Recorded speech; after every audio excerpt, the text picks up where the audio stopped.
Uh-oh.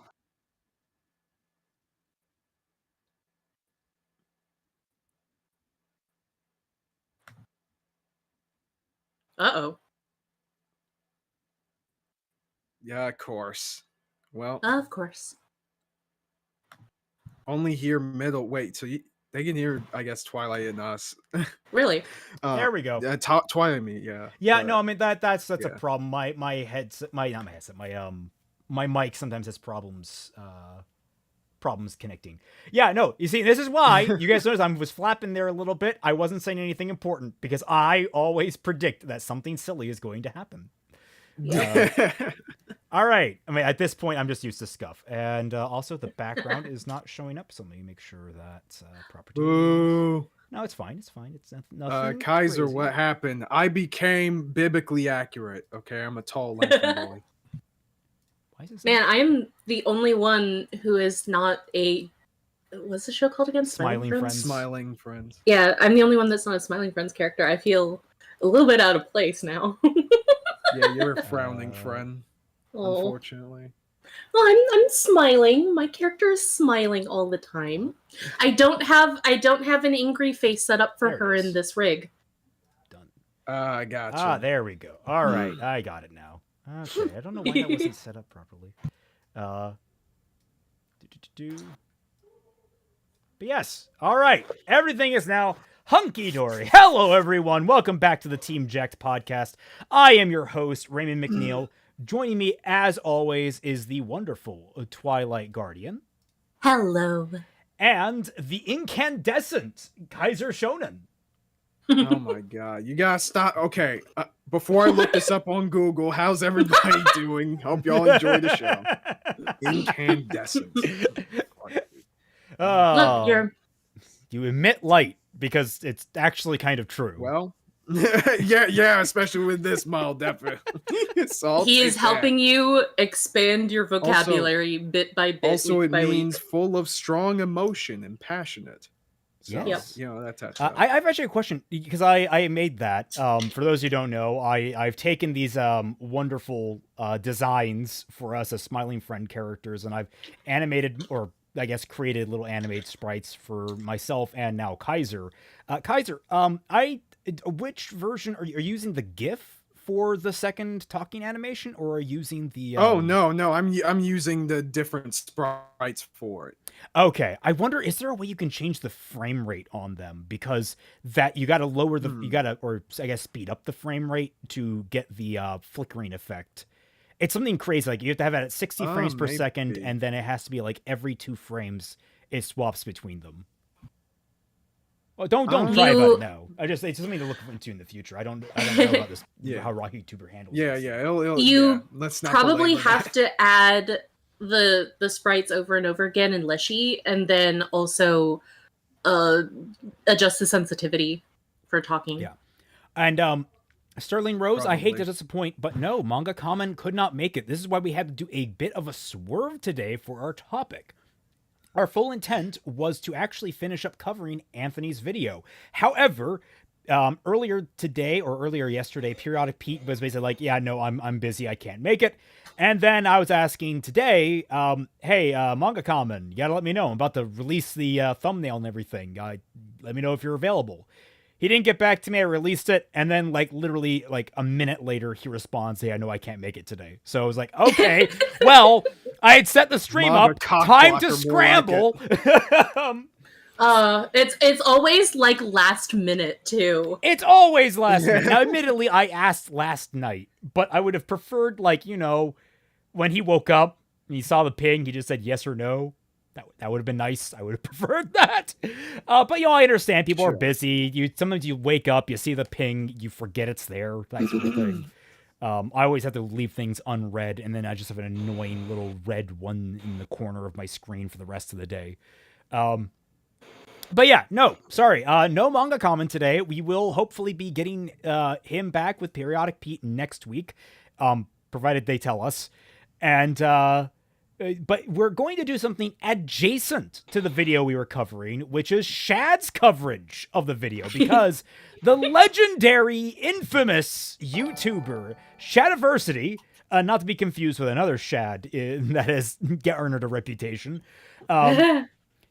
has decided to weigh in on Anthony's video talking about Mary Sue's. So we thought, hey, why don't we weigh in on his weighing in of Mary Sue's?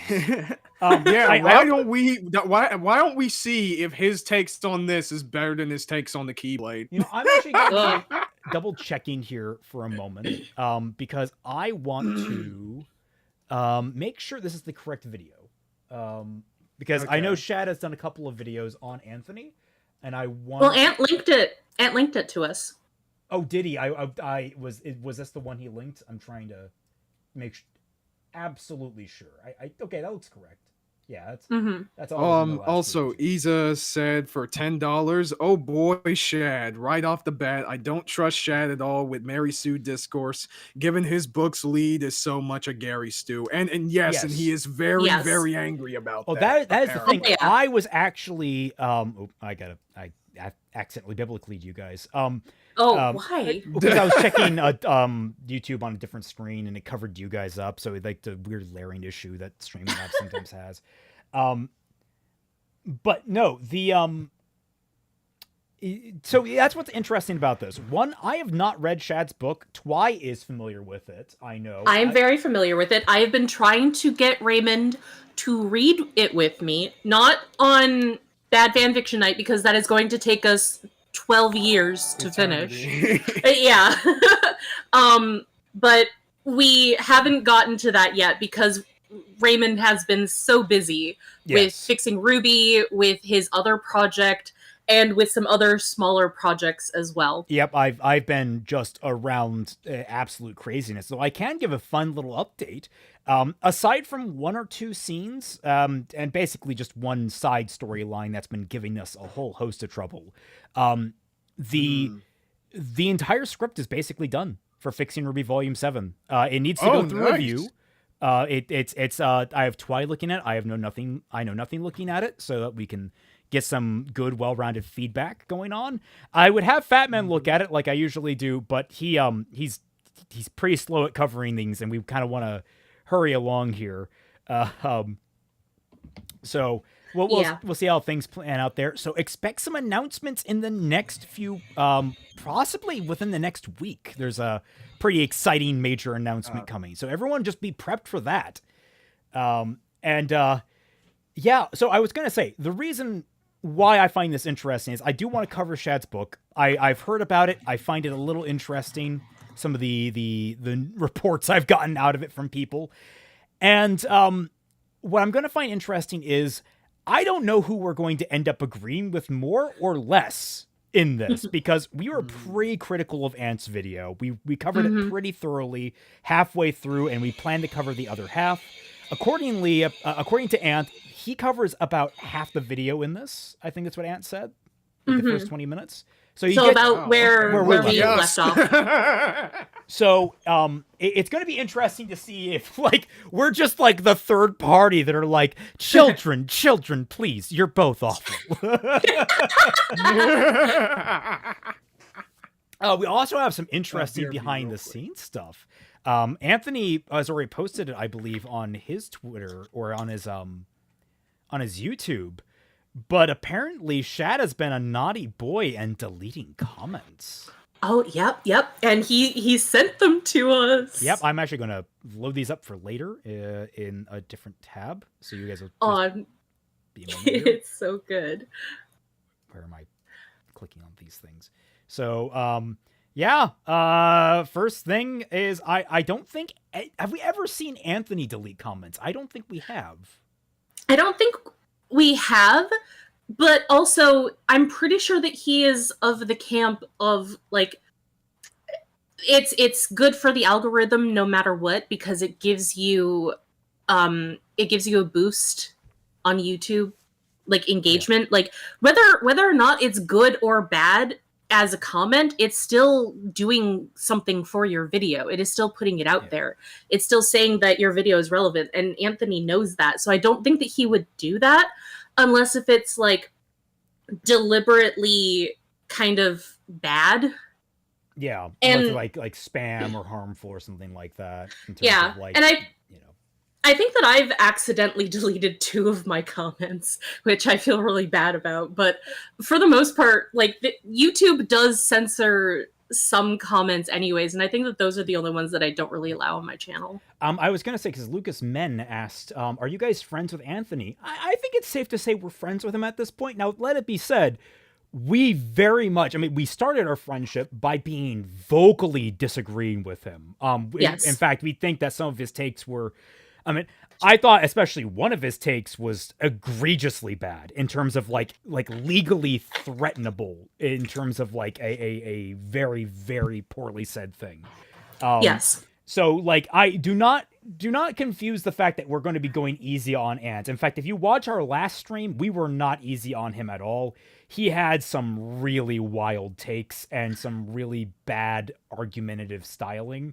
So that's why it's going to be fascinating. We already from the get-go know we disagree with just about everything in Ant's video.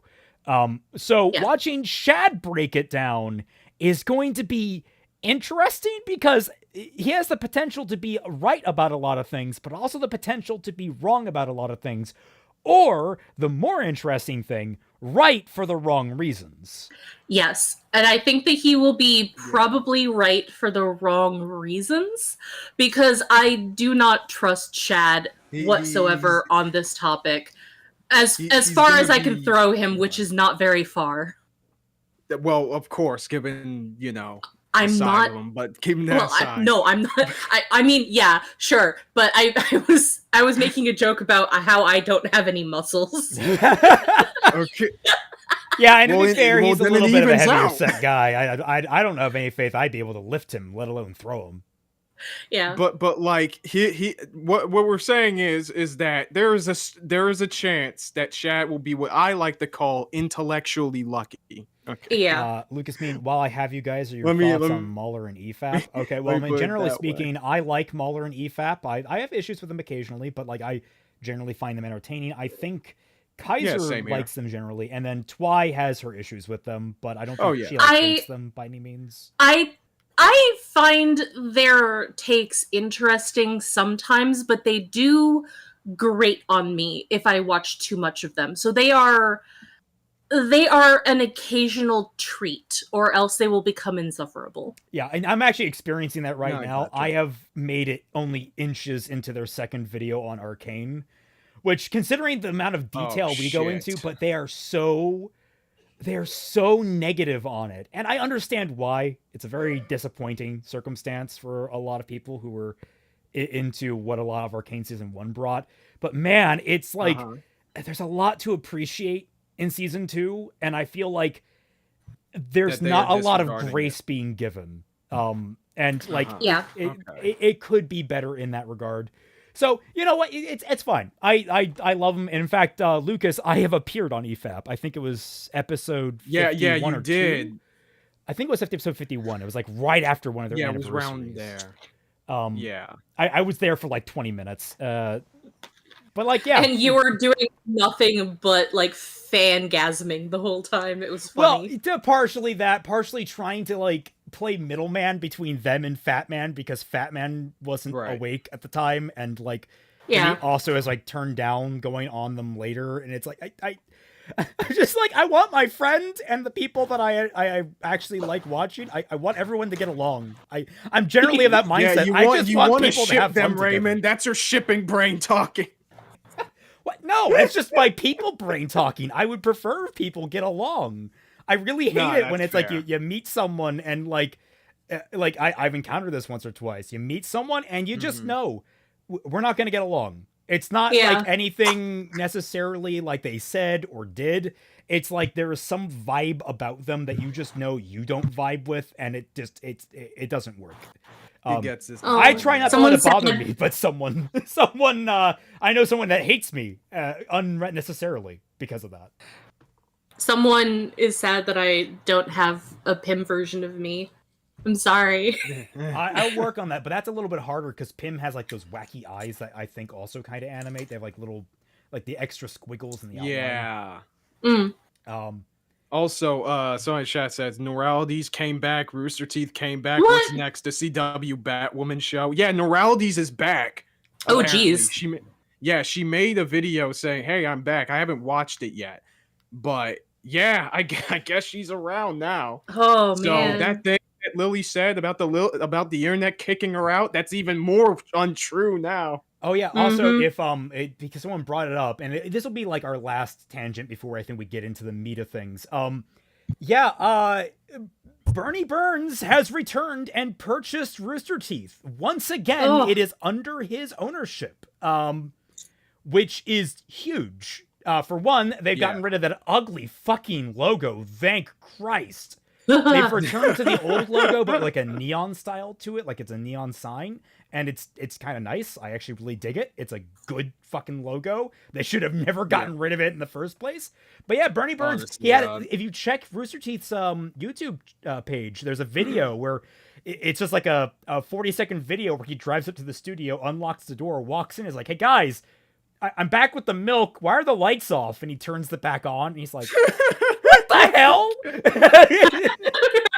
And it's like, and like one of the first tweets Rooster Teeth has done is just butts. That's the tweet. Yeah. Full stop. And I'm sitting there, I'm like, all right, this is a good start. I think we're back onto something here. I think it's back in the right hands. I am still keeping my shotgun at the ready. Because this is a zombie company, and we don't trust the zombies. Absolutely. Yeah, we're all a little uneasy. We'll have to see what they have planned. But yeah, no, Viz still owns Ruby at this point. So unfortunately, don't think there's any recovery for that. But honestly, Rooster Teeth, probably not the guys that need to handle Ruby. I'm not sure Viz is either, but they're the ones that currently own it, so we got to live with that. I would not be surprised if they allowed Rooster Teeth to have distribution, well, like the creation rights to it, in the same way that like Disney does with Square Enix for Kingdom Hearts. Yeah, no, people have flung out there the idea that they would contract Rooster Teeth to be the animation company for it. Mm-hmm. Which I think probably not the wisest course of action considering everything, unless Bernie is very much like, all right, we get back all of our best talent, we get back all of our best people, and we make it we make it the best it can be, and we also make sure the fucking office politics aren't goddamn toxic as fuck. Deaderex is calling me out. Don't trust the zombies, yet loves the movie Warm Bodies. Damn, bro. It's true. Fucking I'm sorry. My shame. But I will say I am cautiously interested as to how that is gonna go. Because it's like, why would he have bought it if he didn't have a plan?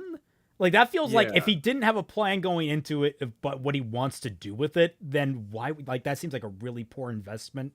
Other than I guess just getting the name rights back. And I don't even know what other properties he has that he owns now as a result of it. Well, either way, it must have been a cheap purchase because like Rooster Teeth was kind of dead in the water. Can you imagine selling your old company at like a huge price to fucking Warner Brothers or whatever? I guess it was Full Sail. Like you sell it for millions upon millions of dollars. It crashes and burns. You walk back in and say, like, here's like $500,000. Let me have the company back. And just like, I have made nothing but profit off of this decision. Yo, Bernie's like the Singed of Rooster Teeth. Yes, exactly. Bernie is the Singed of Rooster Teeth. Oh God, Rooster Teeth is his fucking Is it Ophelia, Odalia? Oriana, that's her name. His daughter's name is Oriana. Oh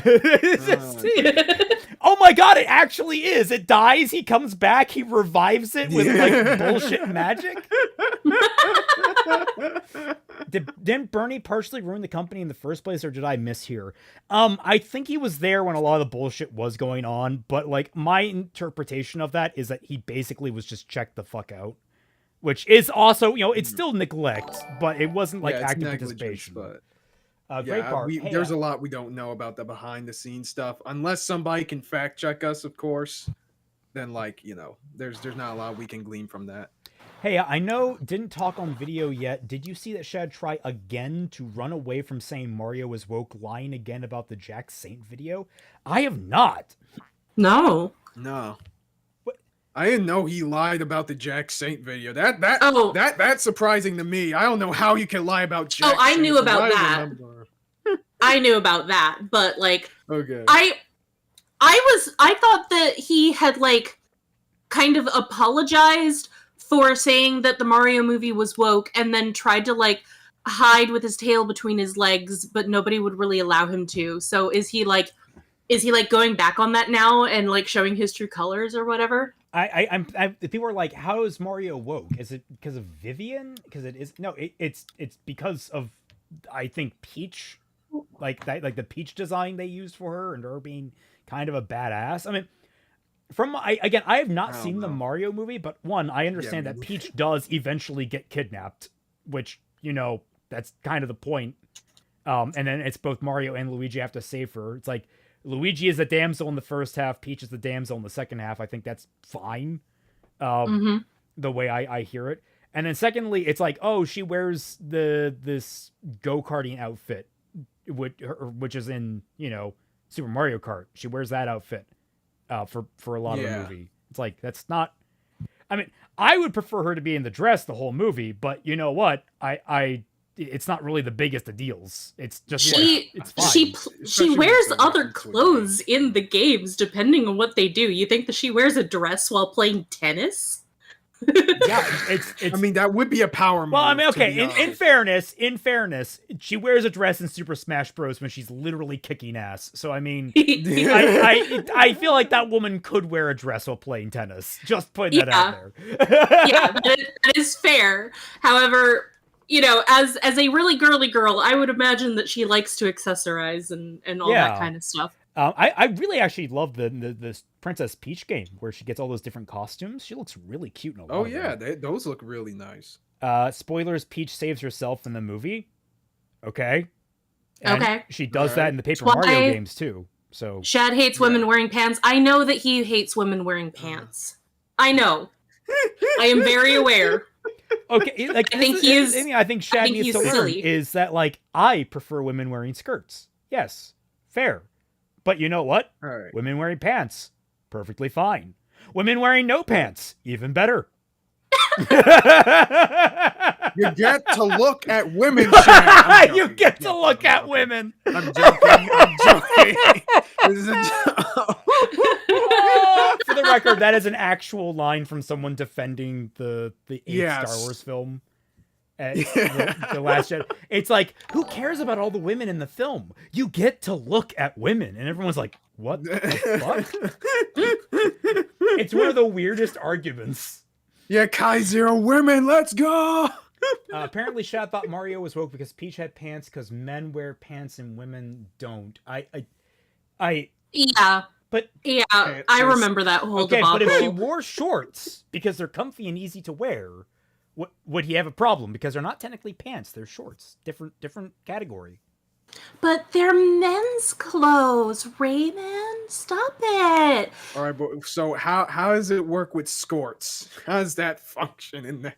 He's also Mormon. Don't get me. Okay, no, we're not tangenting. Yeah, no. We have some words. We might maybe later we'll talk about the current Mormon stuff happening in the sphere because there's a lot that has happened in a very short period of time this last week. Yeah. Apparently, Shad doesn't get the appeal of women in suits. I mean, his loss. Not gonna lie, not really my aesthetic, personally speaking. But you know what? I'm not gonna harsh anyone's mellow on that. I know a lot of people love that stuff. Great bar, and also circumstantially, some of them really good. Not gonna say they're not. Great bar. I was wondering if wondering, guys, he mentions Jack video again at the start of this one, saying Jack was disingenuous. Keep in mind he said it's a 3 out of 10 because woke. Okay. Well, I think maybe on that note, it would be a wise thing to actually start this video before we basically spend an entire stream just responding to chat and never actually covering chat. Which, wouldn't be the worst thing in the world, but we'll see. No, because we have to deal with Shad now. Okay, well, let's do this. ways that liars use to Shadiversity. protect themselves is to call those that are accusing them of their dishonesty liars back. And if they have an uncritical audience who will not double-check what they're saying, this can unfortunately be an effective response. No. I am. Well, 1 minute. I'm waiting for this to backfire heartily on Shad. And in deference to his point, I think he's saying this can be an effective response in terms of like the social engagement. Like the people are going to believe you, and it's like it's effective for you making yourself look better. That's how I'm reading it. It's not necessarily a quality. It's not necessarily saying he's a good person or anything like that. So it's like that's. It's not the best foot to start out on. I'm just saying that. Not. No, it's not. Especially when you're doing the liar, liar, pants on fire. You are a child. Go back to preschool and like fix your diapers. I mean, All we have to do. just gonna say, just like, okay, we just show the freaking comments you deleted, and it's just play Curb Your Enthusiasm. Yeah, in the background. I'll just do it real quick. Ba ba ba ba da da ba da ba da ba da ba da ba da ba da, and we're copyright stricken. All right. Well, we'll get to those later, hopefully. We have 30 minutes of this to get through, and knowing our track record. Oh. Do is just keep lying. The only way to determine who's the one being honest is to look at the evidence. This actually isn't hard, and you can be quite assured that the one calling someone a liar without presenting any proof beyond their claim, such as the clip catching that person out in their dishonesty, is the one who is actually lying themselves. That's No. bullshit. For one, researching evidence can be difficult. It can take time. Finding certain citations can be very hard. We were just talking about it the other day. It's really hard to actually hear the original quote where Monty, or I guess the team Kruby, said that Ruby loves strawberries. But it is a thing that happened. Yeah. We have record of it. It's just very, very hard to discern. Also, someone can make an affirmative assertion, be correct with it, but still provide no evidence. Yes. And Like, also, it's there's not this good thing. form. Yeah, it's not good form, but it's still possible. Also, there's this thing called plausible deniability that exists, meaning that there can be evidence that one thing is true, but there's also circumstantial, like, reasoning for why a different outcome can explain that action. Yes. Liar. Yeah, there's also benefit of the doubt. Some people may just not be lying. They just may be uninformed. Yeah. Yes. Which happens all the freaking time. Just look at Ant's video.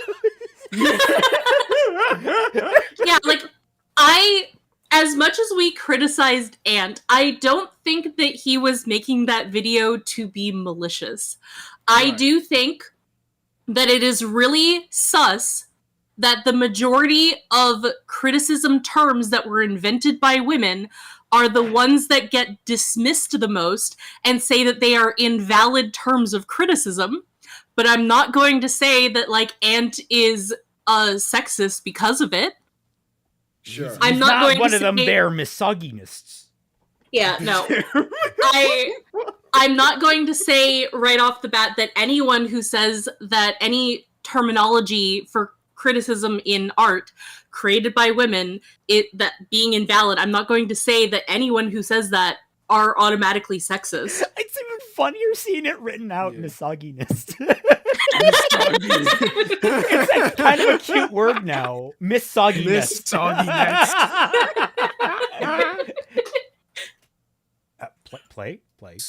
This is why when I accuse someone of being a liar, I always prove it, and I don't just let them rely on my own word. It's a serious claim and should be backed up with proper evidence. For instance, here is an example of when I called out Jack Saint for his shocking lie about a bad me video. claiming I said something about the Mario movie which wasn't even close to the truth. I actually say you can have elements of wokeness in it and it won't ruin the film as long as there's a balance. Mario gets to be the hero that would like to see him being, and in Mario itself it's not filled to the brim. I'm quite clear about the fact that in isolation wouldn't really bother me, and that it's mostly harmless. And these are just my views, but Nathan, co-host on Night's Watch, loved Mario and was very praiseworthy of it. I loved this. A moment. Seawit says Celtic has fully assimilated Kaiser into the Smiling Friends. Oh, only one left. I mean, I would do this, and I would make one for Critter too if I did it for Twilight. If I'm going to do it for everyone, I'll do it for every. I'll do. If I'm going to do it for one, I'll do it for everyone. Kaiser was just a nice thing. 'Cause he mentioned he wanted it, and I was like, I'm going to do that for him because I had the urge to draw. It'd be funny to have whenever if Twi we have really like wants the one, eventual I'll whip reunion. one up for him, for her. The tongue. Oh wow. How dare Yeah, you, I'll get one, and then I can probably use it occasionally. I usually like this one because I drew it myself and I worked very hard on it. I had to actually redo this one from scratch because the one that I had originally made, it was kind of fuzzy, and I wanted to make it better, especially because I had a lot of different facial expressions that I wanted to do for my other video. So it was just a big mismatch unless if I did everything from scratch, and it took forever. Woke has lost a lot of meaning. Likewise, even is, like, what even is wokeness? I mean, we can... There's technically... that's a whole conversation in itself. There's technically like 3 different definitions for wokeness now.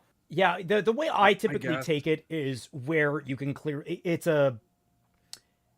It's the goal of intent where very clearly a specific message or idea took precedent over the quality of the writing when it comes down to a creative work. Like, we've gender swapped or race swapped a character that was previously one way or another, and it has absolutely no play whatsoever into affecting them as a character. And it's like, why did you do that otherwise? Like, well, we wanted more representation. It's like messaging, but like you're not representing the characters accurately. Like you're actively harming the accurate representation of something. Or like you're trying to...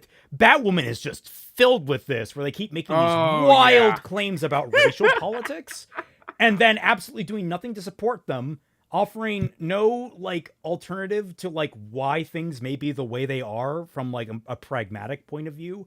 And it basically, even on its own merits, makes absolutely no sense because it implodes on itself. I was about to say, even at times, it outright contradicts its own messaging a lot. Yeah. So... for the record, both Batwomen being absolutely horrendous people. Yeah.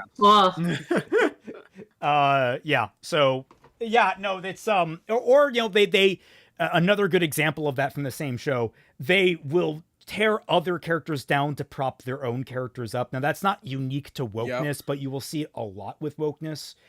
They tore down, say, Luke Skywalker to build up Rey. They tore down in Batwoman. They tore down Batman to build up Kate Kane. They will do that kind of thing. Now, it's not like... I will say this. It's not as bad in The Last Jedi. Last Jedi has a lot more problems going on. I wouldn't have minded that approach had it been done better. But like, it's just... Sure. It was weak in the execution. And it's not necessarily worse, as long as you make it work in the story, but you just gotta make it work, man. You could say that it is actually very similar in concept to Mary Sue, because ultimately what the criticism is bad execution of intent. Pretty much. Yeah. That's basically it. It's lazy execution in the long run. That's all this is. Like, a lot of problems, it's lazy execution. You're not taking the time to massage things into a story. That's basically... Yeah. And a lot of wokeness basically is just, it's about a certain political issue, and it's very obvious on that front. Or a political issue, or like a social like thing. Yeah, social or cultural like commentary or whatever. I don't know quite how to qualify like implementation girl power stuff. Like, I don't know, like, I don't want to call it a political issue because that's just more of a social thing. Yeah. Yeah. Mm-hmm. But yeah, that's like the roundabout, like, us trying to be thorough in like a nice, easy umbrella term for wokeness.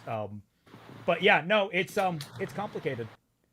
And of course the definition is going to be different for people who are who are pro woke, I suppose. We should also say that because like Yes. the definition is fundamentally different from how we It was colloquially use it originally. as media criticism. What would a Right. Mary Gary Sue woke fusion definition name? A Batwoman. I I was just talking about it. It's just Batwoman. Yeah. Actually, there Pretty probably much. is a term for it. I mean, I guess just a woke Mary or Gary Stu. You're not gonna see a woke Gary Stu. I don't know if you're going to see that necessarily. If anything, you're going to see the Yeah, I don't think opposite that's of woke with happening Gary Stews. They're very, Yeah. very like disempowering to a lot of the women in their lives, typically speaking. So it's going to be Mhm. very much against a lot of the girl power messaging you see in woke culture. I guess maybe if they're like minorities themselves, like if there's Yeah, like a yeah, I black guess that's Gary fair. Stew. Yeah. Okay. This film, I smiled throughout, and I really enjoyed it. I also praise the film for multiple reasons, yet Jack chooses to try and represent our view of the film as this. The Knights recognize the Super Mario Bros. Movie for exactly what it is: heretical, obscene trash. Mario is a woke film filled to the brim with wokeness and woke messages. And with this false Okay. Now, Shad, did you see the thumbnail he had up? I take it that was actually your thumbnail because I remember that being so. Shad, even if you were complimentary to the film all throughout that video, the thumbnail... Okay, so let's be honest, either you were more negative to the film than you analyze on yourself, which you are not the firmest critic of yourself, necessarily speaking. Let's be very clear on that. Or B, you used disingenuous clickbait. So... which was it, Shad? One sword or the other. Choose which one to fall on. I remember watching one of Jack Saint's videos responding to Shad. I can't remember if it was that video. I think that it was a response to his response. So it was kind of like the responseception thing that we're kind of doing. Oh dear. Yeah. And I know I'm not a big fan of Jack Saint, although I haven't really been too exposed to him. I've only seen a few things. I've known about some of the stuff they did in the past. Yeah, I'm not a big fan of them either. They're not part of my sphere. With either content that I watch or with people that I consume. Like, he's just outside of my realm of interest entirely. I have no idea what he even does, to be honest with you. It's Saint stuff involving Jack. What is a Saint stuff? You know, praying, giving to the poor, running snakes out of islands. Oh, so he's evil. Okay. Oh my! Wait, what? How do you know my confirmation name is Patrick?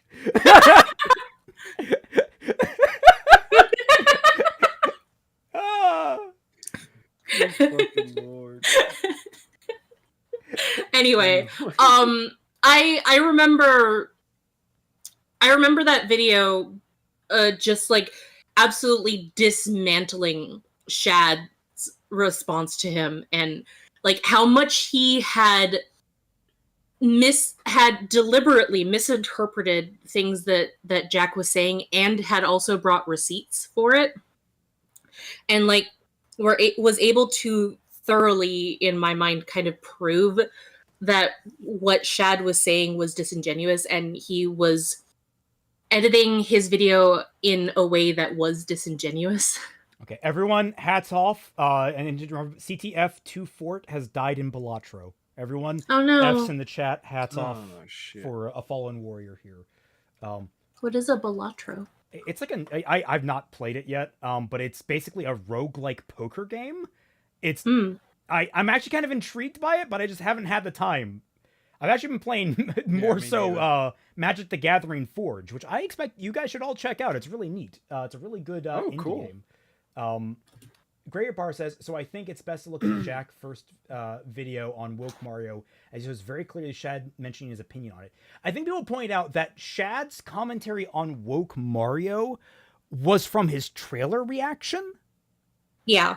as opposed to his criticism of the film, which, if that were the case, and he didn't talk about it, then maybe, Shad, you should mention that's the maybe distinction. mention that, buddy.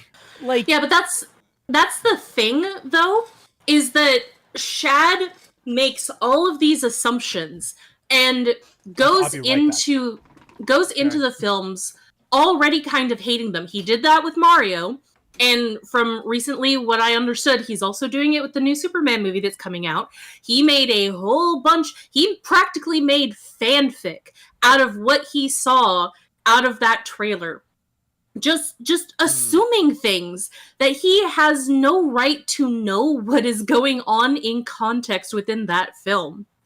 And then just going off on these long-ass rants about what is going on based off of these out-of-context clips from a trailer that is meant to entice you because you don't know what's going on. Yeah, there's a certain extent that, yeah, sure, making assessments of what might happen based on a trailer can be, fair. But, there's always a chance where you can be unfair with your presentation of, what's going on. And this is sort of the issue of wokeness on either side of the spectrum. No matter which side of it you're on, you just end up jumping at shadows, essentially. And now everybody who uses the term woke in any negative context is being seen as a fucking nerdrotic in disguise, when that isn't necessarily the case. And then everybody who's for diversity and inclusion in media is being seen as the second coming of Anita Sarkeesian, which is absolutely untrue. And then it extends to how these people see, films that wish to integrate those aspects in a much more healthy manner.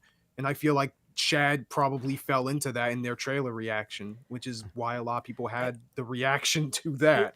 You guys said that it was a teaser trailer. It is a teaser trailer, yeah. Yeah, it's a teaser trailer. So I gotta say, I don't really watch any of Nerdrotic. I know they interact with the EFAP crew quite a bit. I find him interesting, though, because I remember him describing vividly his time in prison. Because he's actually, he spent... Wait, what? Yeah, dude, he spent time in prison for, I think, drug possession. Oh, damn. Okay. Yeah, he did years of time, and it was just fascinating to. That's one reason he doesn't give a shit. Also, by the way, he's been in prison, I'm pretty sure. I think I'm talking about the right person. If I'm not, please correct me, chat. That might know better. He tried to get kids involved with drugs. I imagine there's a lot more to that story. He's talked very frankly about it. I think he was actually pretty young at the time. Was a drug dealer? He was a drug dealer. Okay, that's probably fair. But basically, he basically in prison, went clean. I think he was in for a couple, I want to say 5 or so years. And then eventually he got out of prison, and he talked about how the first day out, he was at his parents' house, and he said, I'm just going to go for a walk. And he walked for 10 miles just because he could. Oh. Because you don't, you don't realize it, but when you're in prison, you forget having the freedom to go outside and walk where you want is a privilege that you don't get inside the clink. And it was just it was such a fascinating thing to learn about him. And I that's why I find his input interesting. The man just does not give a fuck. He's I've been in prison. I've seen what it's like. I don't care. And I appreciate that from some perspectives. I know it's not everyone's cup of tea, and I don't always agree with him. I think he's one of those people that does jump to the woke button a lot. But again, I find that fascinating. Anyway, completely unrelated to what we're talking about. My brain decided to pick up on that conversation. Should we get back to Shad being kind of an idiot? Yeah. Sure.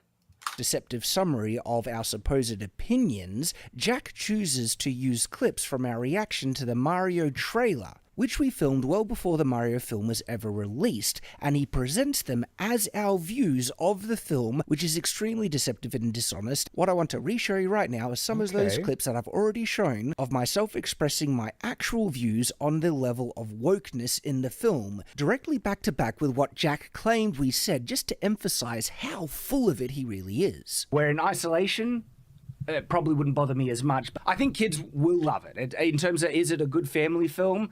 Yeah, you know, and there's nothing overt. It's more subtextual, and even then, it's not going to be like we're trying to get your kids. Nothing like that. My daughter will love it as a result of the Girl Boss Peach stuff. She's just going to think it's awesome that she is. So your daughter is a better person than you are. Filled to the brim with wokeness and woke messages. And this film isn't woke in the sense where no character makes a statement like, you know, privilege this or bias that or Filled to the brim. and so yeah, I think it's mostly harmless. Filled to the brim. That was from an older video, and please understand that this is not about people's opinions regarding media, movies, reacting to trailers, or anything It about is. that. If you like something that I don't, I'm genuinely happy for you. I can assure you there are many things I like that you probably hate. What this video is about is actually something far more important. It's about honesty and the evil tactics that liars use to falsely discredit those people calling them out. And it's used. Okay, so I just wanted he did end up clarifying it was from his reaction video to the trailer, not to the full film, which, okay, I suppose I will have to go digging into Jack Saint's video at some point to double check to make sure and see if you're right that he's being dishonest in this circumstance. I think you've presented a fair enough case. I wish you had done it a little less roundabout, but I don't. There's that. Yeah, it's okay. That's an opening for this. Also, wow, man, I'm looking at his back shelf. Jesus Christ, dude.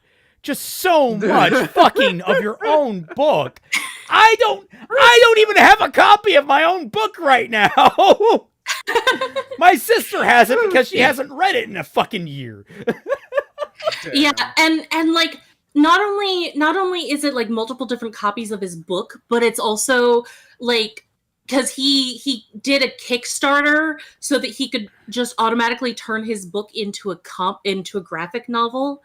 And like there's like limited edition print runs of his book series and of the graphic novel variation, and he has copies of each and every single one of them, and it's like, dude, your book is not that good. I feel bad for your fans. Sounds like I'm going to be digging a lot. I'm not actually going to do too much deep. I'm not going to dig that deep. Like I'm saying, as presented, it seems fair. However, you have left out a lot of context that I would probably want to familiarize myself before I say absolutely you're correct on this matter. Also, we'll put this in to be decided here. Yeah, this has nothing to do with the video, so I'm already kind of upset. Because, like, yes, he's showing evidence of him supposedly doing this before. However, we don't need this evidence. You can just show yourself doing this. You are an author. And this is why I think you're a bad author. Because you just tell us, you don't show us how to do anything. Just show us that you can do it. Great Bar says, so Shad lied here. Jack was looking for people who were calling the Mario is woke point and mocking him for getting mad about Peach in a dress. Shad then tries to spread it as well was a trailer thought would be woke. Okay. So, like, it wasn't even him criticizing just Shad then. And then Shad gets in a tizzy because he can't handle people criticizing him because he is so insecure that he is a 5-year-old. And then, of course, Jack had to make his response video to that, which is the one that I watched, which is breaking down how disingenuous Shad was. Yeah, I was gonna say, like, what does this have to do? Okay, I know Anthony is somewhere in this video, but we're 3 minutes, we're 10th. I was about to say, like, you could have just ironed out this whole thing about dishonesty by, just saying, hey, if you want an example of me debunking somebody who is discrediting me, go watch this video, right?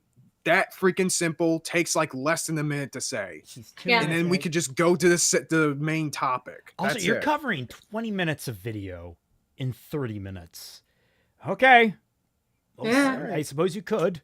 Reminder, my Ocean Is coverage for like when it was an hour and 20-minute video ended up being 3 hours 40, something like that. My reaction to Lily's 12-minute video was an hour and a half. I was about to say my reaction to her, my response to her video was twice as long. Our as the coverage of original. Anthony's video was what, 4 or 5 hours more? Oh, No, I'm pretty sure it was. Wasn't it 8 hours in total? Because Yeah, we it had was. two, It was yeah. 8 hours. no, I mean to... the video that we're covering, the Mary Sue video. Oh yeah, like right. Yeah. And that we're only was halfway 4 through. hours just for 28 minutes. Yeah. Usually to try and slander them in response. Because, yes, someone is accusing me of lying after having exposed them for blatant dishonesty. Who then is telling the truth between myself calling him a liar and his response to call me a liar in return? Well, if people were actually willing to look at the evidence, I would be easily exonerated in all the accusations against me. Including the response video that Jack Saint made in response to me exposing him, where he then, in return, accused me of lying. If people just pay attention and listen to what I'm saying and look at that evidence, you can clearly find out who's telling the truth. Filled to the brim with wokeness and woke messages. And this film isn't woke in the sense where no character makes a statement like, Wait, this you is know, the same shit. privilege this or You're repeating the bias same- that. Yeah, what the or- fuck are you doing? Filled to the brim. From all reports, Also, I gotta say, I'm getting a weird vibe from this. I don't know if anyone remembered when Pro Jared returned to the internet after, well, the Pro Jareding that happened. Yeah, I remember that. He made actually a really good response video to a lot of the more heinous accusations against him. There were accusations that he had been doing stuff with minors. And he basically presented the fucking receipts. And he was like, no, I have not. Now, how I put myself in a position where that was potentially possible, I don't deny that. I'm going to change. Like, he basically, like, I fucked up in a lot of ways. I didn't fuck up in this way. It was possible, and I'm changing that now. And he made a very good, like, very honest video on the matter. Right. It didn't ever really explain why he decided to publicly announce his divorce with his wife that kicked off everything, but in the end, this feels like he's replying to someone accusing him of rape. I don't know why it has like this level to it. Who's Pro Jared? He's a pretty good video game reviewer. He has actually some. I really like watching his gameplay. He's actually a really fun. Yeah, I used to gameplay watch dude. him. His Stardew Valley videos have been in my background while I'm doing like mind-numbing work. His Shad's like you're saying that this is a very weird thing for Shad to do, and because of the I'm just saying like his tone is weird. I'm not saying it's weird for Shad. I'm that's just saying it's weird. that's no it's not even weird for Shad. This is just Shad. He just has this air of smarmy superiority about him. Well, it's like, that's what in I mean, right? seriousness, He's that's kind of. It's really what I'm pointing out. It's like oh, this is like life or death type stuff. Like Yeah, dude, I was about to relax. say, like, dude, I know this is called the court of public opinion. You do not have to talk like you're in a fucking courtroom here. Okay? If you're trying, I understand you're trying to explain, yo, there are people lying on me, saying shit about me that isn't fucking true. You don't have to go in about this like it's a goddamn thesis. What the fuck? Someone said the fact he has books in the back him shows he's how narcissistic he is. What's wrong with Well, books, no. dude? What the fuck? No, It's it's a bookshelf. it's not necessarily the fact that he has his own book in the background, because most published authors, if they're on YouTube, they will eventually have their books on display. One of as an each for the advertisement- record, like not one of the Yeah. same book repeated like 5 times in different formats. What Yeah. the fuck? Yeah. This is overkill. Yes, Like, very. This much. is It is- insecurity. This is I mean, insecurity. I was gonna say, like, if you look closely, I mean, you don't have to look that closely. You can see repeated copies of it. You have this one here and this one on the end. You have this one here and this one here. They're the same Yep. one. I have no doubt that this is probably a different one that gets repeated someone else. Yeah, like, it might be low I key, some own slow one PP copy of energy my here. own book, and if I had it in the background, I would have one copy of my own book, and I had sequels, which I am working on. I have short stories and the like that I'm going to coalesce at some point. I have things that I want to put in the background. I wouldn't mind. I don't really do a lot of face cam stuff, but I could. But like, I wouldn't be doing the same book a dozen times over. You know what this shows, Shad? No one's buying these fucking books. Well, I was gonna say they show some small peepee energy you got here, dude. I'm gonna be honest. I don't know, man. It is small peepee energy. And like he's very protective of his book, Like- which I understand.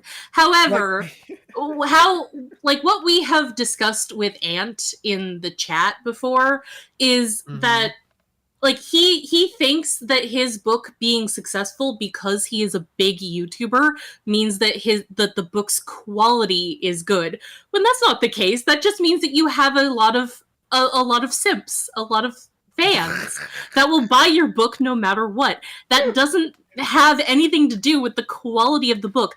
I bet that if Shad published his book without the clout of his channel and without like telling any of his fans, publishing it under a pseudonym without any connection to his channel, nobody would buy this book. I was gonna say, Nobody. I've never thought the title was interesting. Shadow of the Conqueror. Great. Yeah. And it's coming from the guy that the title of his major book is The Artificer. Like, it's not exactly descriptive, but like, I don't know. I feel like a one-word title is a little more intriguing than Shadow of the Conqueror. Trying to sound like grandiose. Like, The Artificer. He's an artificer. He does artificer thing. Like, I don't like, my brain automatically wants to compare and contrast me and him, but like, it's just like, sort of like, dude, ego check. Hard. Watch him Yeah. accuse you of jealousy, Raymond. That's gonna be a Oh fun no, one. you know what? Fully transparent. I am jealous. He has a lot of success with his books. I'm jealous of Miles and Carrie too. I don't think they're good writers. In fact, it makes the jealousy worse. Like, what the fuck? You don't deserve this. Yeah, like there's Not saying I deserve it either, but I would like to think that if I improve my You deserve craft, it I more would than deserve them. it. it's all about like your passion for writing and feeling that a lot of successful people who don't have the same passion or even a modicum of talent is getting what they don't deserve. Like, I think that is a very common thing for people to do, is to experience this negativity toward people who get things that they don't deserve. Yeah, and like it's fine to admit that's kind of biased as long as you like don't let that affect your actions or assessment of things. Yeah, to a significant acknowledge your biases and attempt to negate them. That's basically how everything works. Yeah. Also, I want to quickly say, he has 2 copies of the sword from his book on his my God. on the shelf there, and I find it really funny that I didn't see that. Yeah, no, there they are. One of them says Shadow of the Conqueror, but the of the is so small that it just says Shadow Conqueror. All right. I've received from that video, including one of his own comments. His video didn't even address that malicious lie that he said about me, and he went on to construct straw man after straw man attacking me and lying about me. I didn't bother responding to that video back then because it was so painfully clear that he was trying to bait me and wanted to Who draw me into cares? this type of You're responding to internet Ant. mudslinging contest. And when you Respond see to You're also doing Ant. this so now, desperately so- wanting you to react a certain way, the best thing is to not give them or do the thing that they want you to do. Or you engage with it and you get a lot more views. I was there's a gonna reason, say, you're there's gonna a reason tell me- why people do this kind of stuff, do the YouTube drama thing. It gets views, dude. Like, and you're the one Yeah, and complaining you about your cannot- channel dying. And you cannot sit here and be yes, Shad, prolific guest on EFAP, saying that you don't like mudslinging. Are you fucking for real, dog? King of Blue Flames, I still have no idea how Miles Luna was able to help create the amazing seasons of 11 through 13 of RVB, then create Ruby. All right, now let's slow your roll. Let's slow your fucking roll here. No. Hold up there. 11 partner. through 13 were awful. They're the ones that killed me. Okay, I don't like the Freelancer Saga. That is 6 through 10. I don't like it because I think it gets way too fucking serious. 11 and 12 are what killed me watching RVB entirely. I could still recognize there was a lot of worth in the 6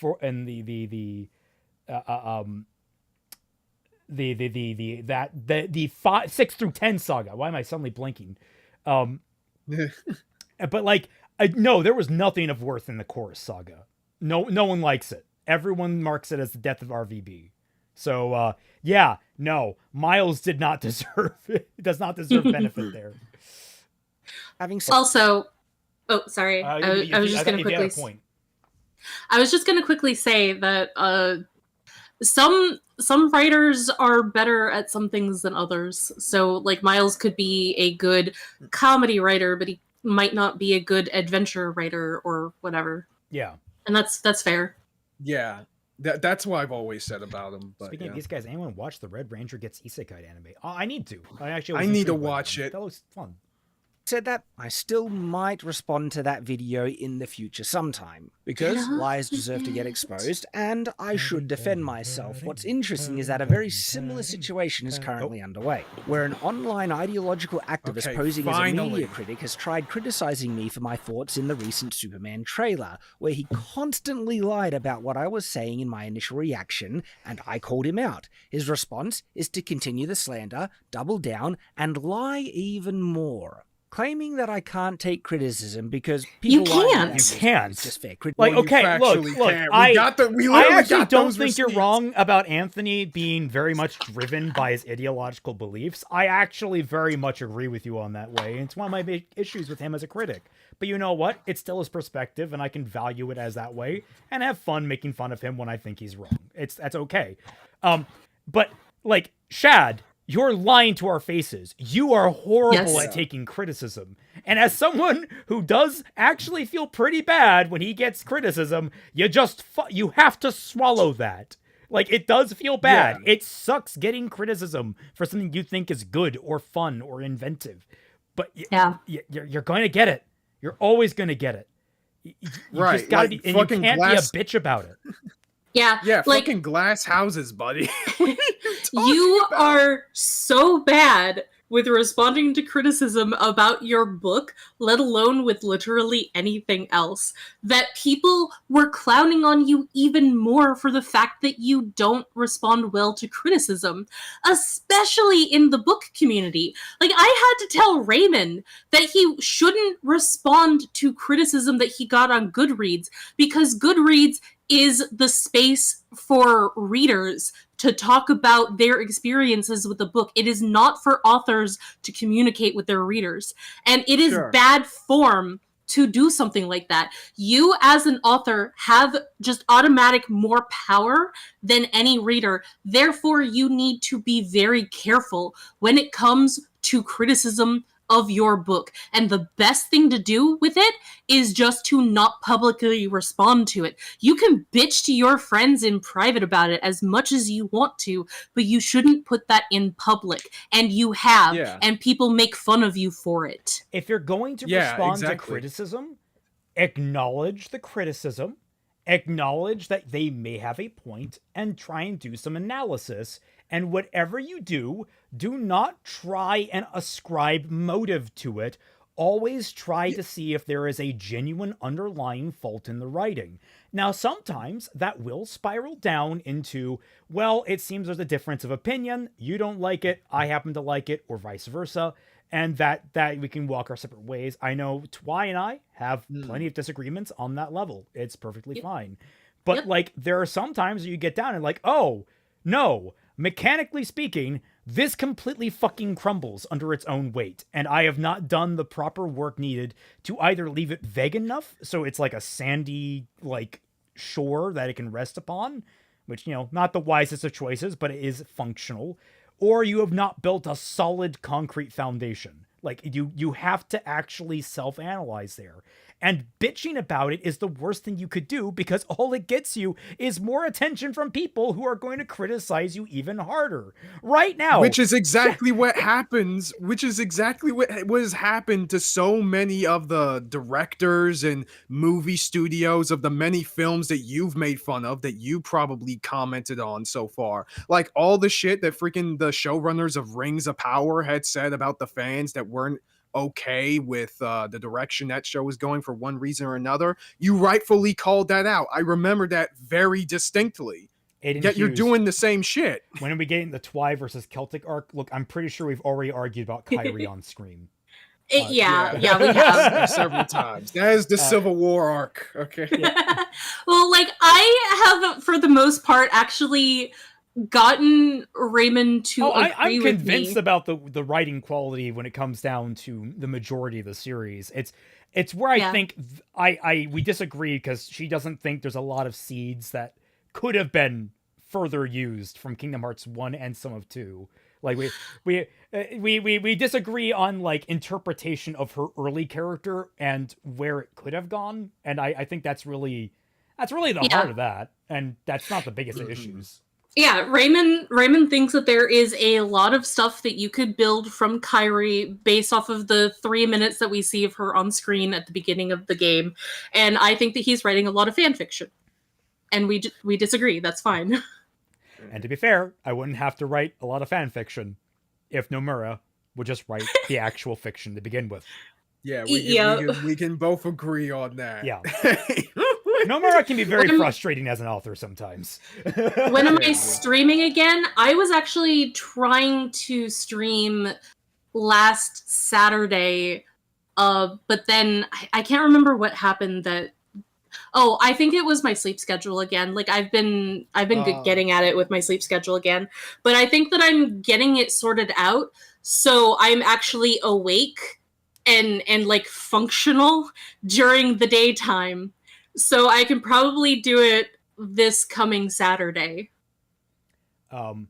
This is opinion. If I see someone not want to critique someone because they share the same political beliefs, I don't think should be a critic, because criticism isn't political based. Yes. Wait. Yeah. Okay, no, here's actually an interesting topic that I've been meaning to actually explore at some point, because it's something that, like, I only really learned at end of high school, beginning of college type deal when talking about English stuff. But there are different spheres of criticism, guys. Like, I typically come from the consistency view, or, you know, the plot hole view, however you want to view it. Basically, as long as the story maintains internal consistency, you can analyze it from that lens. But there's a lot of people that ascribe to viewing a story through a feminist lens, for example, where they look at what feminist ideology is present or not present, or anti-feminist or whatever.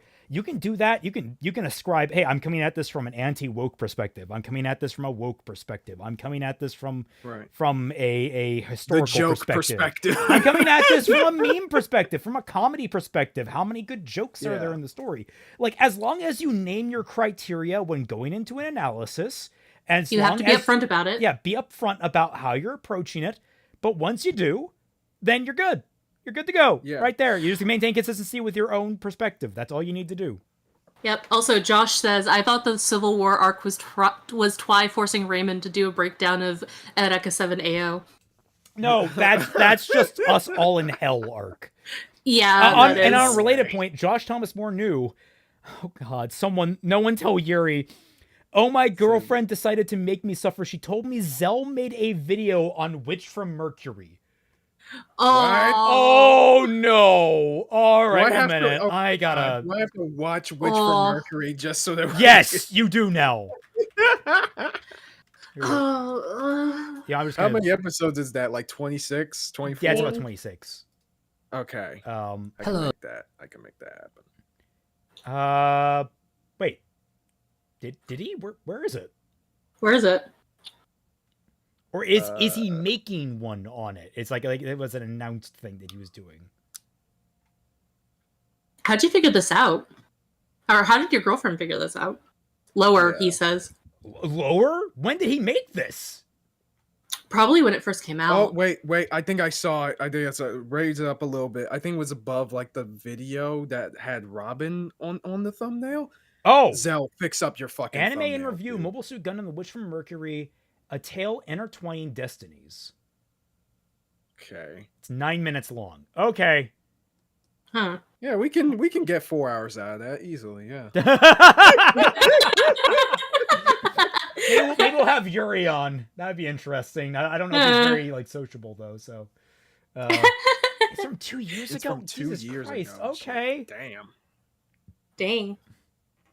Criticism, of course, and exposing them when they lie about you, that's just me having a thin skin, according to them. It's kind of It interesting is. how much these extremist, ideologically obsessed culture warriors want to be able to drag your reputation and name through the mud, and then try and mock you for responding to it when defending yourself. Because you're not It's supposed to actually do quite that. pathetic. It's not mature.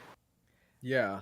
Like, It's baby man. Cringe. Not gonna lie. you put It is your cringe. opinions out there, they represent it, and the way you go about saying that they are wrong is what I typically experience is a bit of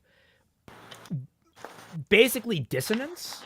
Whenever, like, you know, a woke creator is like, this anti-woke creator is being awful. We've seen it with Ant. There's a bit of like, they might have a point, but it's buried under their own biases and they lose track of things. I don't think it's necessarily... Yes.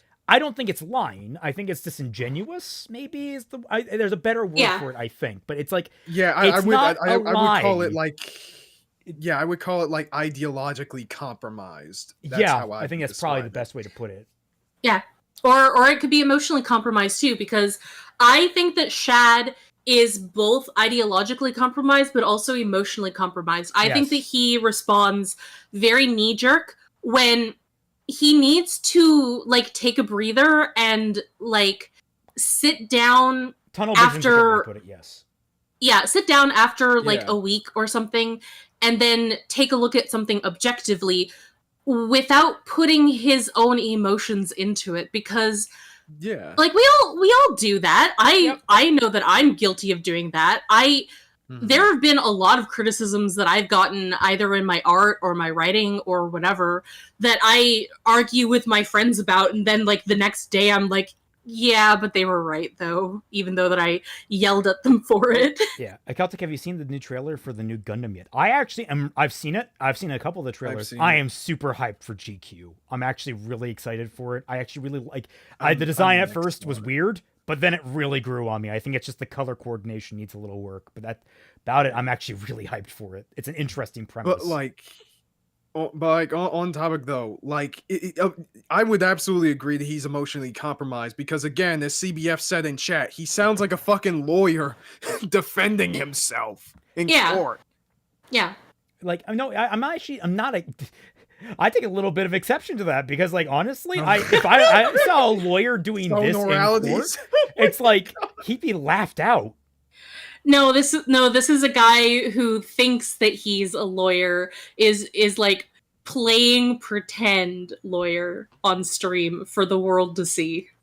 Yeah. I have no hope for G-Cux or its mecha designs whatsoever. Well, that's kind of rude. I mean, What is that what you're calling GQ? I guess it's the nickname you are giving for GQX.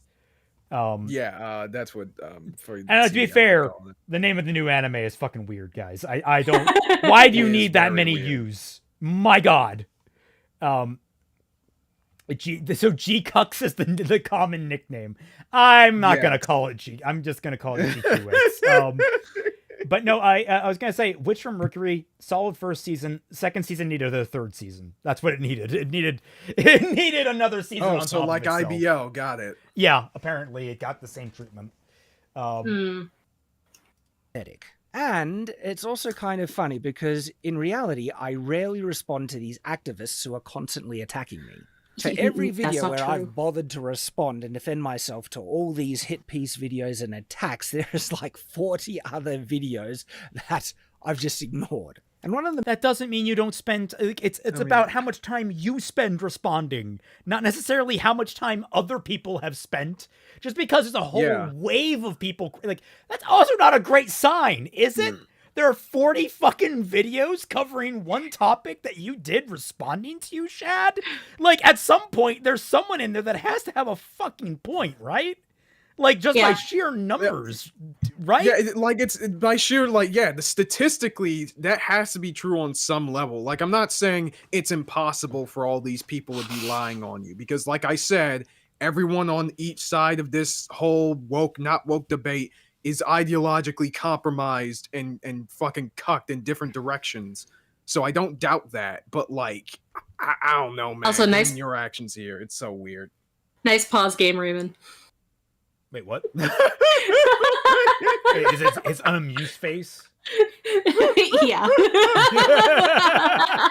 Yeah, he does look very judging. He's like, I don't appreciate what you've just said. I'm sorry, Shad, but look, you know, I get the feeling me and you would probably get along in person. I actually am. I don't. Well, yeah, I know, but I will say, like, as we did with Anthony, we are more than happy to have you on stream. I know it's probably a little late. You probably have clicked off if you have seen this. Anyone wants to say that, we're more than happy to have him on stream and talk a lot of these kinds of things over, because, you know, I always encourage people getting along. I always encourage people talking things out. And I also, again, I know you're supposed to be open to this. So, the offer's open, but you're being kind of silly.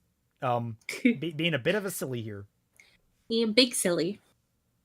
The main reasons is that the unfortunate reality is that even if I was to respond to every single one, I don't actually think that would really do much in the larger scheme of things. It wouldn't really convince any of those fans, especially those ones who now have a firm, hard belief, almost unshakable, that I'm some type of deranged conservative fraud. I've seen this time and time again, that even when the truth is presented before them, they care more about winning a culture war than if who they are watching was actually being honest. Now, of course, there are people who I align with in my own ideology that do this as well, okay? And I encourage them not to, but... Celtic, that's too far. He's already crying. Don't call him silly. Oh man. Oh, shit, man. I've really... Oh, darn. Oh, geez. Oh, fiddlesticks, I've crossed the line. Anyway. oh, no. Anyway. I certainly see this far more from those I oppose due to a fundamental philosophical difference, and it's that I do not believe the ends justify the means. This Interesting lead-in? Okay, so where are the ends of starting with this 7-minute fucking preamble? Jesus Christ, get to the goddamn video. Yeah, where is Ant? Look, where is the ant? Where is... Oh, what did you say? Where is the insect? We want the insect. Bring out the insect. Bring out the insect. Bring out the insect. I want to hear the DreamWorks ant song in the background. Dinosaurs fossilize faster than him getting to his point. Shad, is it some, like, weird backdoor, like, criticism of Ant's video where he didn't get to the fucking point and still really hasn't by the 28-minute mark? Well, if that is the case, like you just said, the ends don't justifies the means, my guy. We need to add the soundboard from Monty Python of "Get on with it." Honestly, yeah. Get on with it. Late Donuts, Billy Donuts is here, everybody. Woo! Yeah, Woo! Let's go. Leads to the sad reality of most ideologically possessed individuals. They don't really care about if they themselves are being honest or those people they listen to are being honest. Libel. If they're fighting on Slander. the same side. Not when it contributes to winning the ideological battle I'm that just looking they're at it as a obsessed self-report. with. Many people can become so obsessed with winning that they then begin to naturally, sometimes slowly, sometimes fully, gravitate towards that philosophy that the ends justify the means, that the utopia that they're fighting for is of the utmost importance. Shad, you believe that fucking, was it Arkansas or something like that is like Nirvana? Right? That was like, what was the state that Mormons come from? Oh, right. It's a Mormon thing. Got it. Oh gosh. What is Salt Lake City in? Utah? Yeah, it's Utah. Shad, you think that Utah is Nirvana? I don't, your judgment here is compromised, I think. And that it even justifies acting not only immorally, but sometimes abandoning all standards and principles entirely. You call it selling out your principles. I call it winning. Okay, but like nobody takes Vosh To seriously win anymore. as Why a would you bring him up? socialist. Yeah, I'm sorry the man that flashed fucking horse porn and loli hentai got is the guy that you're using as like the absolute steel man here. Jesus Christ, Yeah, Shad. Talk this about is what bottom I'm of the saying. barrel. It's like This is what I'm saying. it's like saying that like people argue that the sky is blue and here's the person that does it and it's fucking XQC. Like Now, if it was like freaking, I don't know, someone actually reputable or at least relatively more reputable, like Neil deGrasse Tyson or some shit, then like, okay, you might have something going on there. But like, this is not impressive, dude. yeah. No. Especially when you all this time could be spent getting to Ant's fucking video. Yeah. Oh my god, this is like a repeat of Ant's original video where it was just a bunch of random YouTubers. Both out of y'all context. just need to get to the fucking point. Please get to the point. Not to lose as a socialist. That's not my principle. I don't give a about principled failure. Principled failure is worth dog shit. I reject that philosophy. But not horse as shit, right, evil. Vosh? Evil committed, even when in pursuit. Fuck you, Kaiser. I was gonna say it is interesting that principled failure is an interesting or a topic to discuss at some point. The idea of at what point do you compromise your morals in order to win, or do you even have to? Are there other solutions that you could use that don't compromise your morals? Could you fight harder? Could you have argued better? Could you have talked in a different way? It's an interesting topic. And the fact that he's all in on the means justify the ends, that's more or less I look at it as you can have a goal, that's the ends you want to achieve, and you find the means to do it. And then there are the things that will eventually happen no matter what, which is the ends that are justified by the means. Like, if that makes any sense. Like, people artificially, we want an outcome to happen, so we try to make it happen. But no matter what we do, whatever we actually put into motion will result one way. Like, we're Right. whether or not that's the goal we it's an want, idea. that's up for what we do. But like, Yeah. it might be something that we don't want. Like, it's one of those just like interesting like nature versus nurture type deals. Anyway. Shoot for a supposedly noble goal is not justified. And for myself, I will not resort to immoral actions or means to win a fight. I would rather lose that fight for having kept my principles and standards than having won that fight through compromising them. I do believe we should all fight for a better world, but we can't ever lose sight of what's most important, the true goal. Dog, this is a YouTube Shad. The video. true goal is getting to the fucking point, Shad.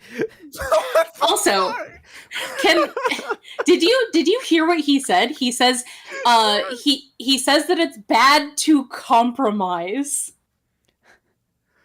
I mean, like, maybe You know what's It also a depends on noble what- thing, Shad? Self-sacrifice. Which, Yeah. compromise is a form of self-sacrifice. Typically one where one party gets something that they want and another party gets something that they want, but both don't necessarily get everything that they want in total, because that's just how reality works. Shad, you're married. You should know all about this. Yeah, that actually, oh my god, that's incredibly alarming. I said, Also- I had to stipulate that. I was like, oh wait, you're Mormon. Well, I was gonna say, But, like, like- I guess if, like, theoretically speaking, You could have spouses that are 100% on the same page, but that's not stable. That's not maintainable for long periods of time. Yeah, That's not very much most.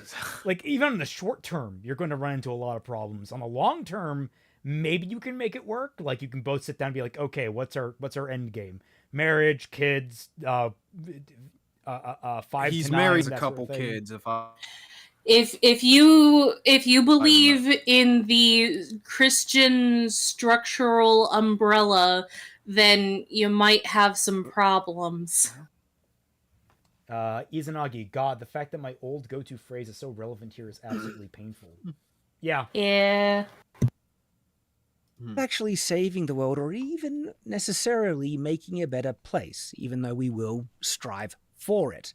The actual goal is that we lived a good, honest, decent life. And if you've become so obsessed with saving the world that you've started to erode away true principles of honesty and goodness in that pursuit, Who is you've doing that? truly lost your way. Who? This does, of I'm not. Kaiser, are you touching something? What? Did you touch something? No, I wasn't. No, I was asking Shad. Who is doing that? I thought Oh, it's like okay. the video skipping. I was confused. No. Yeah, no, it's not me. Definitely not. But like, I was saying that, like, dude, he's pulling this freaking "I have a dream" speech in response to Who thinks they are somebody saving the world allegedly through fucking media criticism? Yeah, dude, this is the, oh my god, this is my first world freaking horseshoe problems theory. exemplified. Dude, Yeah. this is my horseshoe theory about this whole freaking woke, anti-woke shit that is coming to play in full force right now, okay? The problem with a lot of, like, I guess what you can call pro-woke side people is that they think all this stuff in media will have way bigger of an effect on the wider culture or politics of America than it reasonably would, right? So a lot of their self-importance is external, whereas a lot of the, I guess, anti-woke people, their insecurity is more internal. It's like, oh, I have to be the bastion. I have to be the fucking savior. Yeah, It's like, it's important. I have a to remember at the dream end that of the day, this is the entertainment. woke skulls. Like, we are at a point in society, in our bubbles, because we're in first world countries, where we have the luxury of sitting down and not only talking about things that entertain us, but making careers out of talking about things that entertain us and having a fun time with it. We don't necessarily need to go to a desk job. We don't necessarily need to do, go toil in the mines like the children yearn to. At the end of the day, we are in an incredibly, incredibly privileged position being able to do this. And anyone that thinks that they're going to somehow save the fucking world through this means is deluded. And that, I think, might include you, Shad, because of how highfalutin you're making this entire speech. Yeah. for it. The actual goal is that we lived a good, honest, decent life. And if you've become so obsessed with saving the world that you've started to erode away true principles of honesty and goodness in that pursuit, you have truly lost your way. Why do you have to do This jump does, of cut course, there? leave principled people at a disadvantage when opposing He probably people said something bad or like flubbed his line or something. Yeah. without principles, Maybe. who rely on immoral, dishonest tactics to win ideological battles. God, all right. That loaded as fuck statement. Let's see where you go with it, Shad. Yeah. And then they also rely on their audience's own ignorance. Or, and this is worse, that their audience is as ideologically determined to win that battle and are willing to accept dishonesty and other underhanded tactics in that pursuit. They then begin to That's rely you, on the Shad. fact that if they have an ideologically possessed audience that really aligns with their worldview, is that that audience rarely questions what they say because they're batting for the same side. The fact that habitual, proven liars like Vorsh, Hazan, Piker, or Destiny, who have all been exposed in some of the most loathsome lies, hypocrisy, or degeneracy, all still have fairly sizable audiences is proof of what I'm saying. Many Okay, and... Dude, this is like, oh, why are we talking about Infinity War? Spider-Man is tomorrow. Yeah. Also, like, Why are we talking? why are you not covering them then? Why is this video about ants? Yeah. What? Like, Are you serious? I- That was a great. also, way to hypocrisy revive is your not channel, lying, dude. strictly speaking. It could just be dissonance. Like, again, you do not attribute to malice what can be attributed to ignorance or stupidity. Like, you gotta be very fucking careful with the whole lying accusation. Yeah. Or in Destiny's case, not taking his meds. Or in Destiny's case, downloading fucking porn. Because, Jesus, in this day and age, who fucking does that? I don't know, like flexing sex of people you've been with to a random. I don't know what kind of flex that is, but I don't want it. Okay. We are almost a third of the way through a 30-minute video. We're almost 10 minutes. Oh in, my god. and we have Oh not my god. gotten to this. I fucking hope this is just some weird meta commentary play, but I doubt it. I highly doubt it. Yeah. Ideologically deranged people will excuse or actively take part in dishonesty, cheating, hypocrisy, and worse if it helps them win their ideological battle. So, case in point to all the things that I've been talking about here, Fucking enter finally. Anthony Gramuglia, who has recently been attacking. Okay, yeah, I'll Sorry, give you points for the This is choice like an of old style picture. YouTube thumbnail. Yeah, This is like that's a fun- commentary YouTuber style thumbnail. This is I could see freaking Nicholas DiOrio making a thumbnail like that. Ray William Johnson. Oh my god. Me, taking out of context and lying about me. He's been so desperate to try and link his criticism to this channel, Shadiversity, that I'm releasing this video here to defend my credibility. Because he's claiming I'm a liar and I shouldn't be trusted, which of course would affect the perception and reputation of the content I even make here on this channel. Now, of course, if you are not interested in this video, please do ignore it. The regular Shadiversity content is not interrupted and is continuing to come out as we speak. In fact, the new exclusive video we're testing this week is testing the McJojo self-defense techniques in real life. Full-length, high-production Shadiversity video that you can get access to for as little as $1 a month. And it's the type of content that unfortunately we can't release publicly anymore because just sword content in isolation is just getting buried on the algorithm currently. And the last few months have just utterly proven that YouTube is not pushing that content, and that does not offset Because the you time or suck at money it now. spent in making it, which is why we've had to make that content exclusive, because there's still passionate group of people that love that content and want to see it, and this is the way in which we can keep producing it for that incredible audience in a sustainable way. And so Okay, also, Shad, I just wanted to point out that, like, it has also been the post-holiday season for the last month and a half. Yeah, January is we're- typically yeah, not we're all great in fucking terms of miserable right viewership. now when it comes down to our funding, okay? Yeah. Oh, man. seriously, it begins as little as $1 a month, and you get access to weekly, Boy! dedicated, full-length Shad! production videos. I know I'm It's long-winded, becoming but harder and harder Jesus to keep Christ, viable man! on this platform, as well as heaps of backlog content, behind-the-scenes content. Oh my It's god, just it just keeps huge going. amounts that we're able to give you. And I have genuinely to thank take you a for all the piss, support. Shad, It's- come on! I mean, you guys are incredible. You really seem to It said like you're the it. one And I taking love the it because I piss. can keep making that content as well. So Gramuglia is very desperate for There we attention. go. He's Finally! made some of the most ludicrous Yes. claims about media I've ever heard. 12 like minutes. watching the classic anime Ranma Half will turn you bi and trans. That is unironically the title of one of his videos. It's interesting because that video came out after the one that I made on Night's Watch, where it was literally debunking nonsense claims like that. And Okay, what? Okay, Oh, you've one. actually seen Murama? I'm surprised. I mean, I know he's a fan of anime, but I didn't think. Secondly, Uh, did you so- actually watch his video at all? I haven't. Ant has said that Shad doesn't like Ranma 1/2 because you have the premise of the show The he body hates. swapping, or the body. Yeah, because it's gender swapping. That's the fun of the show. Really? Just because? I Literally- mean, like, if he. Literally, the straight mean, fans and the Yuri fans unite. It's a great premise for that. It brings. Yeah, I mean, like, if I you could somehow guess- get the Yaoi fan base in there, it'd be just like a whole uniting effort in anime land. like, okay, did he say he didn't like the show because of the premise, or did he say it was bad because of the premise?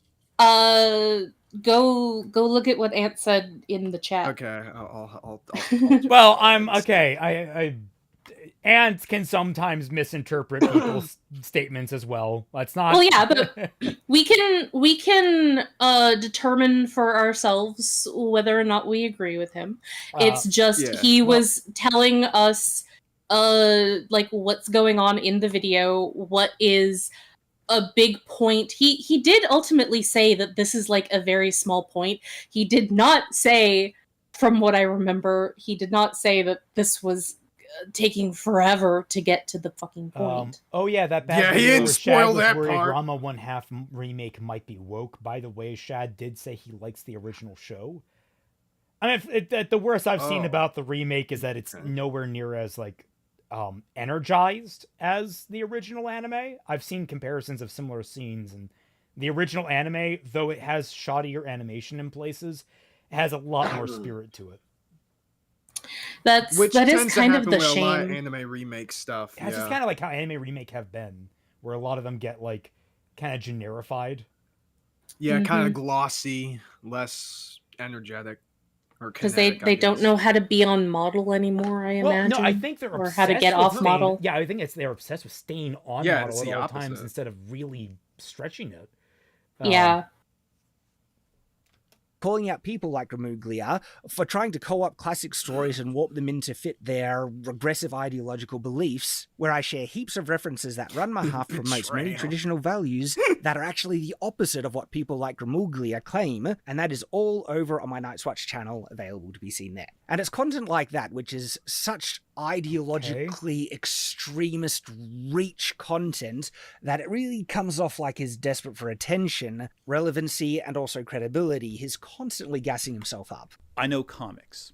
I have for the better part of a decade worked in some form or another adjacent to the comic book industry, either as a writer, making wild nonsense claims so people will notice him. Wait. And of course he attacks others regularly. At least that's better than a ton of grifters who don't hide their shameless grifting on every news story. Dishonesty and deception is his default nature, and I'm going to be showing you some blatant examples. Okay, you're I mean, I'm not denying that was from the this second awful clip. Fucking video. That second Yeah. That's we not don't know one the we can really context of the defend first here. one.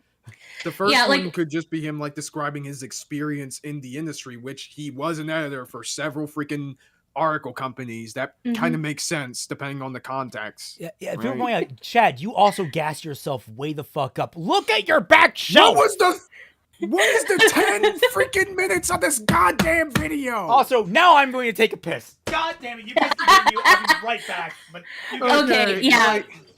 I'm sorry, Shad, but you have no right to criticize someone for gassing themselves up when your back shelf looks the way that it does. And also, what the fuck were you doing the last 12 minutes of this video where you were doing nothing but stroking yourself about how honest you are and how you stick it to people who are criticizing you, and you're so good and you're so great at and you're so honest and you stick to your principles. How is that not gassing yourself up? Bateman meme. Shut the fuck up, Shad. Jesus. Like, what in the world? Izanagi for $5 says, God, this entire fight in video is just pot, meat, kettle constantly. Like, oh God, what is this lack of self-awareness? Yeah, it's two Mavericks fighting. That's what I'm seeing right now. It's two Mavericks fighting right now. Shad has taken so long that Raymond's bladder had time to fill up. Yes. Okay, now in fairness to Shad, that's not very hard. I the size of a fucking lemon. Bladder. But yeah, no, it's this fucking Shad. You can't self-aggrandize. You know, one of the most.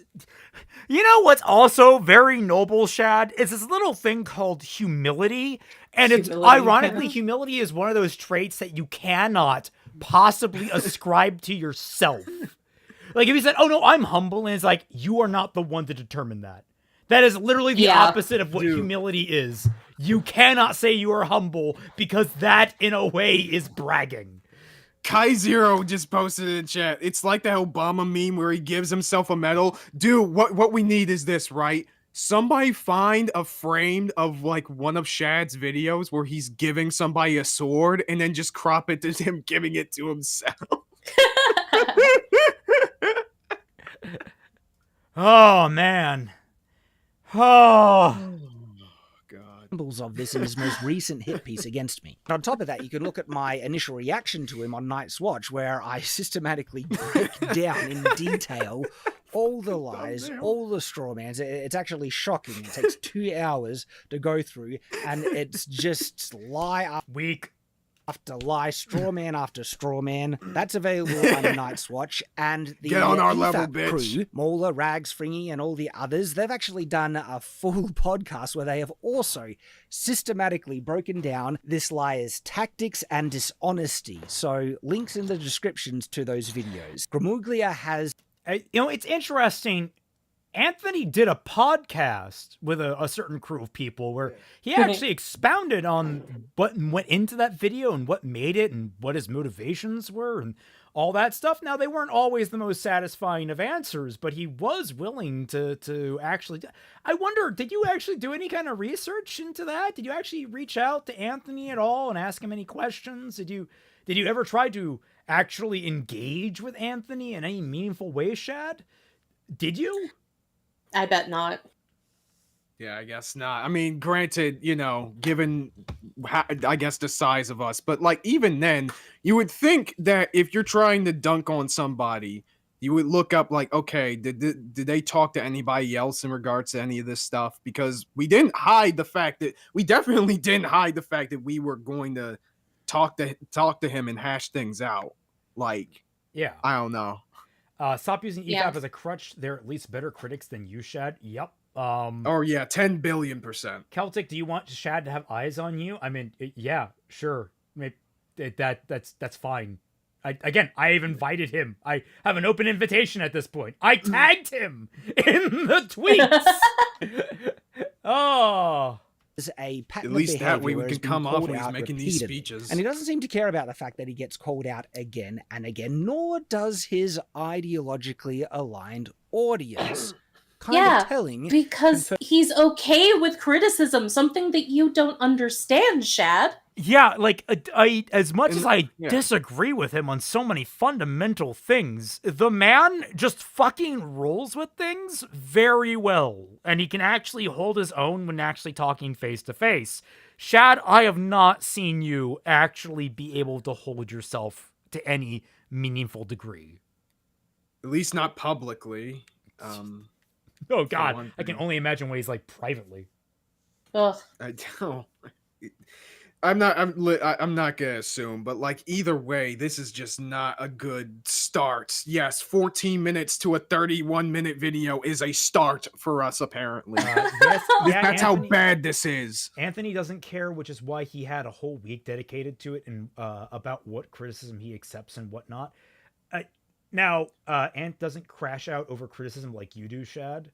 Shad doesn't know. Yeah, he went on our podcast. Like he talked with us. He flat out admitted the video was terrible and has now seemingly dedicated, like the rest, a good chunk of his content that he's making currently to making good on what he did in the past. There, at least in regards to that. His Mary Sue video, I think, is partially like part of what he wanted to discuss in that video. Yeah. As much as I still disagree and think it's still poorly done, it is leagues and a way better than that original video. 100%. Ugox said, took 2 hours to dismantle the lies. Only 0.5 hours of that is actual valid counterpoints if this video is any indication. Oof. Oof. Damn. Confirming the things that I've been saying in this video so far.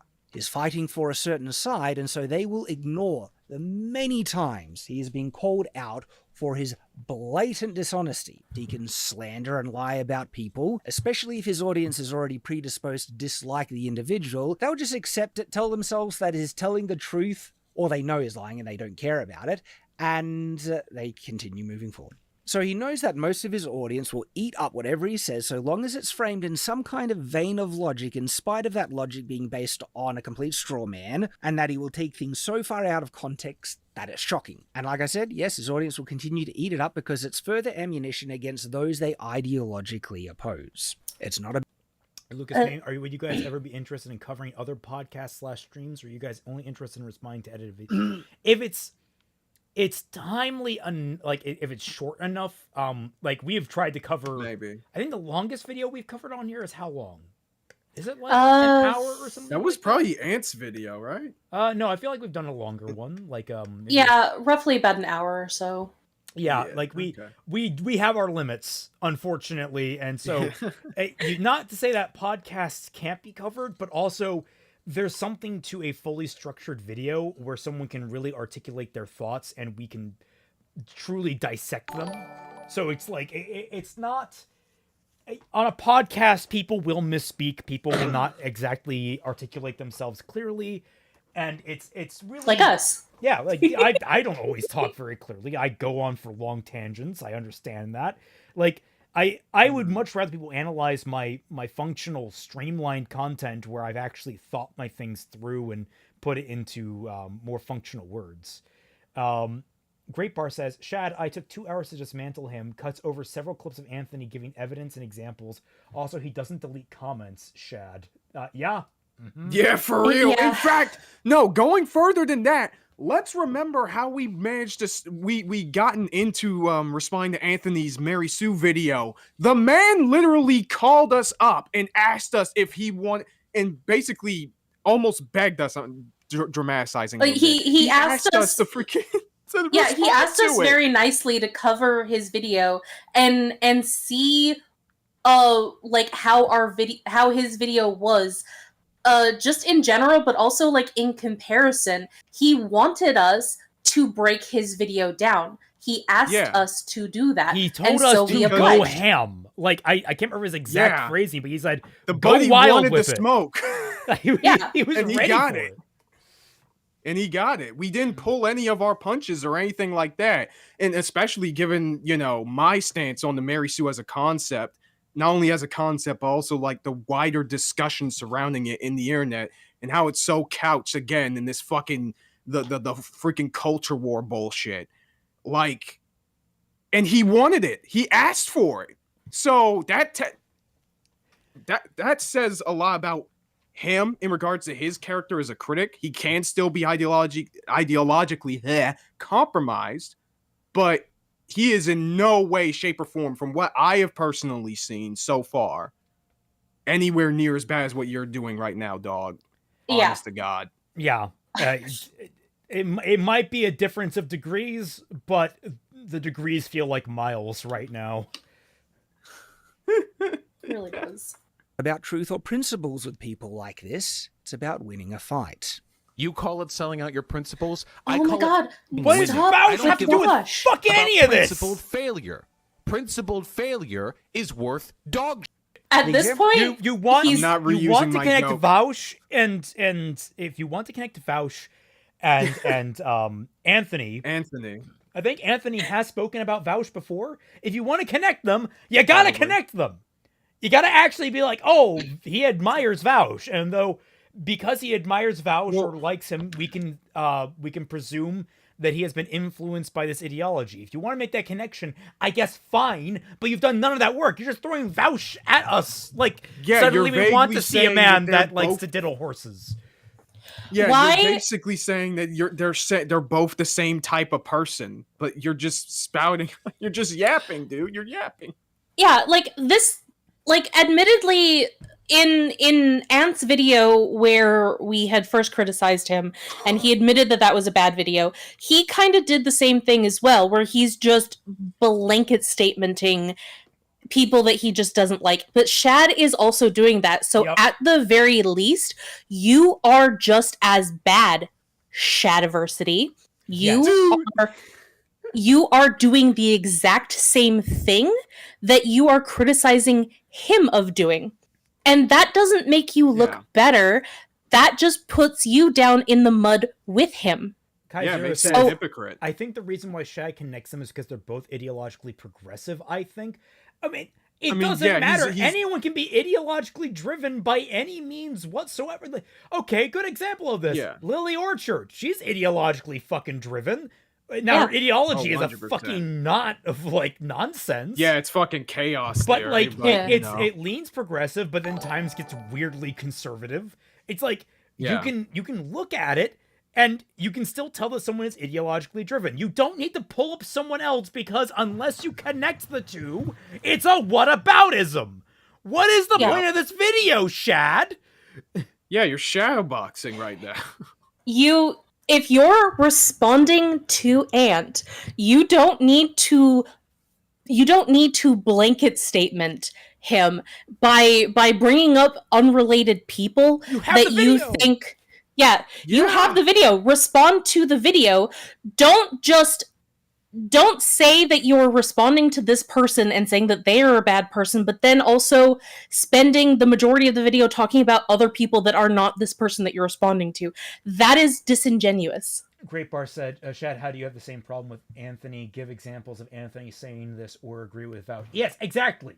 Dude, you know how you do this, Shad? You have him give an example. You show a moment where Anthony is like, this happens, X happens because of Y reason, and here's Z evidence to prove it. And then you're like, Z evidence doesn't prove it. Z evidence in either a greater context means this, or you've taken it, or it just on the face of it doesn't mean X or Y. It doesn't mean either of those things. Like, you compare and contrast, and you'd be like, okay, well, if you want an example of how that actually would work, let me present a counter example of how it worked here, or how it worked there, and why it doesn't work in the original example. Like, that's how you go about it. And we've been typically doing that when we react to Anthony's stream. We're like, wait, what about this? What about these characters? Are they Mary Sue's? Why are you using this character as a Mary Sue? Toru's not a Mary Sue. Who's calling her a Mary Sue? We don't know.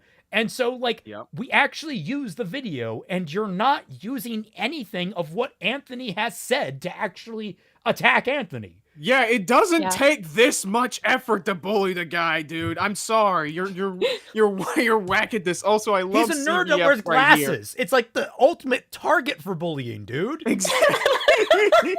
Also, CBF in the chat. Shad is like Gundam Seed and Destiny with all the reused footage. That is cold, man. Holy shit. That's fucking Yugok says, did he use the same clip times 2, or am I glitching? No, he's used that. No, he pulled a Gundam This Seed. is the second time in the video he's reused a clip. Mm-hmm. Oh, man. Examples I'm about to give are not about the Superman trailer that I'm initially reacting to, that video being the catalyst for all this. They are examples about the intellectual dishonesty of this person attacking me and trying to discredit me. And we're not going to be going through every single lie in this 3.5-hour video. The fact that I can expose just some blatant lies in the first 10 or so minutes sets the standard of the intellectual honesty of this person and how much time or attention is worthy of. Yeah, spoiler, it's none. So case in point of just how casually and easily... I gotta say, that's, if you're trying to be intellectual, we call that poisoning the well. In fact, I always say, the first 15 minutes of this 30-minute video has been nothing but poisoning the well when it comes down to functional criticism of Anthony here. Yep. Dude, he is like... He's like dumping the entirety of fucking Denny's garbage onto the freaking lake right now. Easily he lies is in the beginning of his video, he makes a simple statement, just moves on from it, and he moves on from it like it is just a common, well-known fact. And the lie is him stating that I attack every single person who criticizes me. Now, you also attack every single person who has ever criticized you even a little bit. Now, what's interesting about that statement is that it is so blatantly and easily provably false. Oh my god, Shad. You are not about to say, well, there's this one person that I didn't attack, so thereby the statement on the face of it is wrong. Shad, he's exaggerating! Yeah, it's called an exaggeration, Shad. You don't need to be, like, super hyper-literal about this. But, you know what's ironic about it is, what are you doing right now? Yeah.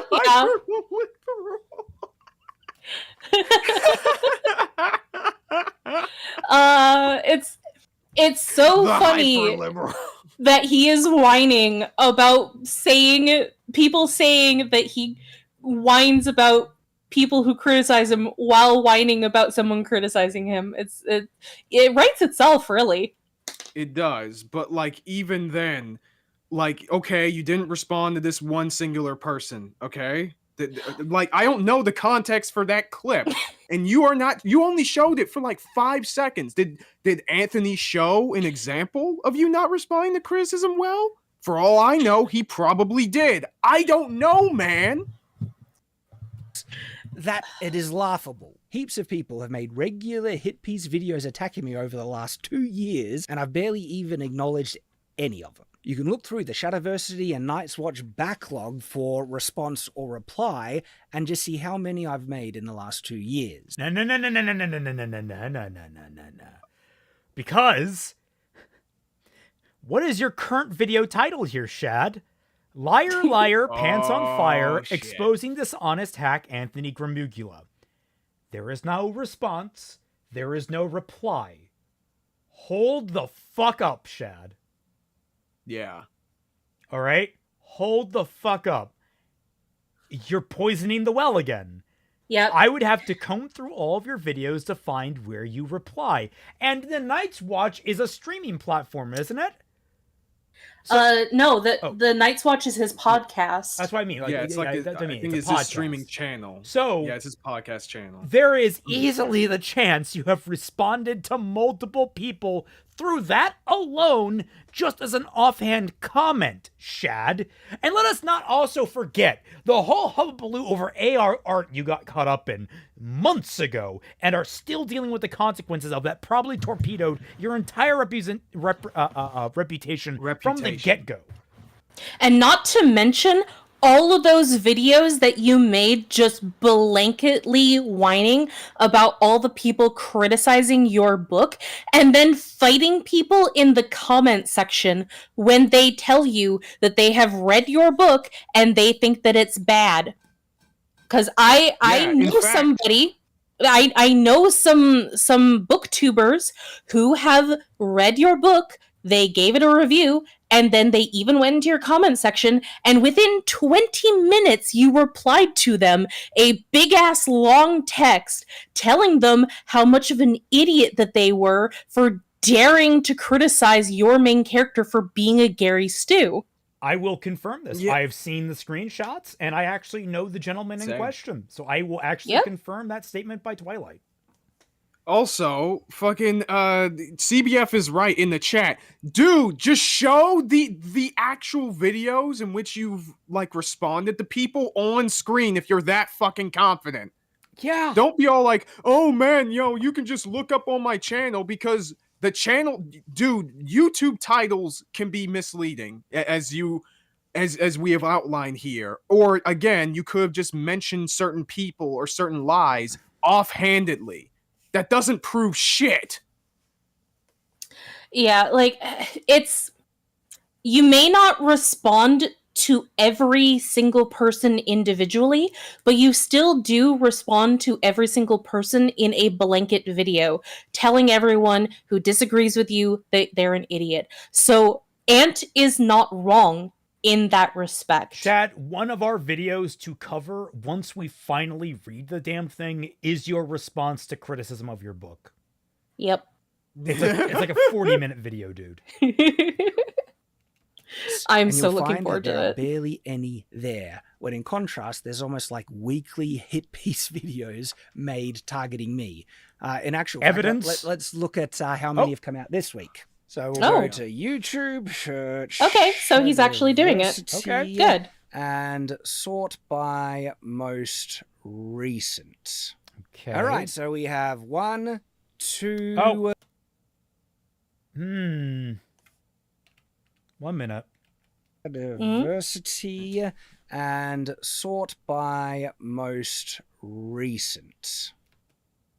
All right. Why did you cut there, Shad? Yeah. That seems strange. Why did you cut there, but you didn't cut you fumbling around your mouse, like just waving it back and forth across the screen? Yeah, that's a strange point, because like now it feels like there's something we're not seeing. Like, now did you do something? I don't know. Okay. Right, so we have 1, Critic won't be criticized 1 day ago. 2, 3 responses, 4, 5, 6, 7, 8. So far, 8 videos this week, either responding to me or criticizing me or attacking me. And that's just this week. I saw West Side Tyler. He does nothing but respond to Shad videos.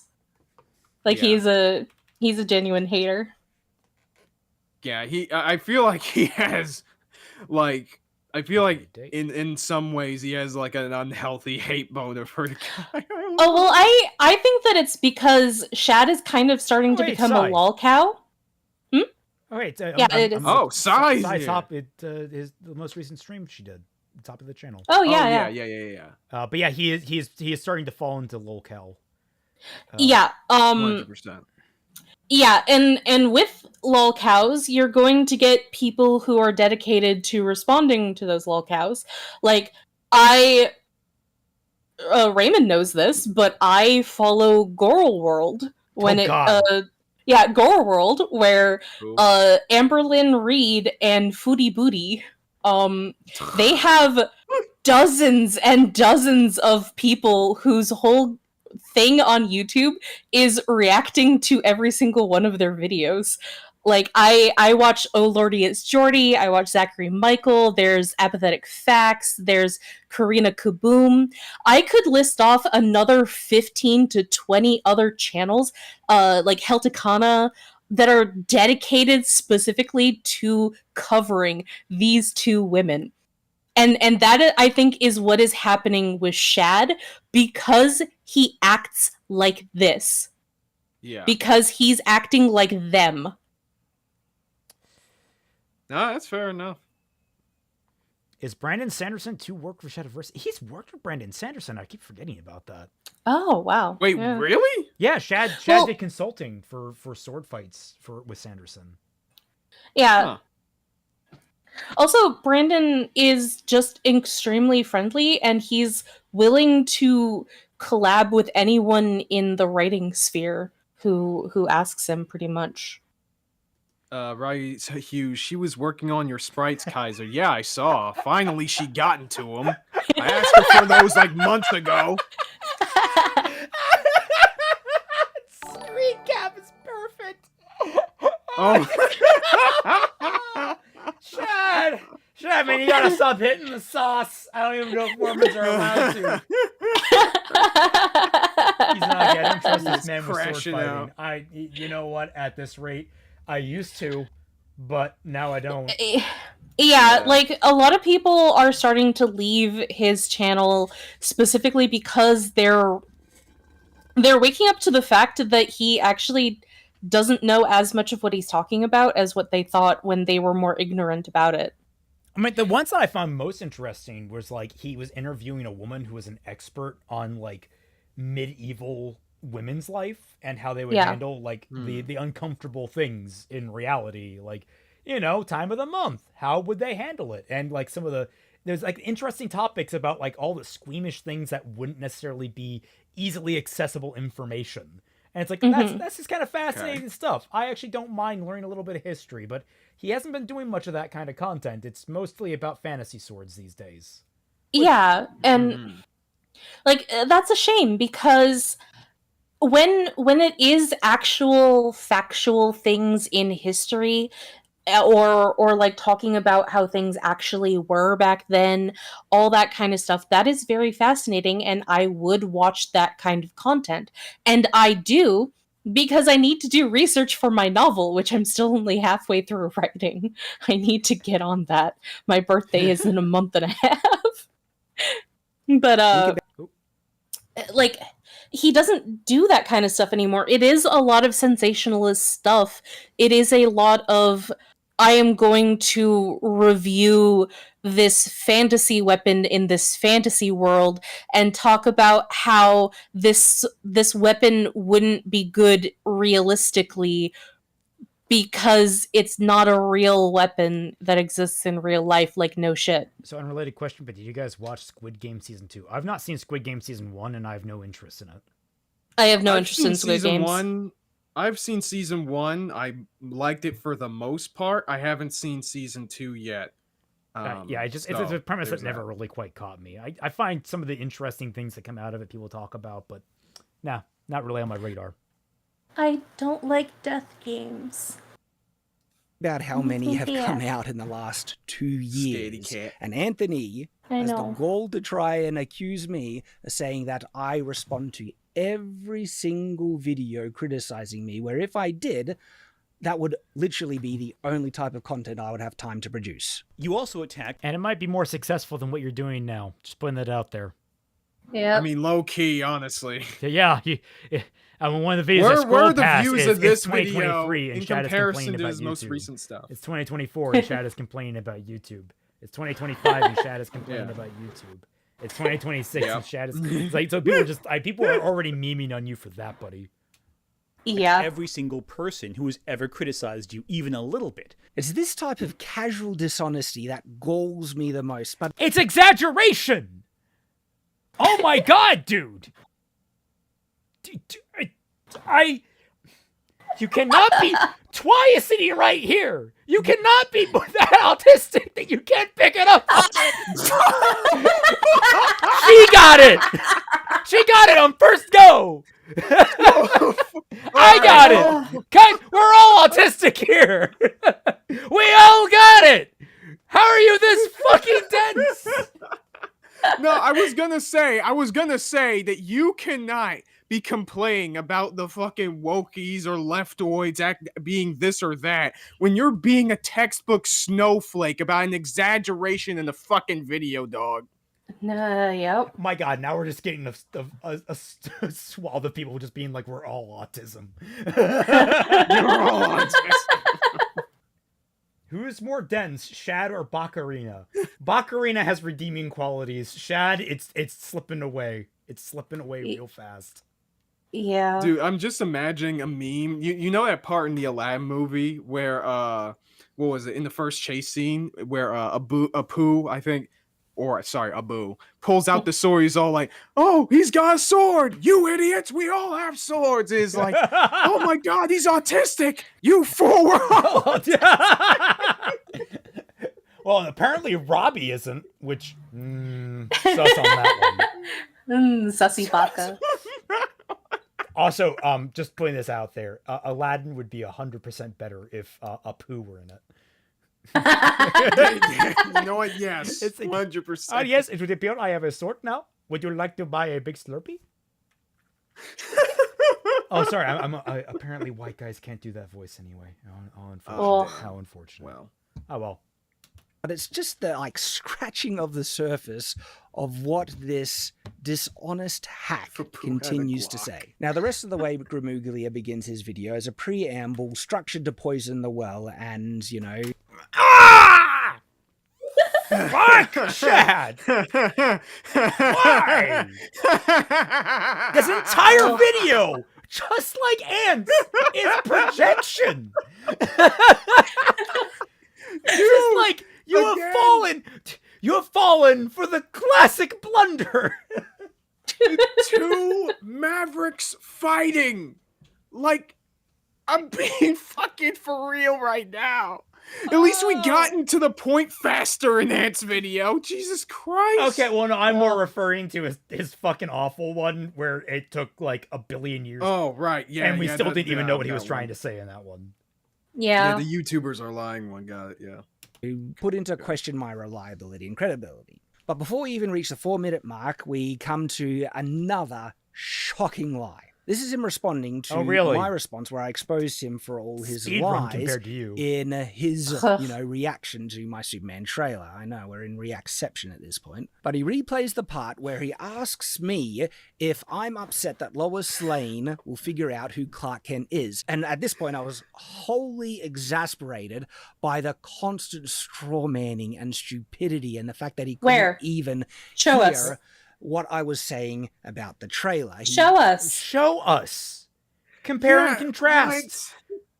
Summarize in a way that's not conclusory. Actually summarize the arguments on both ends here, please. Like, why would he come under that misinterpretation? Like, can you maybe try and see it from his perspective and be like, oh, I think you misinterpreted what I said. Here is what I said. Here is why I said it. And this is what my full intent was. Shad, here's something that you have to understand, okay? I'm gonna be real with you, man to man. At some point, the foreplay's gotta end. Just flat out. You know what? I will go the rest of my life asking never to have, like, myself ever in an event where Shad and foreplay are included. Right? Please. Also, someone asked, are you going to watch any more of the live action One Piece? I do hope to get back to that. I really do. We just haven't yet. One day. Okay, so like he's complaining about their This is just soaking. Oh. Oh! Oh! Robbie, why? Oh! Oh! I actually feel sick here. Oh. I have no idea what that means, and I am afraid to ask. You put it in and you just sit there. Oh. It soaks. Okay. It soaks in the juice. Oh, it gets pruny. Yes! Oh! By the way, that's not what Anthony said. Thanks, you Gox. Apparently this is misrepresentative. Okay. Yeah, okay. So again, this is the problem, because Shad is just talking and he is saying things, but he is not giving proof to what Ant is actually saying. So, like, how are we supposed to know? He directly said in this video, like, only a few minutes ago, that fans of Ant and people who are like Ant do not go and, like, think for themselves and, like, check and see if they're lying or not, like... But he is expecting his audience to do the exact same thing, because he is not giving proof that Ant has said these things. So for all his audience knows, Ant could have said these things. They're not going to go check. He is complaining that Ant's audience won't do that, but he's also banking on his audience not doing the same thing. Yeah.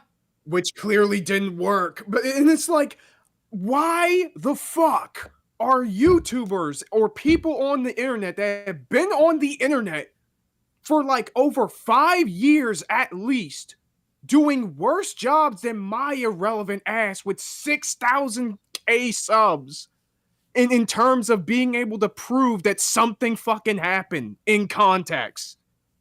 How the fuck does that work?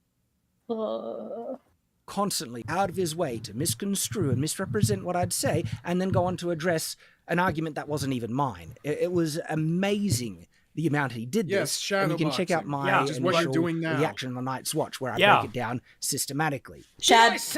Oh, you know what? Oh. Wait, is this Psy stream? Yeah, this is Side Stream. What? Because Ant and oh my god, what is happening?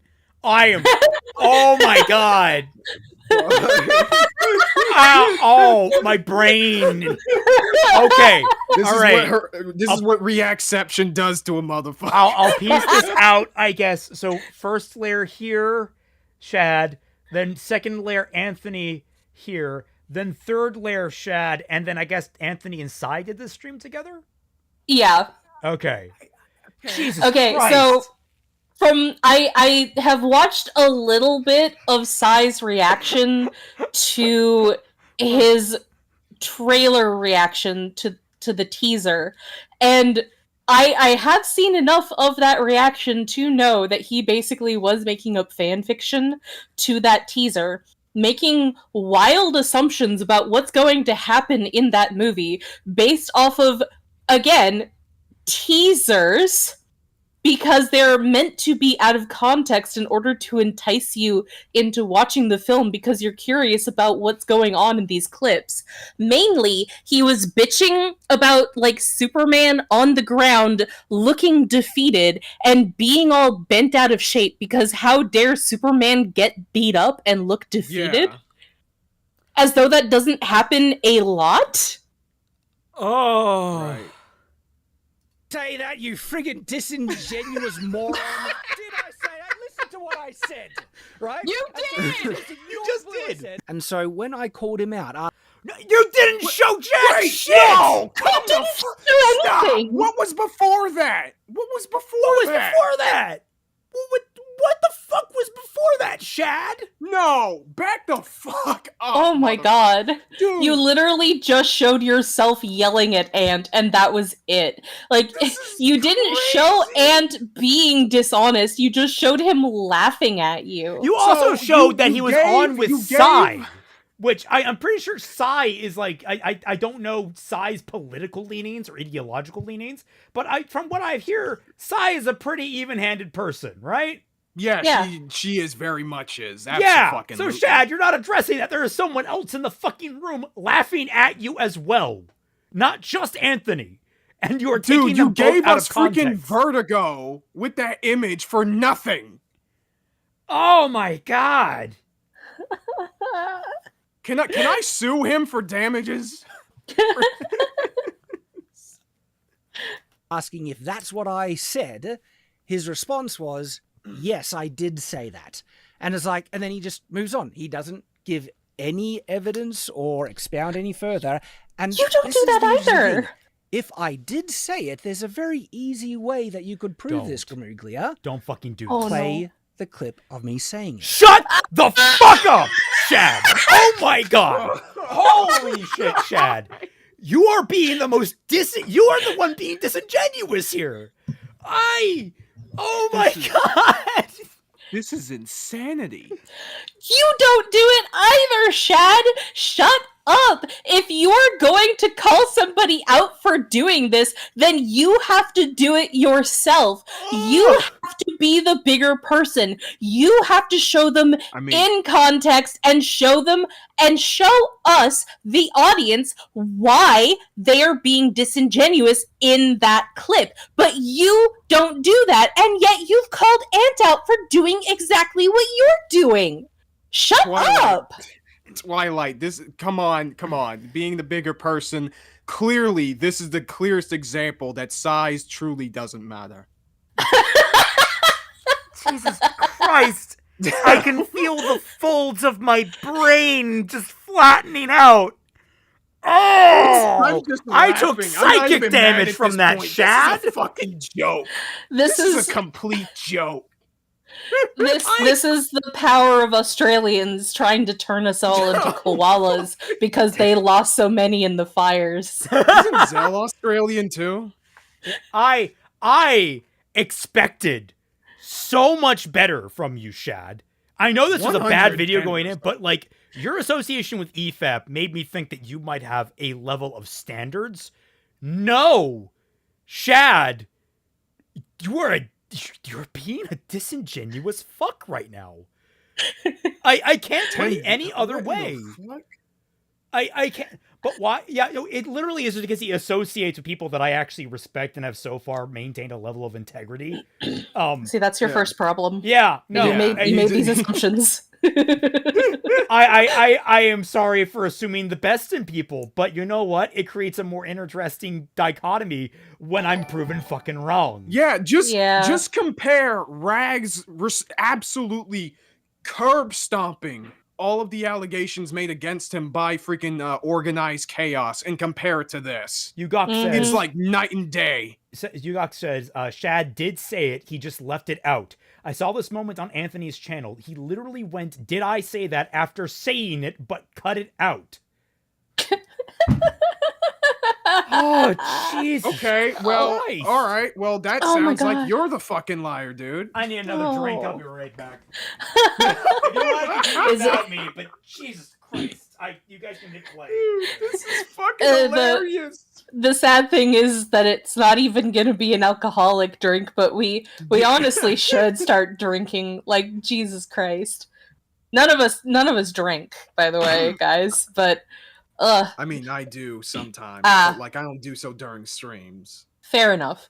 How does this Oh my god, These- rival Lily holds on to the shadowboxing champion. Wait, who is that crawling into the Oh no, we have a new challenger all the way from upside down land is Shadiversity.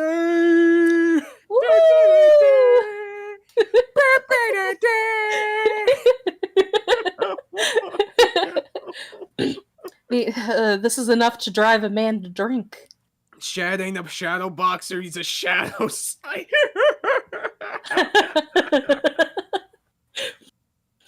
He is like actually Don Oh, Quixote, man. Like literally.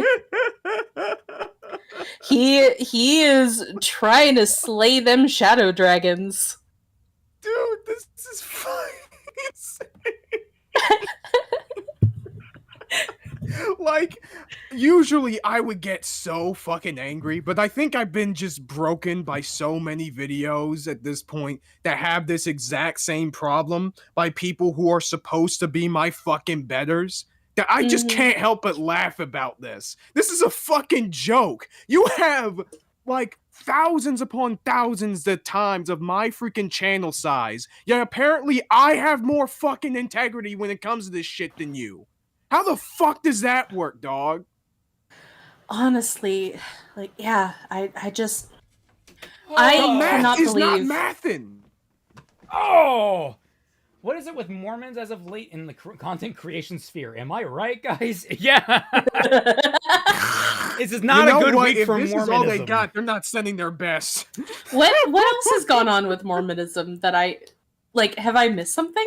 Oh, just a little thing happening in the Ruby community. Just nothing really of note. Just a Oh, guy absolutely right. tanking his entire fucking career in one fucking day.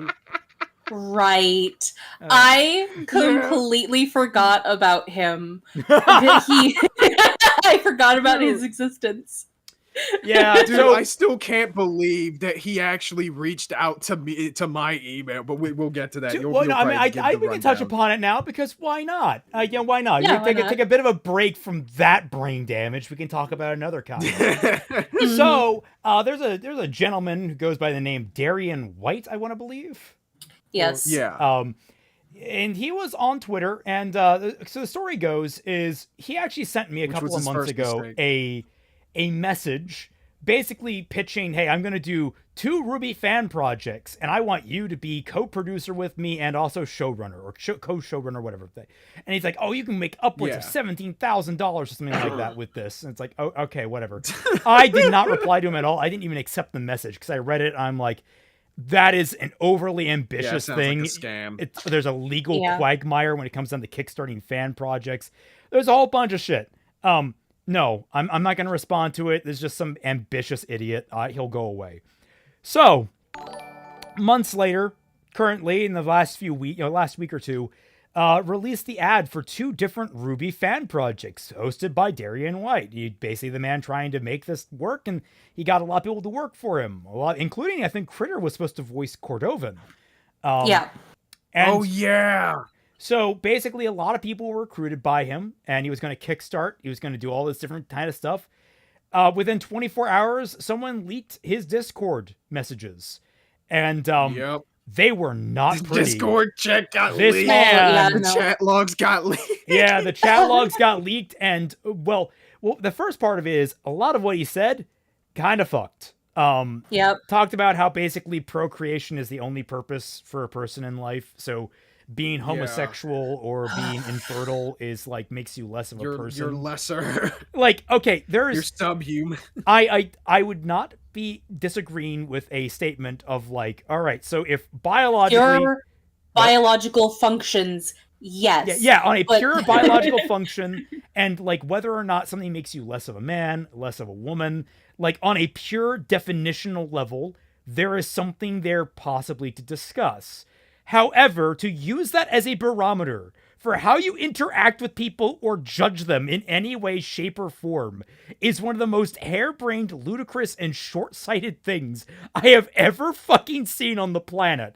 And it's just like, man, you have not walked outside your fucking bubble, have you?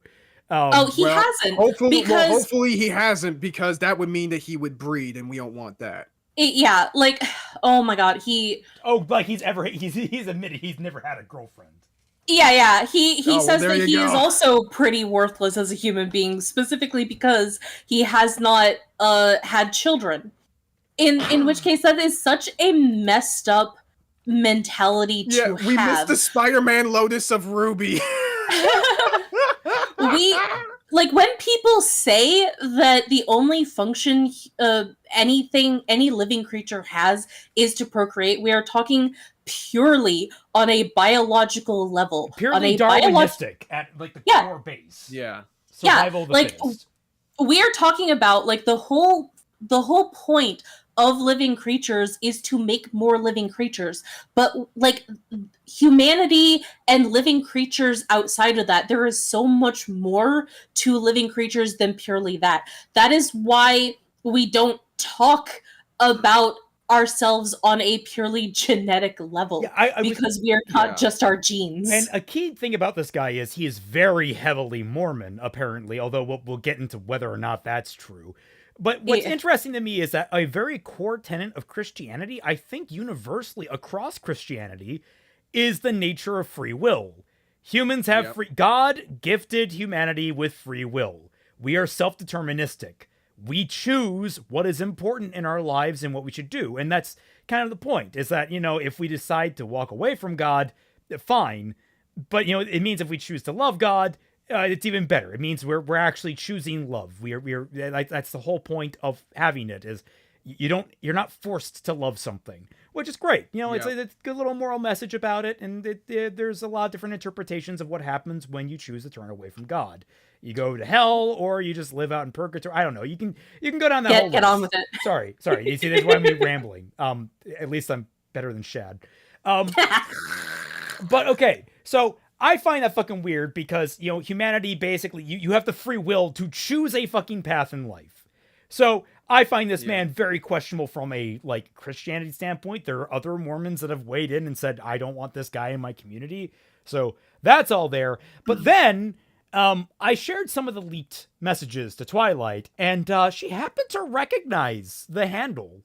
I did. Yeah, I do this as well. guy was very frequent in the Ruby Critics Discord server.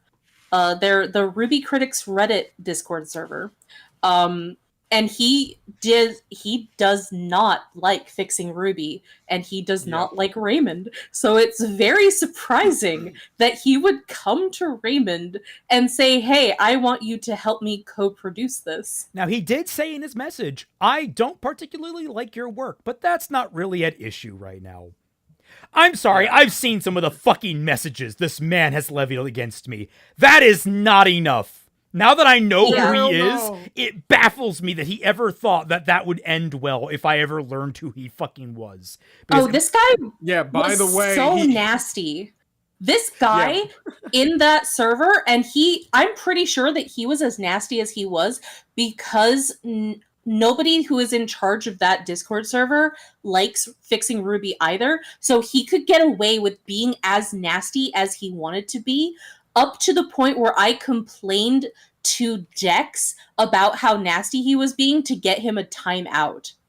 Because they were basically accusing me of being some sort of, like, simp apologist like a for white fetishes or whatever. Yeah, a white knight and whatever. And basically, like, he didn't go so far as to call me, like, a dipshit, because he doesn't like to swear, but it's effectively the same thing if you call me a dipshit versus a dipstick, which is what I sent to Raymond. Honestly, just dipstick and dipstick shit. It doesn't really matter. It feels like the same amount of degrading. if I'm being completely honest. Yep. Weirdly Yeah, and enough, it's it's like- like one of those like instances where the mundane version of the word, not the curse, is just as bad. Yeah, and it's like, why would you go so far as to start calling people names simply because they disagree with you on On a fucking fan project on project. the internet. Yeah, a fan project on the internet. Like, it's super, super fucking weird. But the fact he reached out to me is just so hilarious. It And is the people- weirdest backhand I ever heard in my life. People are right. It's like, oh, he's a clout chaser. 100%. The more I read No, back on that literally. message, 100% he was just looking to use us to spring his profile. He Yeah. gave me that exact same fucking message literally a few weeks ago. He sent me an email of the exact same deal that he tried to give Raymond, and I instantly screenshotted that and sent it to Raymond. He was like, "Hey, do you recognize this guy? It seems like this And I dude is didn't like at trying first, to." but then I clout chase remembered me." months ago getting like, because that was back in like July of last year that I got message Right. from him. Which, Yeah. by the way, I'm pretty sure he was still around bad mouthing me around that time. So Oh yeah, totally. More than likely. yeah, Like he would get so nasty about it, and it was a regular thing in that server that they had to tell him to calm down, or they would start clowning on him for his weird takes and stuff like that, or they would just outright ignore him and just say, well, Mormon is being a Mormon. no, he would not try Twy next. Damn. He hates Twy. Like and Twy, like on the face of it, he didn't realize, I don't think, that I knew Wait. about Lucky D Mormon in the Discord servers, or Yeah, Luckman no. Dean, whatever he called himself. Like, I don't think he knew that I knew. And once I put the pieces together, if I had ever learned about him, like, I'm imagining if I had accepted and started working with this guy, and I took a screenshot of us talking on like Discord or something, Twy would have been like, "Hey, wait a minute, I recognize that handle. Raymond, Yep. let me get you some. That's the Mormon guy I tell you about from the Discord, from the critics Discord." Yeah. And- Backstory time. And it'd be like, oh shit. So I would be confronting him almost immediately about all that because I've seen the messages, and holy shit, this dude is just like plain old nasty. He's a jealous fuck. To be fair, Wait a second, to the critic CPF, server, I'm Got pretty the sure that message too. yeah. I'm pretty sure that he either left or they kicked him out for being a fucking weirdo. I'm pretty sure, I think Deterex, or Dex, whatever his name is. Dex Tixter. Dex Tixter. He finally, I think he finally kicked him. If I Yeah, understand yeah. correctly.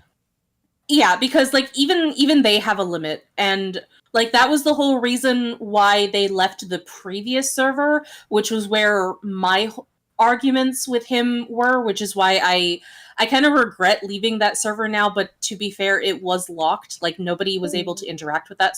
Uh And Kaiser's dead. oh. Oh no! He got him! Mormon got Kaiser! No! Oh. Alright, you back, Kaiser? Everything good? Kaiser? Kaiser? Uh-oh. Kaiser? Kaiser? Okay. Kaiser? Oh, there we go. Okay. Well, it had to happen at some point. Honestly, I'm surprised it took this long. All right. But But, like, yeah, the Mormons attacked me.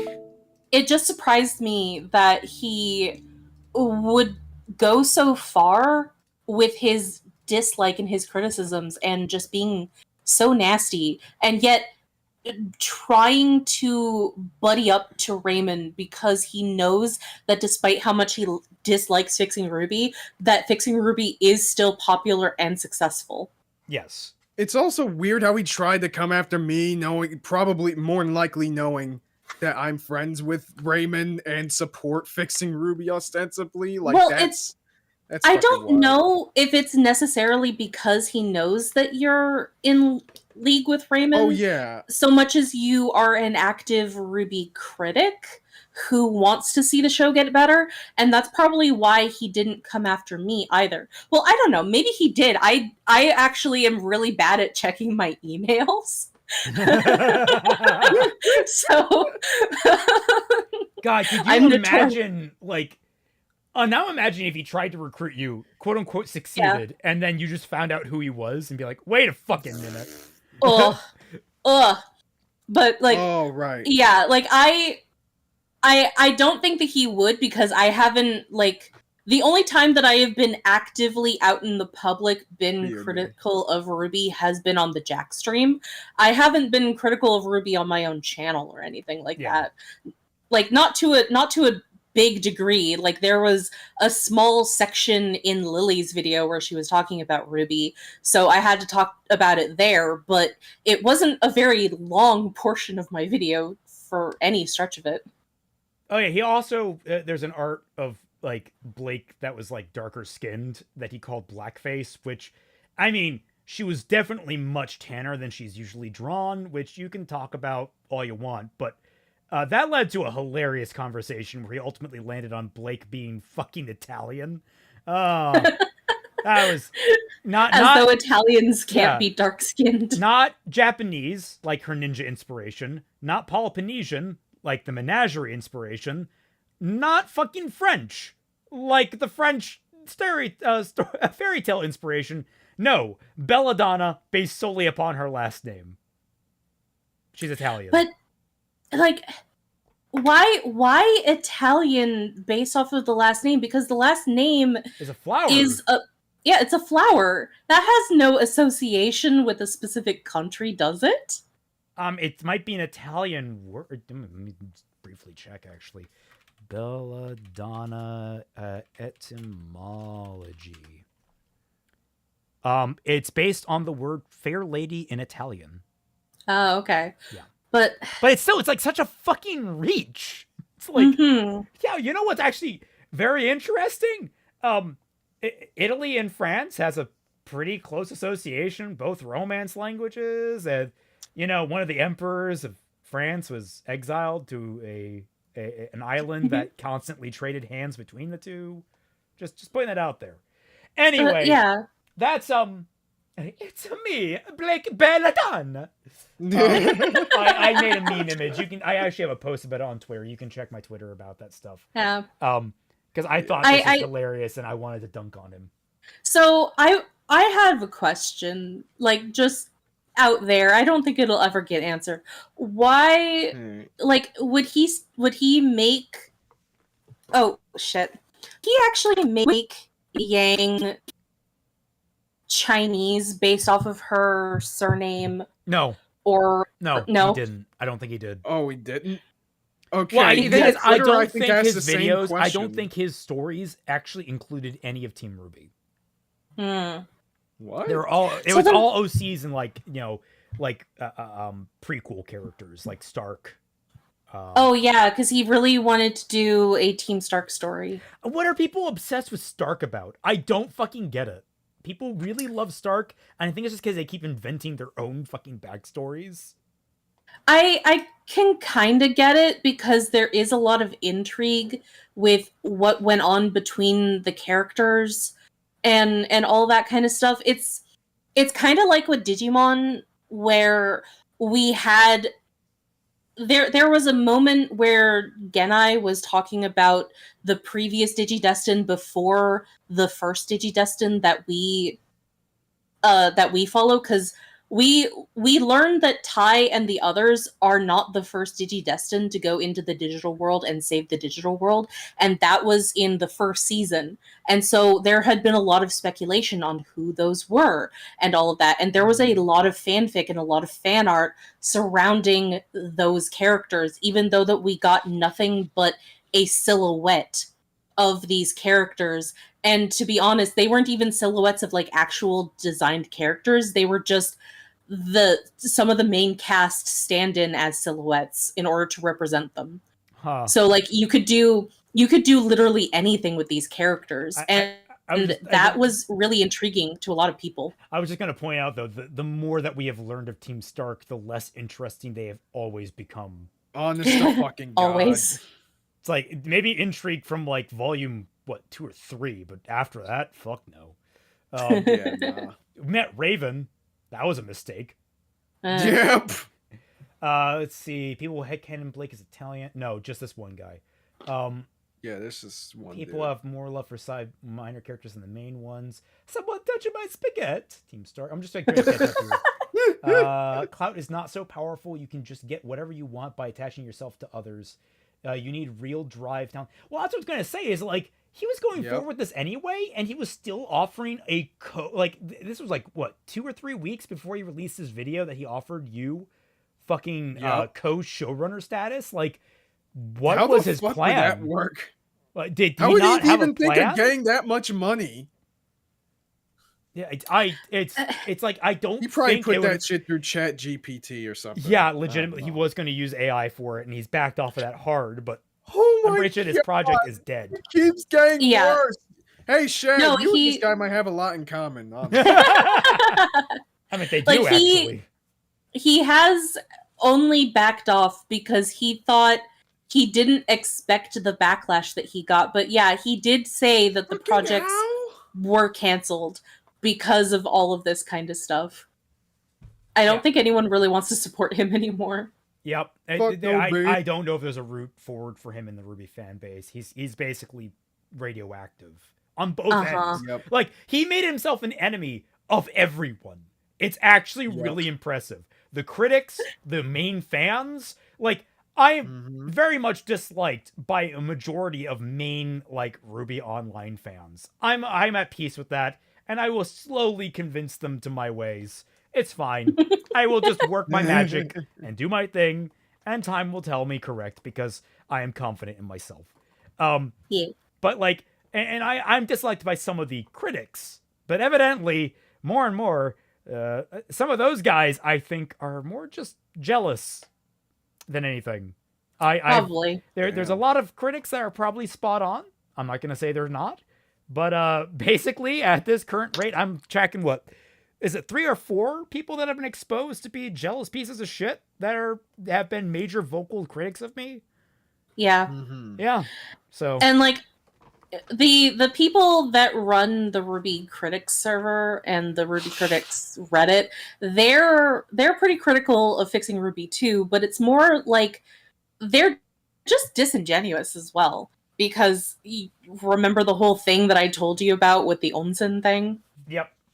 Where I directly like broke down how onsen were really important to Japanese culture, and they agreed with me. And I said, so is it possible to have an onsen scene that isn't sexualized and isn't there for sexual gratification of the audience? And they agreed with me. And I said, okay, so is it possible that they, in fixing Ruby, had made a scene like that? And they said, no, not possible, because the majority of Ruby fans are an American audience, thus making it so that... literally, I was going to bring it. It's the Patrick Star wallet meme. It actually is. That's why I made it into that meme. Remember? I made it into that guys meme. in the chat, let's not talk about her. All right, let's not. Oh, who? You know who? Don't worry about it. Don't worry about it. Yeah. Yeah. Let's not. That's just not a fun topic for anyone. Yeah. No. Well, okay. Well, there's our fun when it comes down to the Ruby fandom and other Mormon stuff. Which is weird that that was some good bullying. Every time I come across a Mormon who's being a disingenuous fuck, I'd have 2 nickels, which isn't a lot, but it's weird that it happened twice in the same week. Mark Lou says, hey, have you guys watched Yu-Gi-Oh! Arc V? It's the See Destiny of the Yu-Gi-Oh! Spinoffs. Also, it's my version of Ruby of trying to fix the show. Oh, I've seen Arc 5. In fact, I agree, it's not good. I actually have a video with my friend Bio Gundam, where me, him, and Periodic P, I believe, had talked about it. So if you want our thoughts on that, you can check it out. Yeah, all right. Well, yeah, I've not. Wait a minute. Not CBF watched beyond fucking one. I've watched a couple of seasons of Yu-Gi-Oh, but I fell off pretty hard eventually. I'll fill you in later, CBF. That's all I'm going to say on that. All right. Well, back to Shad, and hopefully we won't go on a 40-minute tangent. Now, of course, he doesn't, because he's lying. I never said that I'd be upset that Lois Lane will learn who Clark Kent is. In fact, only moments before, in the very video Gramuglia is reacting to, I said this. I'm not saying that, it's not fun when Lois discovers who Superman is. That is a fun part of it. Because this whole thing that Anthony's talking about now is, Lois and discovery. No, I'm saying it's also fun when she doesn't know who he is, and that's part of the Superman kind of Lois and Clark relationship and how it progresses. And it seems like this new movie is skipping that, and I feel it's missing something important and fun, a part of their relationship. You're not watching the movie, though. That's kind of the problem, is that you're reacting to a teaser trailer, not a movie. Yeah, we don't know. I mean, I actually found it also, interesting what did Anthony claim again? that he was upset that they were revealing his identity to Lois. I don't know. He didn't really make that clear. Yeah, no, he didn't give us the proper context. I'm glad that he is showing clips, but it is just him talking. Like, he's only showing us clips of him talking. He's not showing clips of Anthony saying anything. Wait a second, that was him responding to Anthony responding to him the first time. Yes. Why don't you just show a clip from the original video where you actually said what you meant to say? Yeah, that's a good question. Yeah. Why'd you show the response to the response instead of showing us the original where the response started to come from? Yeah, give us patient zero, Shad. Or are you going to say that Anthony and Sai, when they covered your response, didn't understand what you said there? Like, why are you showing? You actually showed us probably the worst possible clip in this entire thing to prove your point. Yeah, here. Because at that point, you could just reframe the argument to make yourself look better in retrospect. Honestly, if we're wanting to get to the bottom of this, we're gonna have to watch all of the content in order to see who is right, who is wrong, who's being a dumbass. Let's just hear that again. I'm not saying that, it's not fun when Lois discovers who Superman is. That is a fun part. You repeated it? Moments later in the video, stop repeating yourself. Dude, you don't work for Sunrise. Stop repeating yourself. What the fuck? Dude, it was literally 3 seconds ago. Your audience does not have the memory of a goldfish, Shad. Curse Knight, are we making fun of Shad or Anthony as well? I would be making fun of Anthony if Anthony was in this fucking video. It's so fun. Anthony does leave things out. Anthony has cut context before. He has actually excised that kind of stuff. By accident or by malice, I can never confirm, but we've confronted him on that before, especially in his really bad video. But at this point, Shad is actually catching up real fucking fast to being worse. Yeah. Yeah. So far, Shad has basically not shown. Like, I've heard maybe 3 sentences out of Anthony in this entire video, and we're 2/3 of the way through. Yeah, and not only that, but Shad is worse because he will not change, whereas Anthony again has shown that he will listen to criticism and will change when somebody points out his mistakes. Yep. And he actively asked us to respond to him. Yep. It's not fun when Lois discovers who Superman is. That is a fun part of it. I rolled back. Only moments later in the video he's reacting to, he accuses me of being upset that Lois will figure out who Clark is, where in that video I ask him if that was actually what I said, and in his reaction he reiterates that I did. There's many aspects to the Superman story and arc that I, as a fan, would want to see. And I'm a little annoyed that it's potentially just skipping over it. And look... Are you upset that Lois Lane will figure out who Clark Kent is? Did I say that, you friggin' disingenuous moron? He asked a question! You just did! No, you fucking piece... You did! You actually did! Okay, so 1 minute. I have to... Shad, why did you cock tease us with this for the last 5 minutes? We could have started here. No!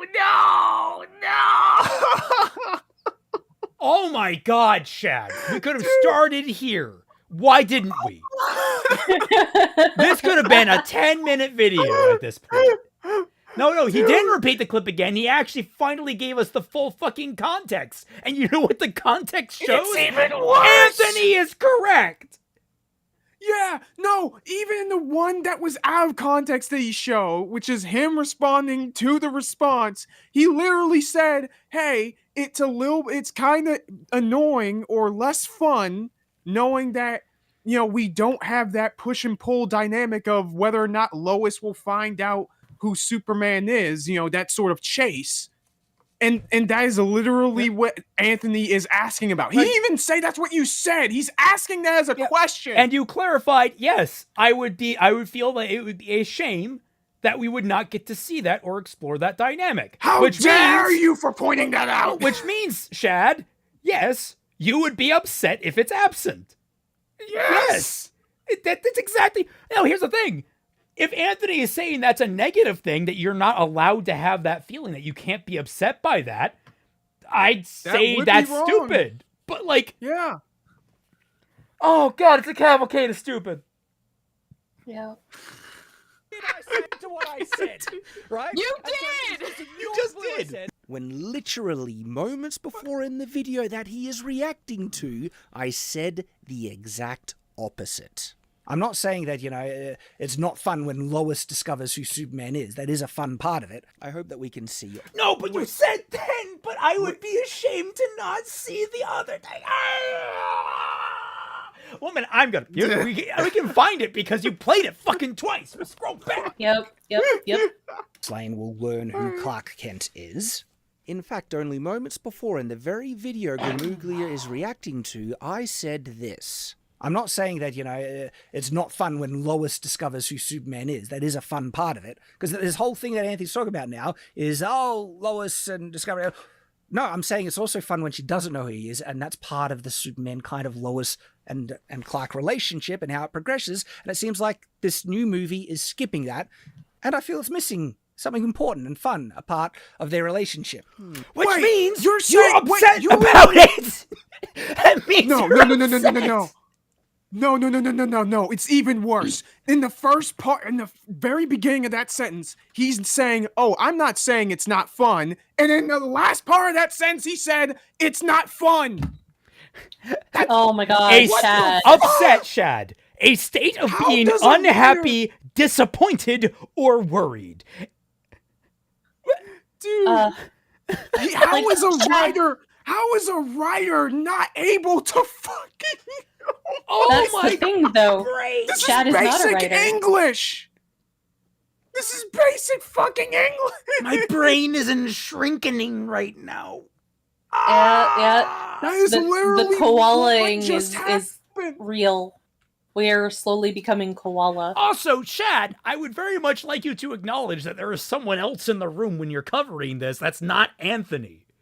That is also calling you out on this. You might want to. Just skipping over it.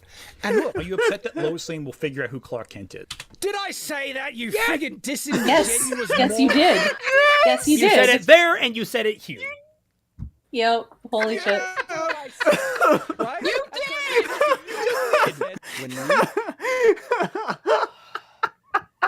What is even the point of this video? Where is the goal? What is the topic? Dude. The topic is that Anthony is somehow a liar.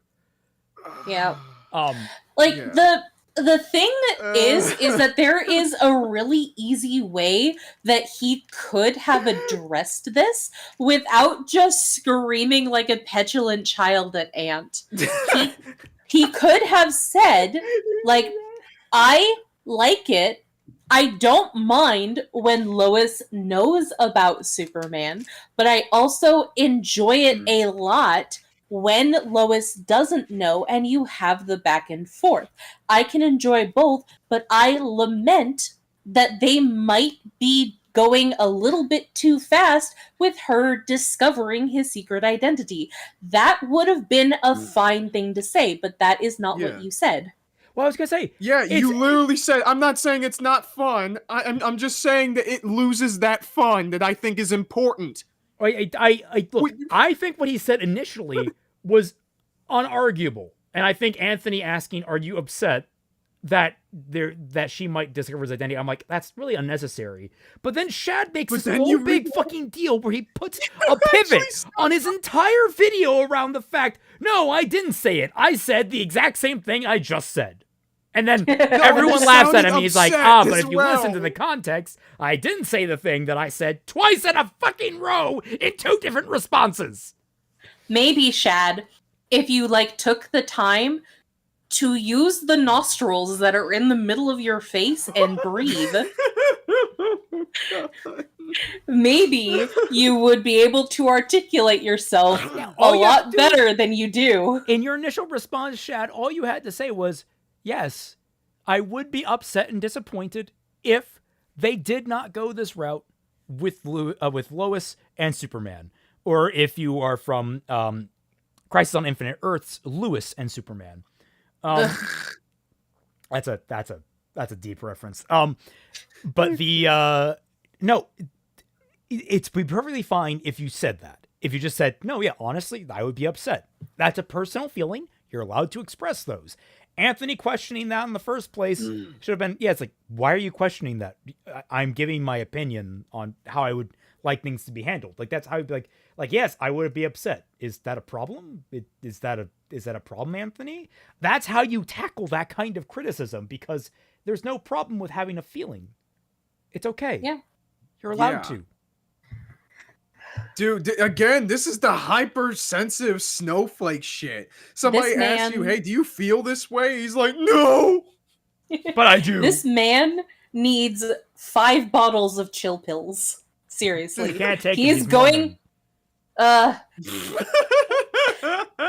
we can tell them that they're just sugar pills. I'm pretty sure L. Ron Hubbard said, yeah, no chill pills allowed.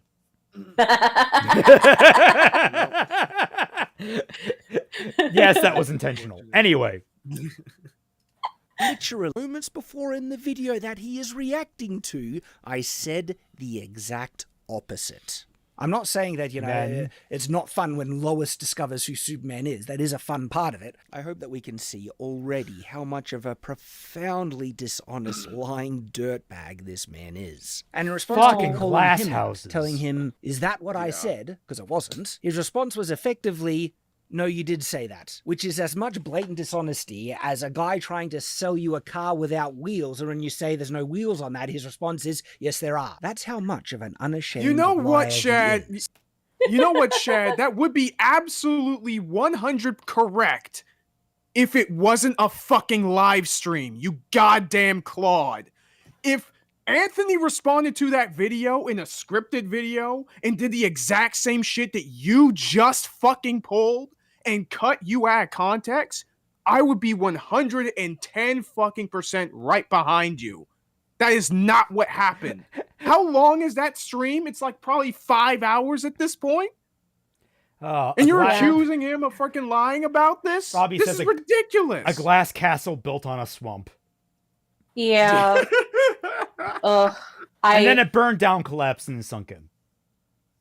I can't believe Shad. He is such a clown. This is so, like, why are you getting mad about this? This is not even important, man. It's fucking ridiculous. His literal response was, no, you did say that, with no further elaboration. Because you did! Or proof. He When literally moments before in the video that he is reacting to, I said the exact opposite. And he knows that his audience Why did is you so repeat that? ideologically What aligned the with fuck? him that they don't want or need that further elaboration or proof. They Yes, just you're wanna right, see Kai. their He's the ideological entire enemies get circus. dunked on, which is what he's giving them. Therefore, they are... That's an insult to the elephants. Yeah. And the clowns. And the gymnasts. He might just be the tent. I like elephants. Dude. I got to see an elephant when circuses were still a thing before they got rid of them. Yeah, they were so nice. I love elephants. They're so gentle. They're very great. I love going to the zoo to see them. They're wonderful. Very. I got to scary, though. touch it. satisfied with this content, even if it is founded on a lie. His entire video, as well as the one I reacted to, are filled to the brim with lies like this, because Gramuglia is a dishonest. Okay, so truths that you disagree with, even though you don't actually disagree with them, that are actually about topics that are unimportant because it's your personal opinion on something as opposed to any kind of critical analysis. Am I understanding that correctly, Shad? It's filled with that kind of back and forth. Because I don't see what the fucking problem is here right now. I feel like this is proof that free speech was a mistake. Oh, shit! Oh, my God! I love that I Know Nothing walks in to hear that statement. Oh! Honest hack, and is relying on the ignorance of his own audience so he can manipulate them into thinking that he has any measure of credibility at all, and that I am a liar and a fraud. He knows that his ideologically possessed audience want blood, so he will lie about myself and others to give it to them. So I'm going to give one last example of Gramuglia's dishonesty, which is... I'm sorry, there was a first? You've shown exactly one example, and you basically used it to refute yourself, Shad. Oh my God! I didn't know that I was so accurate when I said that I think that this man is turning into a lol cow. Twy? Yeah, dude. I don't think turning into describes it. I think we're already there. Yeah. Yeah, his udders are big. Okay, all right. We don't need to describe it that way, man. Unless I think about Shad's udders or anything involving foreplay or soaking, we can do without all these analogies. Okay, now you're just hurting yourself with that. You know what? Watching this video is hurting me a lot. Yeah. This is a new form of torture. His larger defensive claim against my accusations in calling him a liar in that response I made. Because he isn't worth the time in breaking down every single lie in this 3.5-hour obsessive video. But it's not obsessive. Live streams just be like that. First section. Wait. Time in breaking down every single lie in this 3.5-hour obsessive video. Oh my fucking God. You're making the Eddie Rivas mistake. Ugh. Yeah. I thought someone who's been on multiple live streams, that has his own fucking podcast, would make the distinction between a video and a podcast. Holy shit, Shad. Shad, reaction podcasts just be long like that. Like, it's just the nature of podcasts. Okay, and in fairness, Kai, I scrolled back. He's not repeating himself. I scrolled back to correctly hear him. Yeah. But it is absolutely chock full of them. Even in that first section, there are so many lies and disingenuously framed descriptions of me, my character, as well as strawmans and deflections. Like, if you want a masterclass in how... Well, the 3.5-hour version was an edited version. It's not just a reaction podcast. Okay, it's still a reaction podcast, just edited down without all the boring bits. Like, yeah. That's still a reaction. Like, Raymond could post a shorter version of this one where we take out the long diatribe where we talk about Ruby and Darian. No, not Darius. Daren White. Yeah, Daren White. Darius is a different person. That's a who character hates from Raymond. Owl House. No. There's also that guy on Twitter that. That right. I forgot he existed. Like most of the guys. You forgot about Darius. I forgot about Darian. Yep. They're all very forgettable, and I think that's part of their problem. How dare you? Dishonest, deceptive, disingenuous liars go about making arguments and stuff. Gramuglia is a masterclass on nearly every single dishonest tactic that far-left ideological people like him resort to. When truth isn't on their side, they are blatantly lying constantly. He resorts to nearly every underhanded tactic to try and gaslight and fool people into thinking what he's saying is correct. So we don't have time to break down every single one, like when Gramuglia claims... Break down one! Literally said that several goddamn times. Shut the fuck up! Jesus Christ! I go on an angry tirade about my book. This got Chad so mad, he went on a 30-minute... Okay, what the fuck is this? Okay, Anthony. It's not a bad look for you. I like. That's actually a really good Plague Doctor mask. Yeah. Yeah, it's good quality. Talking about what I was wrong about. When this is the tone Leah claims I go on an angry tirade about my book. This got Chad so mad, he went on a 30-minute tirade talking about what I was wrong about. When this is the tone of my supposed unhinged rant. And by the way, my book's not going to be any for everyone. If people are going to be disappointed, didn't enjoy it, perfectly valid. Very grateful for the thousands of people that have read my book and genuinely love it. I think Press X to doubt. Press Yeah, X to I was doubt. going to say. Yeah, I would need to see the actual freaking response Shad, video. I've seen you react negatively to other criticisms of your book. You were not that calm. Yeah. Yeah, sold, like literally 50,000 when you were copies looking of Shadow the Conqueror, that's including all platforms. And out of all those ratings, it is still sitting on a solid 4.6 out Nobody of 5 cares. stars, and even. And you know Nobody what? cares. You know what, Shad? The Last Jedi is still an 86% on Rotten Tomatoes. Shut the fuck up. that.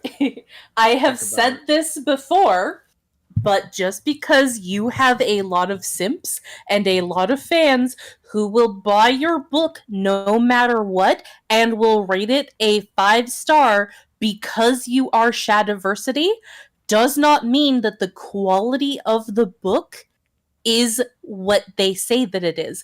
There is a problem in general in the book sphere of people just rating 5 stars simply because they finished the book, simply because they believe that that is what is required of them. There are authors out there that require you that if you bought their book at all, that you must out at all costs rate their book a 5-star, because rating it even a 4.5 or even a 4-star, which is still a really good rating, that is atrocious, and that you are sinful for doing that. So that people have that mentality for rating them instead of just being honest about the book. And a lot of people are going to rate your book simply because they are a fan of you and your channel, not because they like the book. I kind of want to go around rating books with 1 star, but giving them glowing praise in the actual comment, and just see how people fucking react to that. Because honestly, it might just like fuck with people's heads. Like, wait, why do you do that? I'm like, it's because the stars don't matter. Because no, people have actually done that though. People have given like genuine, just nothing but praise in their reviews, but have rated it 1 star. And people are like, why did you rate this a 1 star then if you have nothing but nice things to say about this book? Yeah, because well, welcome to Whose Line Is Anyway, where the stars don't matter and the rules are made up. I think I saw like a Steam review that did that one time. I forgot what game it was. Well, I mean, okay, Steam is actually great because people are genuinely honest. The gamers don't give a fuck. Readers are more sensitive types, typically speaking. Oh yeah, 100%. Like, but gamers are like, just by nature of it being a game, there's a competitive edge for most gamers. So we don't mind typically being much more abrasive. And what this opens up to is not only do you get more honest critiques or honest reviews, but you also get meme reviews, and Steam has a great system for letting you upvote ones that are just straight up funny.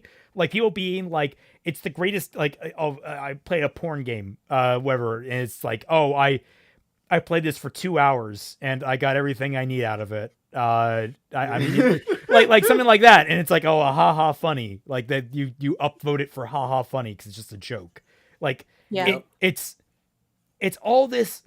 Reviews are superficial. You got, or should I say, stars. The numerical rating is superficial. You got to read the actual reviews. I don't go on Amazon and just buy something because it's 5 stars. My mother taught me, look at the 1-star ratings and try and see how many of them are consistent. And when you find a consistent flaw among them, then you know there actually is a defect in the product. Yeah. Yep. But people don't know how to rate things anymore. They think like there is genuinely people out there who think that a 3-star or a 5 out of 10 means that the product is absolute garbage instead of just IGN. okay. Mhm. Like it's absolutely ridiculous, and it baffles me that people don't understand the concept of something as simple as a 5-star rating or whatever. Well, there was that ex-IGN employee that talked all about, I can't remember what her name was, but how, like, they save, like, the numbers above a 5 for the big name releases. Like, because they're, like, in a league of its own, but it's like, why? Why would you do that? It's fucking awful. It's like, oh, so indie games can't go above a 5. We might cover that video. Yeah, one because day. that's fucking fair. It's one of the ones that EFAP covered, but I want to give a lot more time so I can reform my own thoughts on it as opposed to regurgitating theirs. I try to, because I think there are some videos they cover I think we would be able to do, but I want to make sure I don't accidentally, spoil myself too much. Mm-hmm. It's very useful having a bad memory. I can just forget shit. It's great. People have been asking us to do the Patrick Willems shop about plot holes video. Yeah, we have. Yep. But yeah, no. So yeah, this is reviews. You have to take with a grain of salt. You actually have to read the reviews and what they're saying. And sometimes you're gonna discover a whole lot of them are very vapid. Yeah. Because not a lot of people know how to leave reviews. Like it's a thing that's been a frustration on like fanfiction.net or AO3. People don't know how to compliment things that they like. They don't know how to describe their joy of things. Zero, and it's kind of sad. Zero, you missed a fucking lot.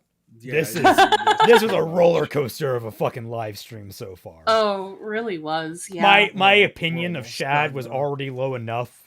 It has only sunk further.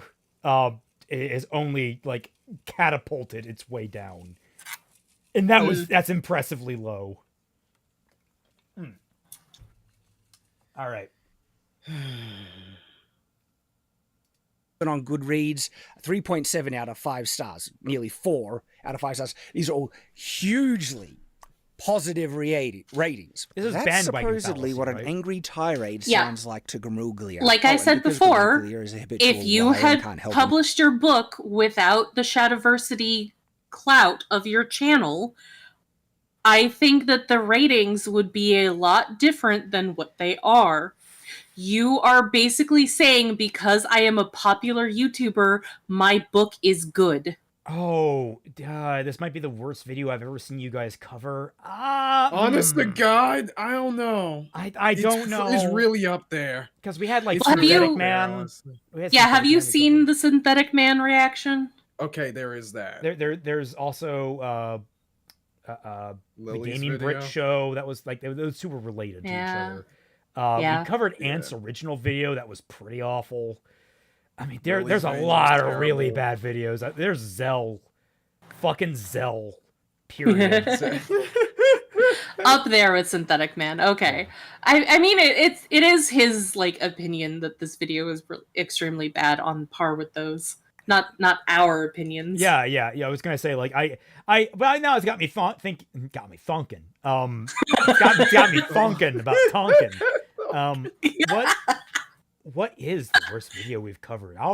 That might have to be a thing I add in at the end of the year. Not only as your favorite episode of ours, but also what was the worst Dude, video we can do covered? like a tier list. Tier Yeah. list. Yes. himself. He also the length of time I spoke about my book, dishonestly claiming that I spoke about my book for 30 minutes, where in reality I only spoke about it for 6 minutes, which I was prompted to do because he went out of his way to disparage my book, as he went out of his way to try and disparage me and discredit me on every single level. Liar. Or how he... Oh, that was weird. I guess that was a reaction cut you had on hand, but you know how you could prove this, Shad? You pull up your video and you 5 times speed it or something like that, and you show the time code. You 20, 30 times speed it. You show the time code running down of when you talk about your book. That's all you have to do. And you haven't. Also, like, your book is fair game for criticism, Shad. So, like, shut up. People can talk about it if they want to, and they can say that it's bad if they want to. And you literally just said that you. I find it so amazing Zero, that he's just like. Yeah, we've been highlighting this entire time. He is doing exactly how Anthony did his earlier video. Yeah. In fact, he somehow did it worse. Well, okay. Now, in fairness, one of the egregious things about Anthony is he did a lot of completely out of context things that weren't even related to his point, which is even more detrimental. And then, like, at least, Vouch popping on screen was related to what Shad was talking about. It just was, like, unrelated to the main topic. And he played it twice when he didn't need to. Yeah, there's that. Also, Fies, this isn't even worse than the Sometimes Eli vid, Psy and Kaiser cover. Dude, freaking... Sometimes Eli wishes they were that bad. Honestly, I put them on the list, I think, because they made some, like, My Hero videos. And judging from the video that I covered from them, oh my god, this dude is fucking No, cracked. I know nothing. Not Vsauce, Vouch. Horse porn, lolies. Horseman. That guy. Tacoma wept. The man that is so overweight he has to sweat within 15 minutes of his live stream starting. He claims that Daniel Green had changed his opinion on my book, Shadow of the Conqueror, and then literally shows a clip of Daniel saying he could not remember my book, not that his opinion had changed, yet Gramuglia presented it that he had. Shadow of the Conqueror, I remember I couldn't make up my mind on it, even back then, and I honestly don't remember the book that well. I'm just gonna go, I read that because I don't remember it well enough to really give thoughts. Liar. And what's astounding about just these two small examples... Hold up. Wait, what? 1 minute. What were you complaining about? Wait. Every single level. Oh, he was saying that Daniel Green... I want to hear it from his own lips, and then you can clarify. Okay. Sorry. Okay. Or how he claims that Daniel Green had changed his opinion on my book, Shadow of the Conqueror, and then literally shows a clip of Daniel saying he could not remember my book, not that his opinion had changed, yet Gramuglia presented... Oh my god, Shad! Okay, that is not a ringing endorsement. He forgot he read your book. Holy that's shit, dude. kind of worse. That's actually worse. He couldn't even change his opinion. His opinion went from I don't care. His opinion went from whatever it had been to I don't care enough. And from what I remember of what I had seen of Daniel Green's review of Shadow of the Conqueror, he wasn't all that enthused about it, but I'm pretty sure that he wanted to give it a somewhat positive review because he had good association with you, Shad, and he didn't want to be mean about it. Zero says Shad actually cut out Daniel saying that he hates Shad and his views. Oh. So that apparently fucking changed. Oh. Also, has any of you guys ever rode on a horse before? Well, I know Twi has. I have, yes. I used to do therapy riding as a teenager. And, if you count Unicorns of Balinor, we've all ridden a horse. Clearly we rode a unicorn. Anyway. Presented it that he had. Shadow of the Conqueror, I remember I couldn't make up my mind on it, even back then, and I honestly don't remember the book that well. I'm just gonna go, I read that because I don't remember it well enough to really give thoughts. Liar. And what's astounding about just these two small examples is that the supposed evidence that he shows... And for the record, that is a changing of his mind. Like the fact that you cannot recall information on something and be like, I have to put it in this category instead of the one that I put it in initially, that's a change of mind, Shad. Oh god damn it. Like maybe if like, okay, you're trying to debunk the specific point that Ant was saying that, his views change in a way that is like super negative towards your book, then like, okay, technically, that is untrue. However, I don't trust you that this is the full context of the clip. Yeah. So I would need to watch that fucking video to see for myself if that's what he meant. Yeah. in video of me lying that supposedly proves his points literally shows the opposite. So see what I mean about how he relies on the ignorance of his own audience, or his audience knows that he's doing this and they simply do not care. Okay, wait a minute. I know nothing. Being hated or loved is fine. Being forgotten is terrible. Yes. Yep. For real. Quoth Michael from The Office. Is like, would you rather be loved or hated? I would like to be hated. How much people loved me.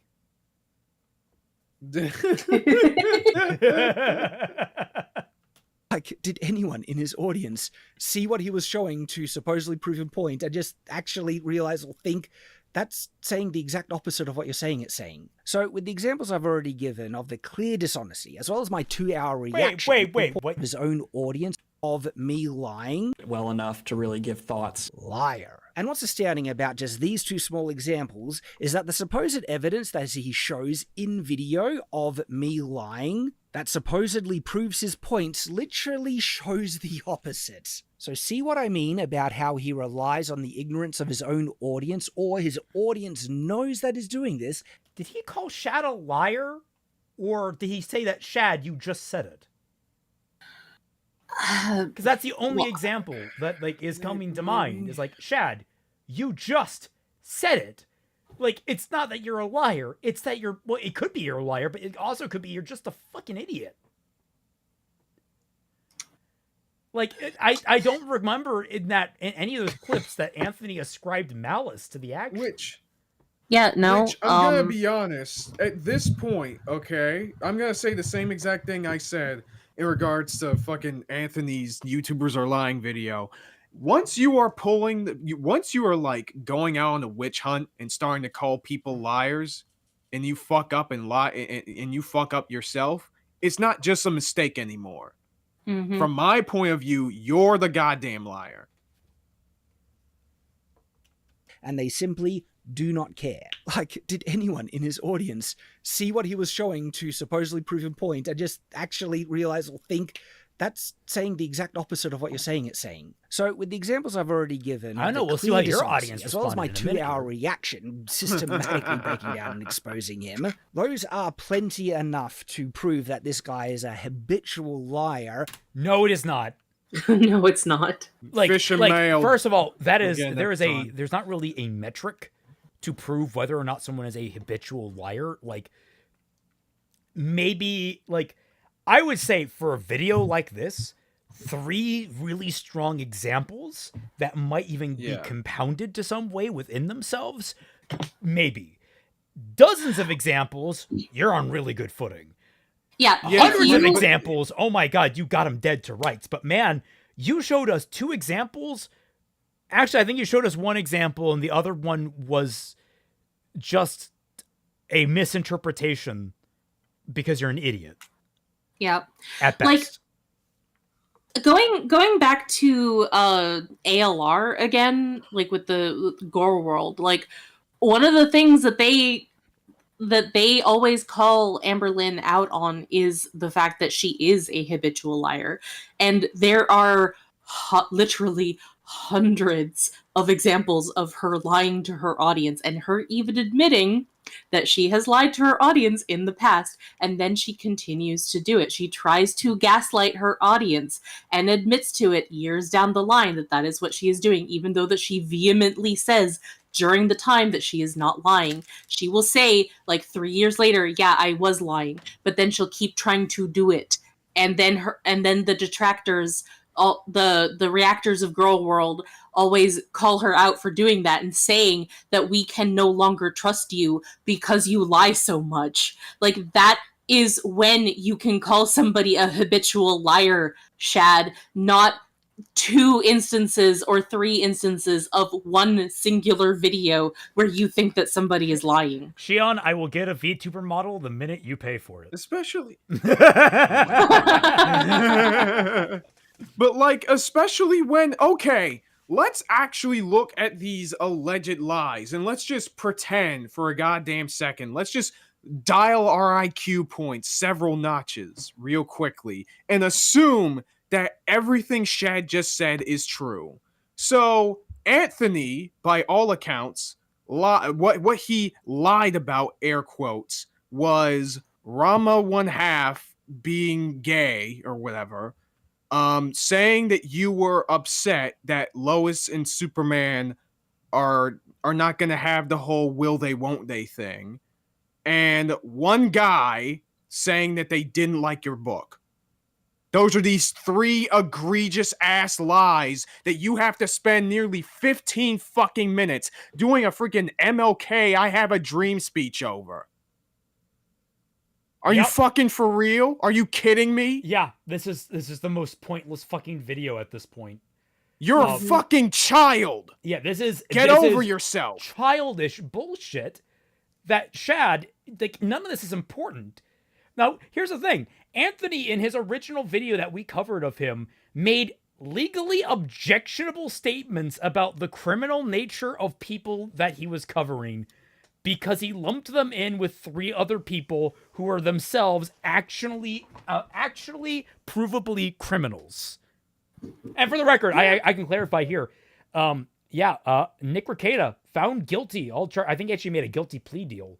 Of several charges, I think almost all of them, but I'm not entirely sure. So yeah, we can say, yeah, he actually was a criminal in that circumstance.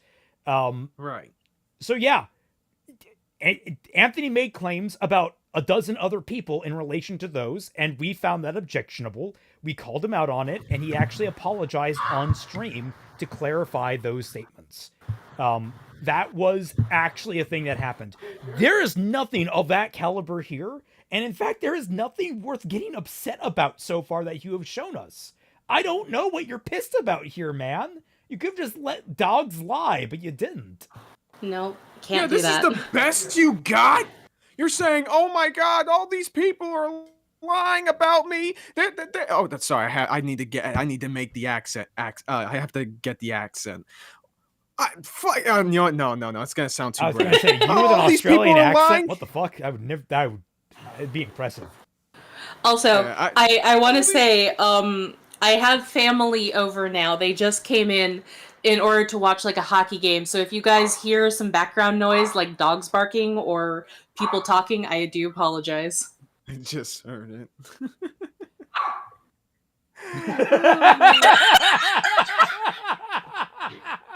You know what? Whatever they said, I absolutely agree with it. You see, those were the sleeping dogs. You woke them up, Shad. Come on, man. Yeah. Like, oh my god, all these people are lying about me. Because about like some kind of fucking asshole. It's like, I'll be right. This is the best you got. I had muted my mic to try and like make sure that nobody could hear the noise in the background.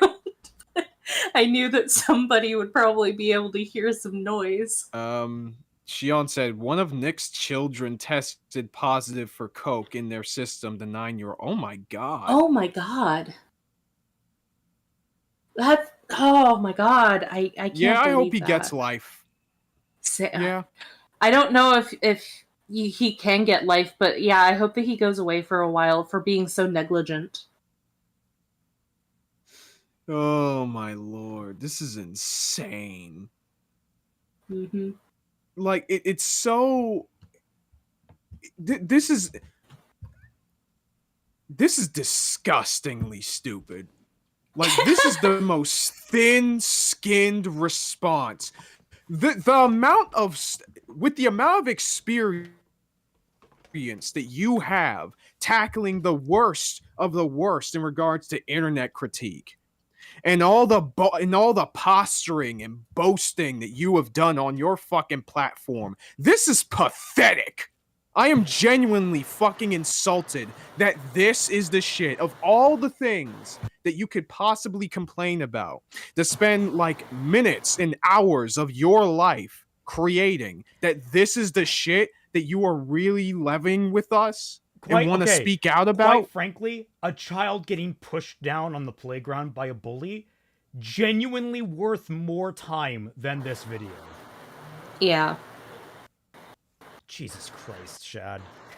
Code. As well as this Oh, last sorry. one that I'm going to mention. So Gramuglia's primary defense in this new hit piece is to call me a liar with no real evidence or substance to prove it. And when he does actually try and share a clip for context or evidence, it often says the opposite or taken horribly out of context and just presented in a wholly dishonest way. But he actually claims that I cut out a lot of his video with the context being that I took him out of context. He doesn't give any examples of me dishonestly or falsely representing the words he said. You're doing it right now, though. Perfectly in line with Yeah, his he's patented getting behavior. Okay, Good thing you you have know so what? many examples now. Taking you at face value on this, Shad, if he did that, shame on him. He should have given context and evidence. However, you are doing the exact same thing right now, proving his point. So even if you didn't do it in the past, you are doing it now. Mm-hmm. He states a lie and gives no evidence to back it up. And of course he can't, because yes, he's lying. He literally says that I left out so much detail that it became clear that any time I, meaning yes, Shad, received any criticism, I have to twist his words and cut him off every 3 seconds to talk over his position instead of listening to them. Which you have done. You have done that. Again, I do not regularly agree with Ant on his critical analysis of a lot of things. But, my god, man, I at least try to understand what he's fucking saying, and so far he has been proven right for a lot of this video. Yeah. Oh. Shad's reaction cut a lot out. Shad is a liar.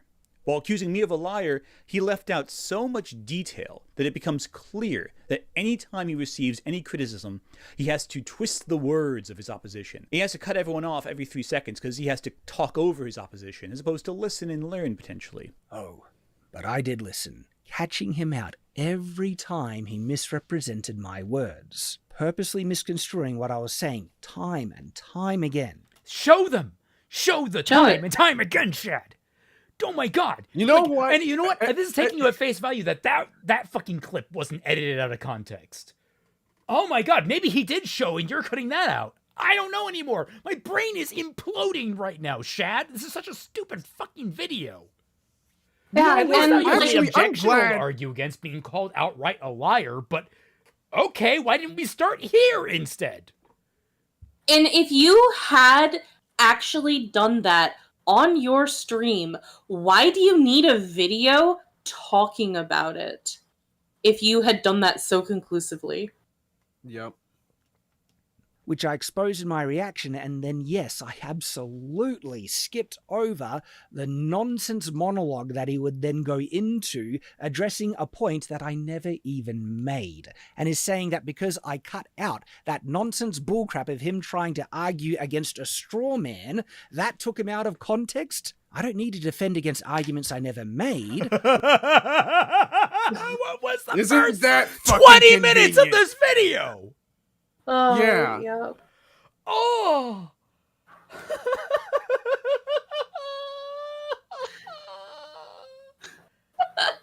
What I did so often in that video was expose Gramuglia for taking my words out of context, with the clear evidence, reacting to his video, calling him out in the moment he did it, and then explaining again what I had said, showing from the original video as well, and then explaining how the continuing ramble that he would go on to, which was just self-congratulatory, sniffing his own farts, nonsense about stuff I never actually said, or arguments I ever even made.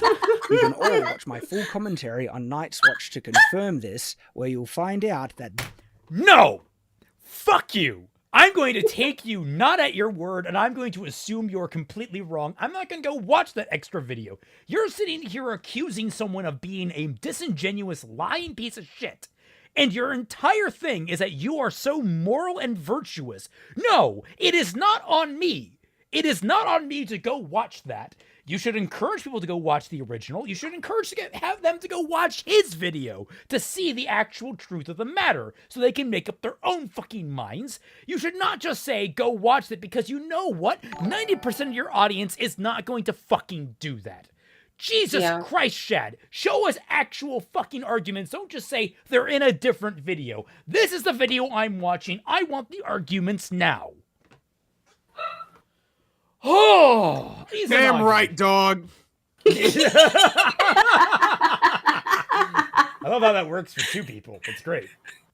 Izanagi says, "Oh my god, the amount of projection this is. I want Shad to go back to grade school and learn how to argue his points again." Ugh. Honestly, yeah. I feel like This they would kick him out. Is making that I skipped so much of the silly nonsense that he was saying is just another dishonest deflection and tactic he's using to either fool people, gaslight his own audience, and not address the lies that I proved that he had made again and again. So this is the level of dishonesty this man has resorted to in the very first parts of his video. And unlike Gramuglia, I've given direct evidence of his lies. Quotes, direct quotes, and the proper context. Where in contrast, Yugok said, Your Honor, "Anthony showed closing exactly statement." what Shad left out," and I'm sitting here, I'm like, "Yeah, and Shad, you have not given us anything." Mm-hmm. Yeah, he has you've given accused us me of nothing. lying several times and just moved on. No evidence. If I'd lied, it's really easy to prove it. Share the clip of me saying it. And Yeah, I'll say this, Shad, at least you don't move on. You linger on a point and show the same fucking clip 4 fucking times to try and prove a point that completely is contradicted by what you said. There needs to be a balance, Shad. Like, this is a yin and yang thing. Like, you're complaining that there isn't enough context. You're showing context that doesn't even need to be there. On break Like, at work, yeah. what did I miss? Hell. Yeah. Very much. Yeah. This is bad. Alright. Shad proving he has already fully evolved into lolcal status. Yeah, 110%. Like, I'll reiterate, I'm I'm fine having him on, but man, you're gonna have a rough time. Like, this is gonna be, it's gonna be a whole conversation, man. Like, you I'm know willing to what? have you I hope on. he comes on. I'm I hope going he does to too. make him give me my time back. I'm fucking if he serious. actually This is atrocious. Yeah. If he actually does come on, we're going to have to like do a lot of research in order to like get everything squared up. Have like Actually, we're going to have to we'll watch have to go all the way back through all of these. Honestly, yeah. Like we're going to have to watch his original reaction trailer for Mario. We're gonna have to watch his actual review of Mario. We're gonna have to watch his watch the Superman the Jack trailer Saint thing. Yeah, the Jack Saint responses and the response to the responses. We're gonna have to watch the reaction to Superman. We're gonna have to watch the reactions to that and his reactions to those reactions and the reactions to those reactions. And oh my god, yeah, it's gonna be a lot. Can I just shove my head through a wall? I feel like that would be faster. The faster way to die. Yeah, I'm with you. I miss both Well, at least I Batman know- and Ninja.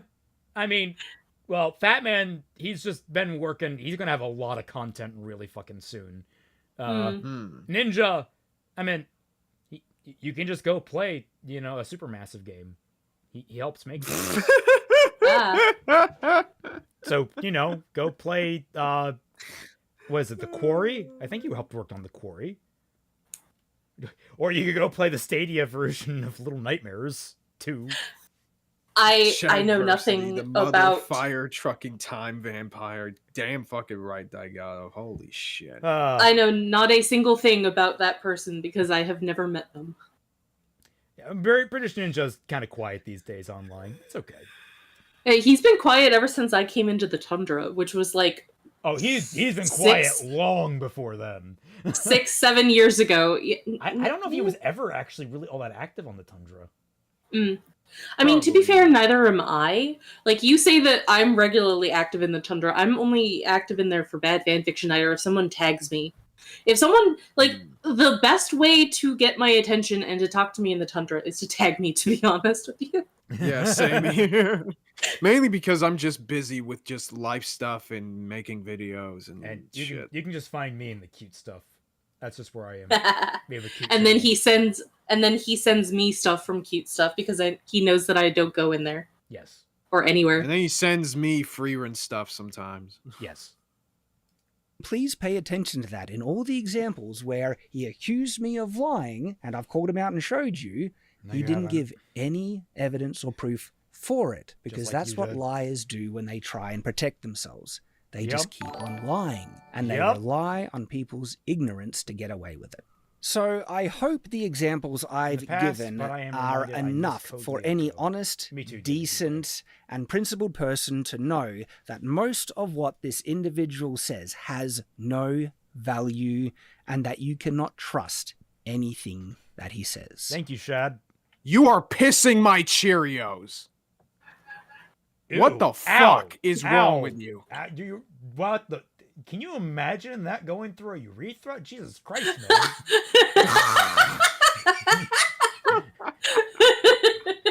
He is pissing Cheerios, not pissing in my Cheerios. Exactly, like Oh. that visual image, man. Ow! Great Bar says, "Oh boy, I hope we do a react to Jack Nightfall. Think it's best to do is Woke War Mario to show the two minds Shad got mad about. Also going to bed. Night, everyone. Night, Great Bar. Good night, Great Bar. All right, good night, dude. But dude, this is an absolute fucking failure of a video. I'm sorry, everybody, but I'm actually sick of this. This stopped being funny. I'm still having fun. I like dunking on Shad. Well, no, the actual like interaction is funny, but like Oh, the yeah, video experience itself, it stopped being like sad but funny to me, and now it's actually getting kind of grating. Again, these are people that have been in this YouTube game for the longest time, and yet I see them pull shit like this every other goddamn week. This is my circus. These are my monkeys, guys. Like, what? That's an insult to monkeys. I don't even really like monkeys True. all that much. Zero to Hero. This guy is lying. Source, trust me, bro. Exactly. Yeah. Exactly. He is not worth your time, neither is he worth mine. Which is why I'm going to now continue to ignore him and not bother watching or listening to any more of what he has to say. I expect he'll actually continue to obsess over me because... Oh my knows what his god. audience Shut wants and up. they You're don't not care. that important. Oh, this is such schoolyard bullshit, Shad. Also, you cannot say, "Oh, I'm not going to give him my time," and yet at the same time spend like fucking 15 minutes going about on and on about how people are lying about me, throwing away my name. We gotta be righteous, brothers. We gotta stay strong, brothers.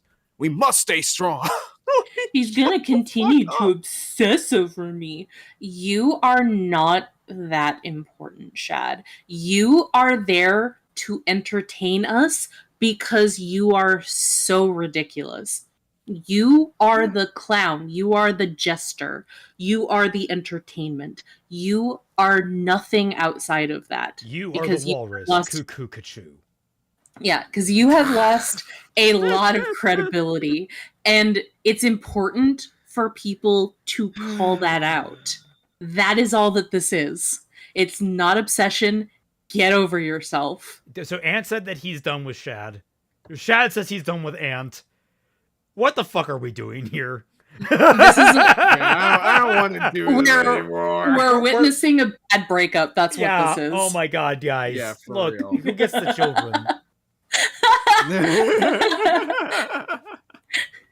Care about the fact that he lies everything. They just want blood in the water to see him dunk on the people that they are ideologically opposed to, and he is giving them that, and so he will continue to do it, which is actually quite sad. For some reason I'm living rent-free in so many of these very far left, ideologically possessed, commentator internet Shad. reactors. And I think Shad, that that might is be in the part braggiest because, humble brag I've ever these fucking people seen. seem to be former fans. That the guy they once watched on He YouTube just likes didn't stroking agree himself. with their entire worldview. So now they seek to have their sense of betrayal validated by working so hard to try and discredit and destroy me. But as hard as they have tried, No, it's because your I'm still quality here. has gone down And the you fucking guys, tubes, so many man. are still watching and loving the content. And wow, you guys are really showing up to support as well to get access to that exclusive content, which is phenomenal. I mean, that is the path and way forward to true sustainability and to ensure that I can keep making the awesome sword content that you love. Then why are So you what I find bitching about interesting at the YouTube end of all not this showing you is that around to even people? when proven and utterly exposed, Gramuglia will still have his audience, and most won't even listen to my defense, or they will actually deny the very clear, provable evidence exposing Gramuglia as a liar. Maybe some in his audience will realize that he is a habitual liar, but it does seem that for the most of them, it's all about tribalism. It's about who is batting for their side, and not about who's the one telling the truth. Definitely not you, that's for sure, Shad. Jesus Christ. Thank God it's fucking over. Oh. And by the way, as we made it very clear, we are not ideologically fucking challenged here. Of course, y'all can be the judge, but I have no fucking allegiance to Anthony. Alright. I have my misgivings about him because of the videos that he made. And I am not a former big fan of Shad. I've seen a few of your videos, liked a few of them, and that's about it. I have no fucking side in this debate. Like I said from the very start, this to me is just two Mavericks fighting. Only one seems to be the bigger one here. I would probably line up more with Shad, like when it comes down to any kind of political ideology. But my God, Shad, holy shit, dude, this is not the way.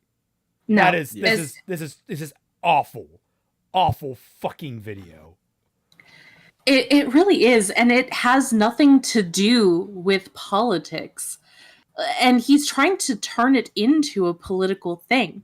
But the thing is, like, AI was not originally a political thing.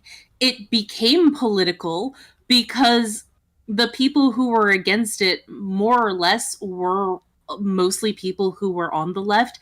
And then all of the right-leaning people started flooding in to be supportive of AI because of a myriad of different factors, from they wanted to own the libs to they wanted to just see a lot of people suffer to they somebody that they like who is on the right is supporting it, so they might as well want to as well, to they just don't fucking understand art and kind of want to see art destroyed because somehow they get it in their heads that there is something called big art or whatever, just like there is big art. Big, what makes like, big rat?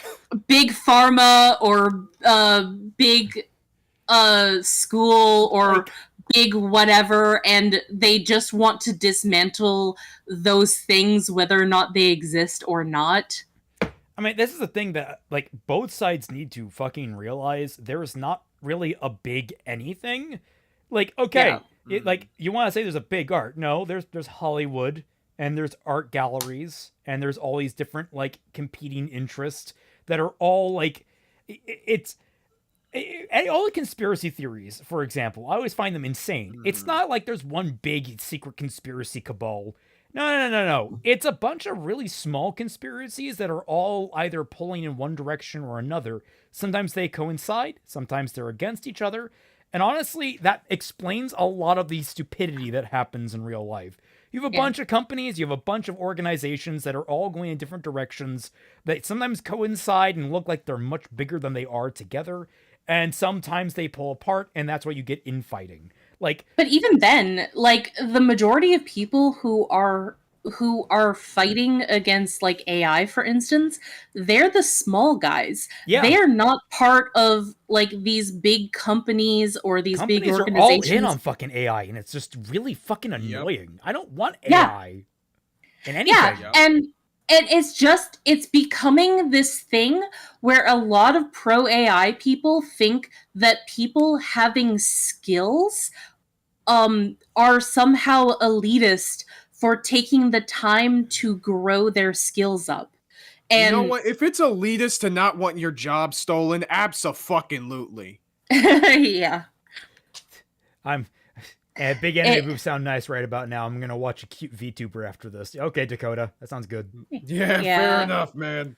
So let's you know what, Shad? Let's look at some of your honesty. Let's look at some of these deleted fucking comments of yours, huh? Let's go.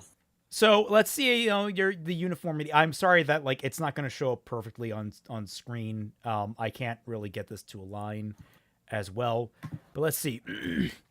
For the record, you guys are going to have to look at it on the what Anthony posted. I can't, Yep. Oh, I know posted so for let's see. Shad video.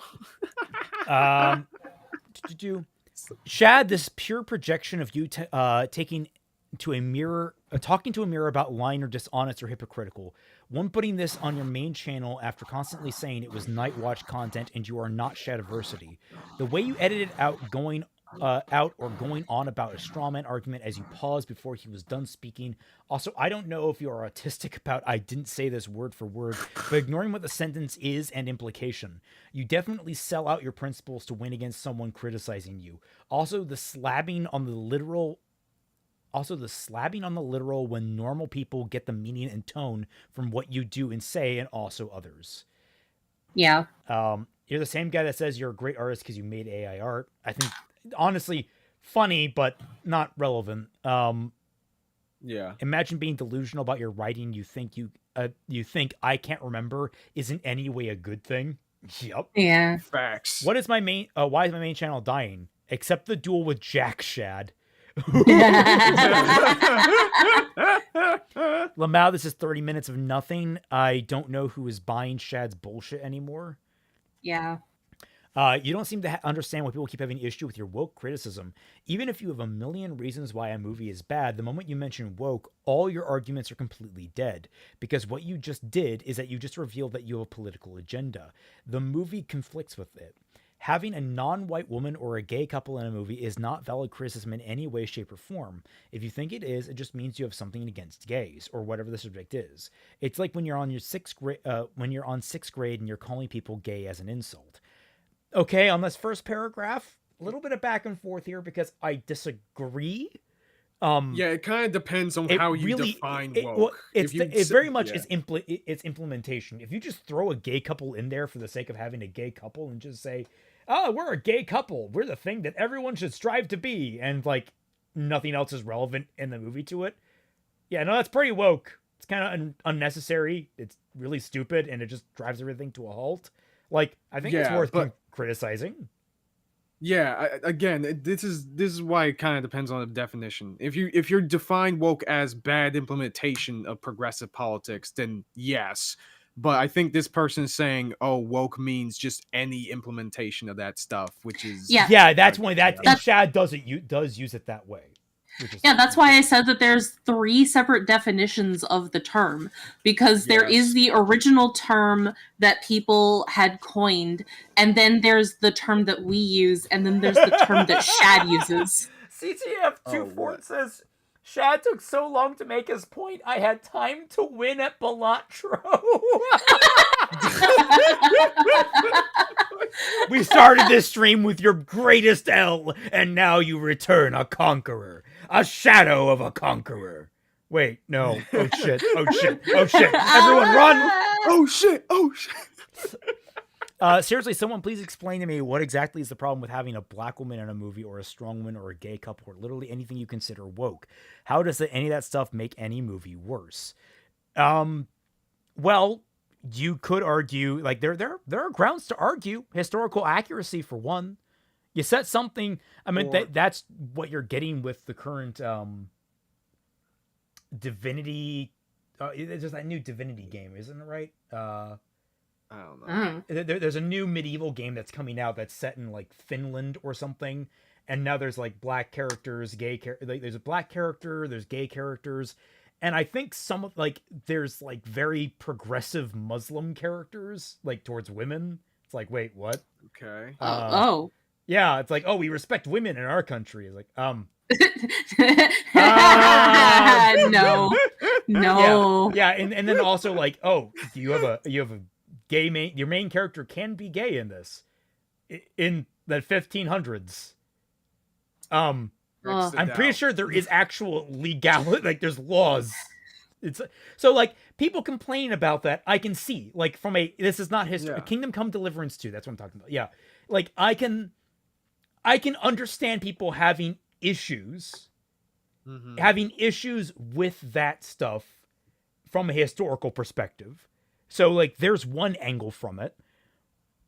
So it's not that there can't be fair argument against these kinds of things, but like in like one general, of my Oh, yeah. like one of my arguments for why I think that it is disrespectful is because it kind of ignores the struggle that people like minorities and women have had throughout history.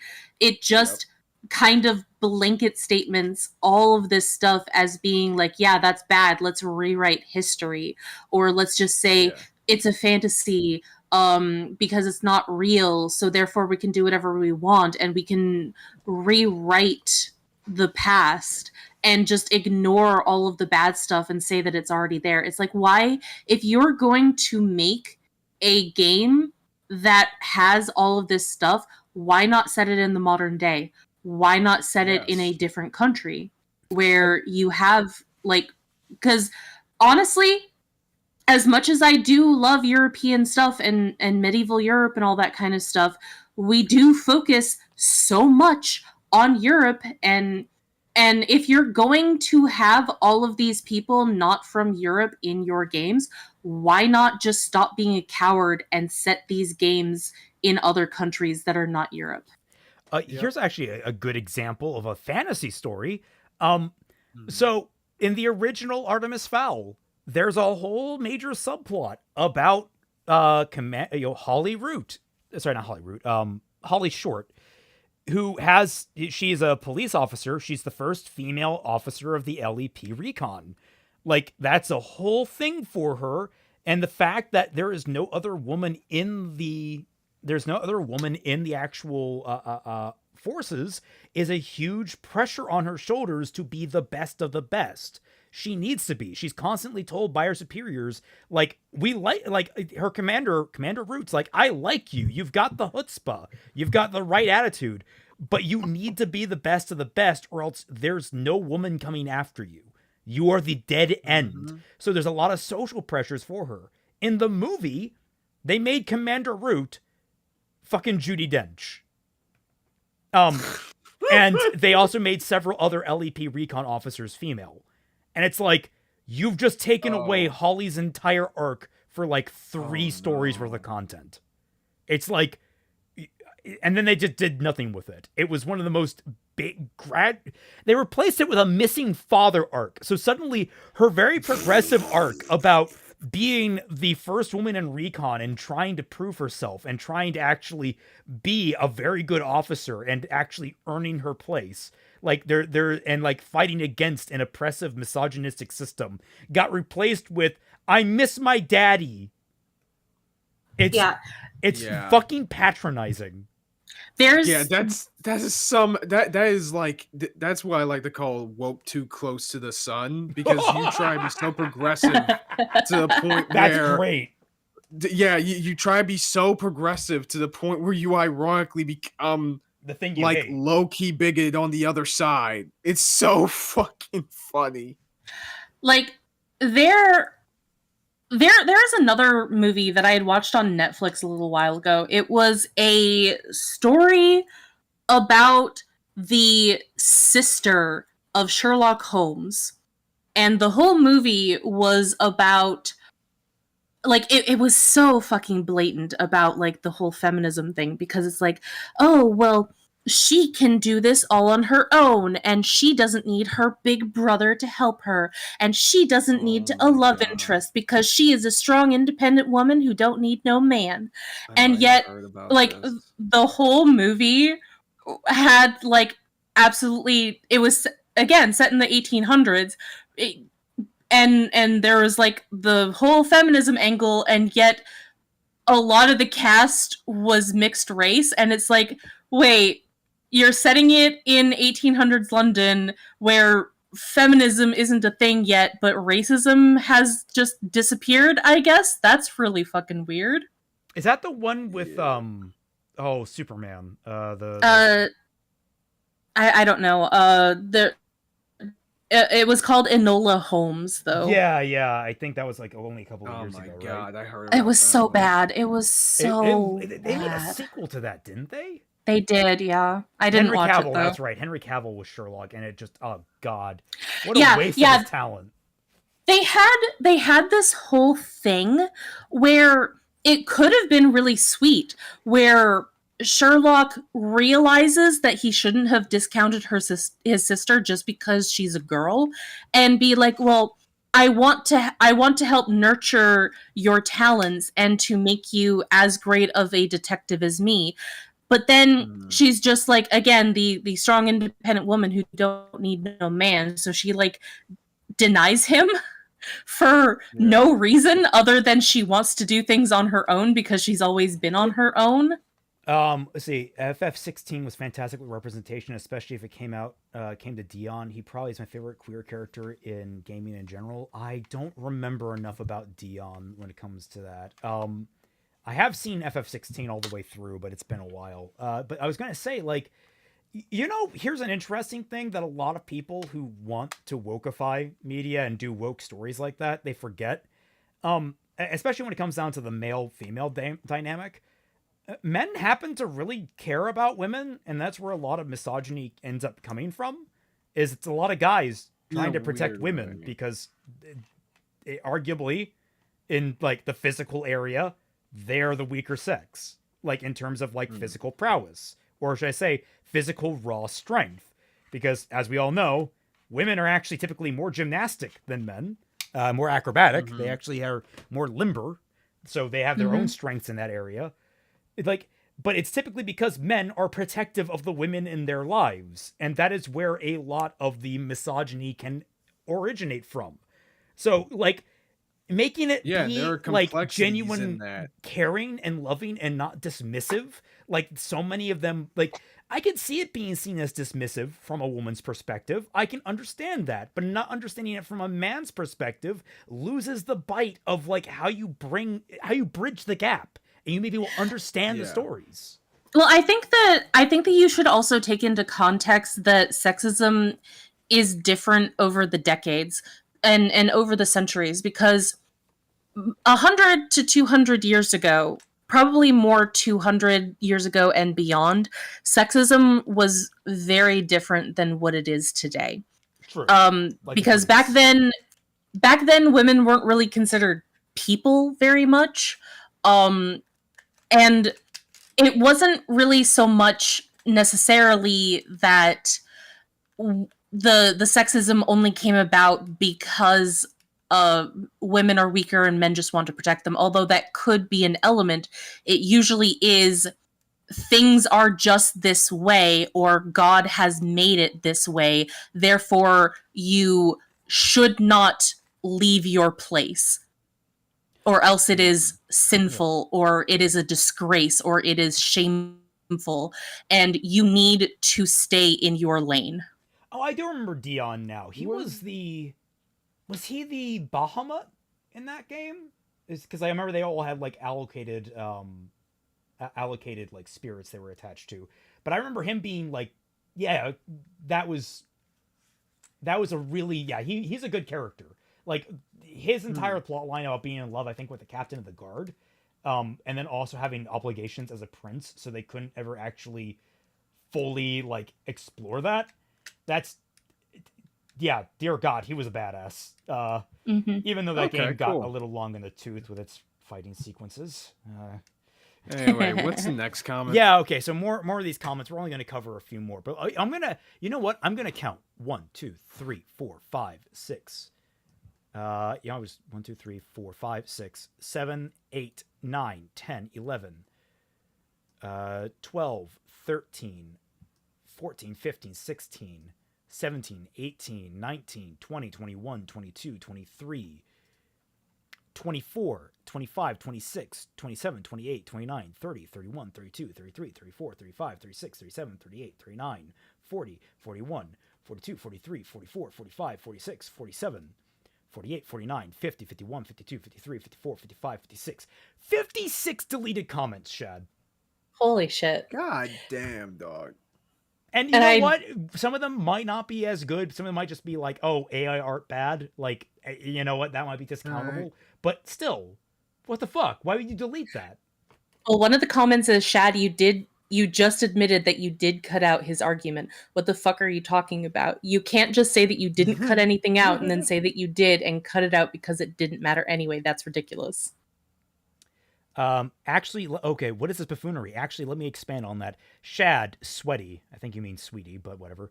I was subbed and unsubbed to you way before I even heard of Ant or Jack Saint. Like 2017, that's how far back I think I remember you from. Your fall into irrelevance is long past, and you have done everything I can possibly think of to alienate me as a viewer. You have made your contempt for women, thoughtful research, and even your own family quite clear. You have successfully convinced most of YouTube that you are a miserable failure of a man. What is the point of this video? Oof. Damn. Oh. There's another one. Been a fan of your medieval history, fantasy rearm, fight scene autopsies, and just a general fun you seem to have with everyone you do videos with for a while now. Even if I disagree with some of your views and conclusions, the process of getting there is usually at least interesting or thought-provoking in some way. But YouTube drama isn't. I've had my fill of your grievances with YouTube or others on it. Sorry to say I won't be watching this because I don't care for this type of content anymore. Here's a comment for engagement, but there won't be another one on videos like this. How fucking dare you delete this comment, guy? Yeah, here's another one like that. Shad, buddy, this isn't what I subscribed for. If you're wondering why you're getting lower views, maybe it's because you're posting YouTube drama on a fantasy channel. It's your channel, do what you want, but it alienates your audience. It's like, yeah. I actually unsubscribed from him after he went onto his main channel to bitch about people complaining about the live-action Cinderella movie and how unrealistic the romance was, because it was a love at first sight. And then talking about how it was love at first sight with him and his wife. And it's like, but it's not really comparable with you because you are in a very weird religious sect of Christianity that is very restrictive in its ideology. Well, I'm not like against love at first sight by any means. I actually genuinely believe it can happen. But like it's not usually the most stable of things. You got to be very careful with that. I am speaking from experience. If I'm being kind of raw, honest. Went through a love at first sight relationship, and while I very much treasure it, it did not last very long. Well, because like people don't understand that what we consider love at first sight is just lust at first sight. It's not actual love, because in order to love somebody, you have to know them as a person first. And that is not something that you will get at a glance if you are looking at somebody for the first time in your life. I mean, I think, honestly, the best way to put it is just attraction at first sight. That's really it. Yeah. Let's see, with all due respect, Shad, you didn't show much in terms of actual proof. You're trying to frame someone as a liar without actually showing much of it. There should be dozens of clips in your favor if this is true. In fact, you spent about a third of the video talking about other creators not relevant to the conversation. There's very little evidence being presented here, and you have also admitted to making edits yourself to his video, which further muddies the waters. It basically half an hour of you making claims and showing little to back it up. I'm more inclined to actually sit through the original video now because this video is little more than trust me, bro. If there's one thing I don't care for, it's flimsy evidence. Yeah. Damn straight. Oh, here's this one burns. You know, Shad, I used to think you were cool. Sad face, shake my damn. Here's another one. I didn't know I was subbed to Night's Watch. No hate, Shad, but shouldn't this be on your other channel? Ooh. Facts. Oh, here's one. For someone who has watched both sides, I can totally say the pants that are smelling of smoke here are yours, Shad. Also, the cope about your book, man. The guy just said, I bought it because I was looking forward to it, but I gotta say I was disappointed in it. and you went then on a 15-minute tirade on how people liked it and bought it, and it's actually a hit, guys. Trust me, bro. Can't people just say they didn't like something you made without you feeling your credibility is attacked? Grow a spine, man. Yeah. Jesus Christ. We could just go all day with these, but like the point of the matter is, these were deleted. This is not a small sample size. This is more than YouTube would have deleted. Yeah. 100%. Especially ones that are small and innocuous. I mean, like, why would YouTube delete? You know, Shad, I used to think you were cool. Sad face, shake my head. Why would YouTube delete that? It wouldn't. Yeah. In fact, the fact that people are posting it in your freaking subreddit ain't no motherfucking way. Yup. It's over. It's fucking over. You're done. Pack it up. Sheath your goddamn sword. Video calling Anthony a liar on both channels. Well, I think technically speaking, one was a podcast. Yeah. Where this all started. Yeah, it really didn't need to be on his Shadiversity channel. Like, half of these comments that he's deleted are his fans just saying, I don't care about this, just post medieval videos, because this is what I subscribe for. Because he's putting in his crybaby content that he usually has on Night's Watch, and is putting it on his personal channel, because he knows that his audience is bigger on his personal channel. Yep.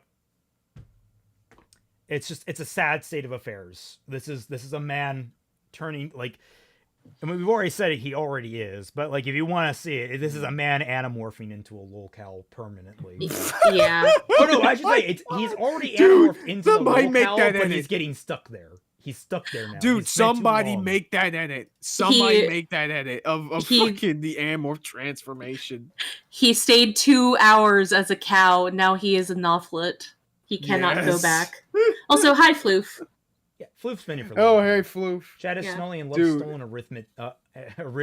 algorithmic slop. Yes, he is. Yes. Dude, we gotta get lightning. We gotta make say, lightning make that edit. I know we have used a lot of harsh language here, Shad, and I will again say we will be much more measured and polite on actual stream talking to you if you should accept the invitation. We will have a genial conversation about all of this. We will be polite, and I'm sure we will have a pleasant discussion. I'm almost certain of it. But look, this video did not come off well. Your behavior has not come off very well. And if you want to try and rehabilitate, it's going to be a long road to recovery. And look, I'm reaching out, man. This is me reaching out with a life preserver. Like, I'm throwing you a line as best that I can from my ability. You have a chance to reel this back in, man. You just got to take that offer. Yeah. All right. Well, I think we'll wrap it up for the evening. Thank you all so much for joining us. I had a wonderful time on this stream. A lot of good rage going on. I feel refreshed.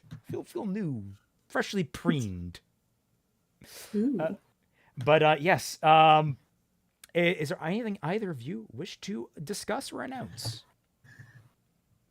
I guess in my case, I'm still working on the highlight video of the stream that me and Sai did for this month. There is a chance I might not release anything this month just because freaking work and school has just been crazy. It's my senior semester, so I'm trying to put my best foot forward here. He's doing the inbraining. Inbraining, yeah. Getting my education just so I can have this freaking bachelor degree. But yeah, hopefully I should have something out. If not, I'll be definitely putting out some shorts this month. Definitely.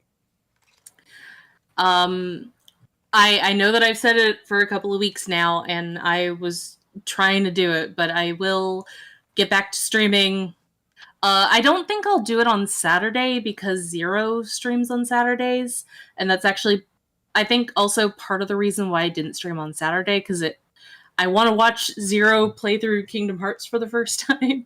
So I think I'll switch for at least the time being to maybe like Monday, but I don't know if I should stream Monday evening so that because people might be at work. So I'll probably try Monday evening and I'll see how that is.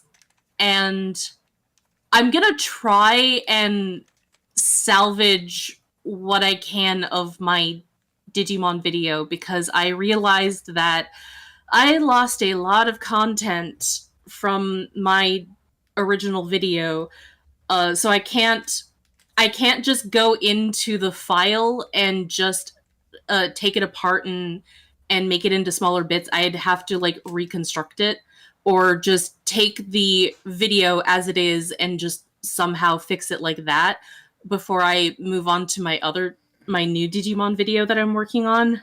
So that's a whole mess, and that set me back a lot. So that's what I'm doing.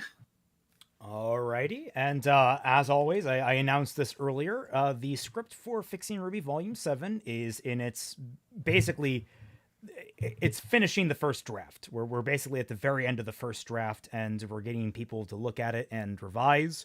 So that's exciting. I am halfway through cutting down the audio for my Hero video. It's looking to be about, and maybe even 2 hours long, I want to say. So it's going to be a lot of content dropped in just one day there. Let's see, what else do I got going on? I'm actually working on stuff for I want to do a tabletop, another, basically a D&D, but more Pathfinder here on the channel for everyone. Try to get everyone back in there. I've been working on a lot of systems that could work for it. Be Monster Hunter and Dungeon Meshy themed. So that's a lot of fun stuff there. Blah, blah, blah, blah, blah. Remember to subscribe to the Patreon if you like this content and want more like it. You can join the Tundra for $1 or more to the Patreon, and you get access to the team. It's the Team Frostbite Discord server, but Team JYCT is the more active ones at this rate.